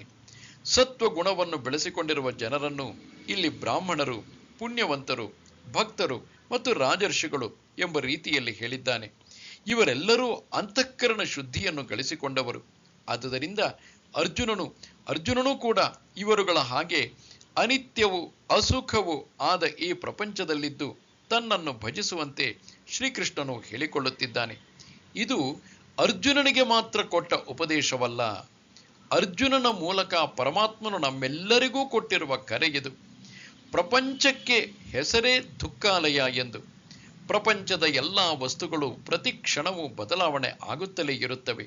ಆದುದರಿಂದ ಸ್ವಾಭಾವಿಕವಾಗಿಯಾದರೂ ಬದಲಾಗುತ್ತಿರುವ ಪ್ರಪಂಚಕ್ಕೆ ಅನಿತ್ಯವಾದ ಜಗತ್ತು ಎಂಬ ಹೆಸರು ಅನ್ವರ್ಥವಾದುದೇ. ಜಗತ್ತು ಅನಿತ್ಯವಾದುದು ಮಾತ್ರವಲ್ಲ, ದುಃಖಮಯವೂ ಆಗಿದೆ. ಇದು ನಮ್ಮೆಲ್ಲರ ನಿತ್ಯದ ಅನುಭವ. ಮನಸ್ಸು ಆತ್ಮನ ಕಡೆಗೆ ತಿರುಗಬೇಕಾದರೆ ಅದು ಪ್ರಾಪಂಚಿಕ ವಾಸನೆಗಳನ್ನು ಪೂರ್ತಿ ಬಿಟ್ಟು ಬಿಡಬೇಕು. ಅದು ಪ್ರಾಪಂಚಿಕ ವಾಸನೆಗಳನ್ನು ಬಿಡಬೇಕಾದರೆ ಪ್ರಾಪಂಚಿಕ ವಸ್ತುಗಳಲ್ಲಿ ನಿಜವಾದ ಸುಖ ಇಲ್ಲ ಎಂಬುದನ್ನು ಮನಸ್ಸಿಗೆ ತೋರಿಸಿಕೊಡಬೇಕು. ಅದಕ್ಕಾಗಿಯೇ ಇಲ್ಲಿ ಪರಮಾತ್ಮನು ಪ್ರಪಂಚವನ್ನು ಅನಿತ್ಯವೂ ಅಸುಖವೂ ಆದ ಲೋಕ ಎಂದು ವಿವರಿಸಿರುವುದು. ಅನಿತ್ಯವಾದ ಈ ಜಗತ್ತಿಗೇನೋ ಬಂದದ್ದಾಗಿದೆ. ಇಲ್ಲಿ ಬದುಕಿರುವಾಗ ಸುಖ ಜೀವನವನ್ನು ಬಯಸುವವರು ತನ್ನತ್ತ ತಿರುಗಬೇಕು ಎಂದು ಅರ್ಜುನನಿಗೆ ಉಪದೇಶ ಕೊಡುವ ಮೂಲಕ ಪರಮಾತ್ಮನು ನಮ್ಮೆಲ್ಲರಿಗೂ ಹೇಳುತ್ತಿದ್ದಾನೆ. ಇನ್ನು ಪರಮಾತ್ಮನನ್ನು ಭಜಿಸುವ ರೀತಿ ಹೇಗೆ ಕೇಳಿ. ಮನ್ಮನಾ ಭವ ಮದ್ಭಕ್ತಃ ಮದ್ಯಾಜೀ ಮಾಂ ನಮಸ್ಕುರು ಮಾಮೇ ವೈಶ್ಯಸಿ ಯುಕ್ತ್ವೈವಂ ಆತ್ಮಾನಂ ಮತ್ಪರಾಯಣಃ. ಮನಸ್ಸಿನ ಮೂಲಕ ನನ್ನನ್ನೇ ಚಿಂತಿಸುತ್ತಿರು, ನನ್ನನ್ನೇ ಭಜಿಸುತ್ತಿರು, ನನಗಾಗಿ ಕೆಲಸಗಳನ್ನು ಮಾಡು, ನನ್ನನ್ನೇ ನಮಸ್ಕರಿಸು. ಹೀಗೆ ಎಲ್ಲಾ ವಿಧದಿಂದಲೂ ನೀನು ನನ್ನನ್ನೇ ಶರಣು ಹೋಗುವೆಯಾದರೆ ನೀನು ನನ್ನನ್ನೇ ಸೇರುವೆ. ಈ ಶ್ಲೋಕವು ಇಡೀ ಅಧ್ಯಾಯದ ಸಾರವನ್ನೊಳಗೊಂಡಿದೆ. ಈ ಅಧ್ಯಾಯದ 14ನೇ ಶ್ಲೋಕದಿಂದ 27ನೇ ಶ್ಲೋಕದ ತನಕ ಕೃಷ್ಣನು ಹೇಳಿದ ಎಲ್ಲಾ ತತ್ವಗಳು ಈ ಶ್ಲೋಕದಲ್ಲಿ ಅಡಗಿದೆ. ವೇದಾಂತದಲ್ಲಿ ಆತ್ಮನನ್ನು ತಿಳಿಯುವುದಕ್ಕೆ ಶ್ರವಣ, ಮನನ, ನಿಧಿಧ್ಯಾಸಗಳೆಂಬ 3 ಅಂಗಗಳನ್ನು ಹೇಳಲಾಗಿದೆ. ಶ್ರವಣ ಮಾಡಿದ ಜ್ಞಾನವನ್ನು ಸದಾ ಮನನ ಮಾಡುತ್ತಿರಬೇಕು, ಆತ್ಮನ ಕುರಿತಾಗಿಯೇ ಮನನ ಮಾಡಬೇಕು ಎಂಬುದನ್ನು ಇಲ್ಲಿ ಮನ್ಮನಾಭವ ಮುಂತಾದ ಶಬ್ದಗಳ ಮೂಲಕ ಹೇಳಿದ್ದಾನೆ.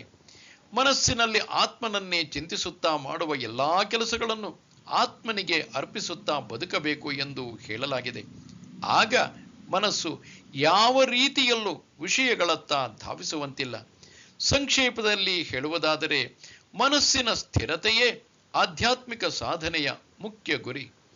ಯಾವಾಗ ನಾವು ಸದಾ ಆತ್ಮಚಿಂತನೆಯಲ್ಲೇ ತೊಡಗಿದ್ದು ನಮ್ಮ ಕರ್ತವ್ಯಗಳನ್ನೆಲ್ಲ ನಿರ್ವಹಿಸುತ್ತೇವೋ ಆಗ ಬಾಹ್ಯ ಪರಿಸ್ಥಿತಿ ಹೇಗೆ ಇರಲಿ, ಘಟನೆಗಳು ಯಾವ ರೀತಿ ಬೇಕಾದರೂ ನಡೆಯುತ್ತಿರಲಿ, ನಮಗೆ ಶಾಂತಿಯಿಂದ ಬದುಕುವುದು ಸಾಧ್ಯವಾಗುವುದು. ಅದನ್ನೇ ಇಲ್ಲಿ ಪರಮಾತ್ಮನು ಹೇಳುವುದು, ನನ್ನನ್ನು ಪಡೆಯುವುದನ್ನೇ ಶ್ರೇಷ್ಠ ಗುರಿ ಎಂದು ತಿಳಿದು ನೀನು ನನಗಾಗಿ ಕರ್ಮಗಳನ್ನು ಮಾಡುತ್ತಾ ನನ್ನನ್ನೇ ನಮಸ್ಕರಿಸುತ್ತಾ ಇರುವುದಾದರೆ ನೀನು ನನ್ನನ್ನೇ ಪಡೆಯುತ್ತೀಯೇ ಎಂದು. ಮನಸ್ಸಿನ ಭಾವನೆಗೆ ಸರಿಯಾಗಿ ನಮ್ಮ ಜೀವನ, ಮನಸ್ಸಿನಲ್ಲಿ ಆತ್ಮಚಿಂತನೆಯೇ ನಡೆಯುತ್ತಿದ್ದರೆ ಅದು ಆತ್ಮನಲ್ಲಿಯೇ ನೆಲೆಸುವುದು. ಓಂ ತತ್ಸದಿತಿ ಶ್ರೀಮದ್ಭಗವದ್ಗೀತಾಸು ಉಪನಿಷತ್ಸು ಬ್ರಹ್ಮವಿದ್ಯಾಯಾಂ ಯೋಗಶಾಸ್ತ್ರೇ ಶ್ರೀಕೃಷ್ಣಾರ್ಜುನ ಸಂವಾದೇ ರಾಜವಿದ್ಯಾ ರಾಜಗುಹ್ಯ ಯೋಗೋ ನಾಮ ನವಮೋಧ್ಯಾಯಃ. ಇಲ್ಲಿಗೆ ಬ್ರಹ್ಮವಿದ್ಯೆಯನ್ನು ಯೋಗಶಾಸ್ತ್ರವನ್ನು ಒಳಗೊಂಡ ಶ್ರೀ ಕೃಷ್ಣಾರ್ಜುನ ಸಂವಾದ ರೂಪದಲ್ಲಿರುವ ಉಪನಿಷತ್ತೆಂಬ ಶ್ರೀಮದ್ ಭಗವದ್ಗೀತೆಯಲ್ಲಿ ರಾಜವಿದ್ಯಾ ರಾಜಗುಹ್ಯ ಯೋಗವೆಂಬ ಹೆಸರಿನ 9ನೆಯ ಅಧ್ಯಾಯವು ಮುಗಿದುದು. ನಮಸ್ತೆ ಶಾರದೆ ದೇವಿ ಕಾಶ್ಮೀರ ಪುರವಾಸಿನಿ ತ್ವಾಮಹಂ ಪ್ರಾರ್ಥೆಯೇ ನಿತ್ಯಂ ವಿದ್ಯಾದಾನಂಚ ದೇಹಿಮೆ. ನಮಸ್ಕಾರ.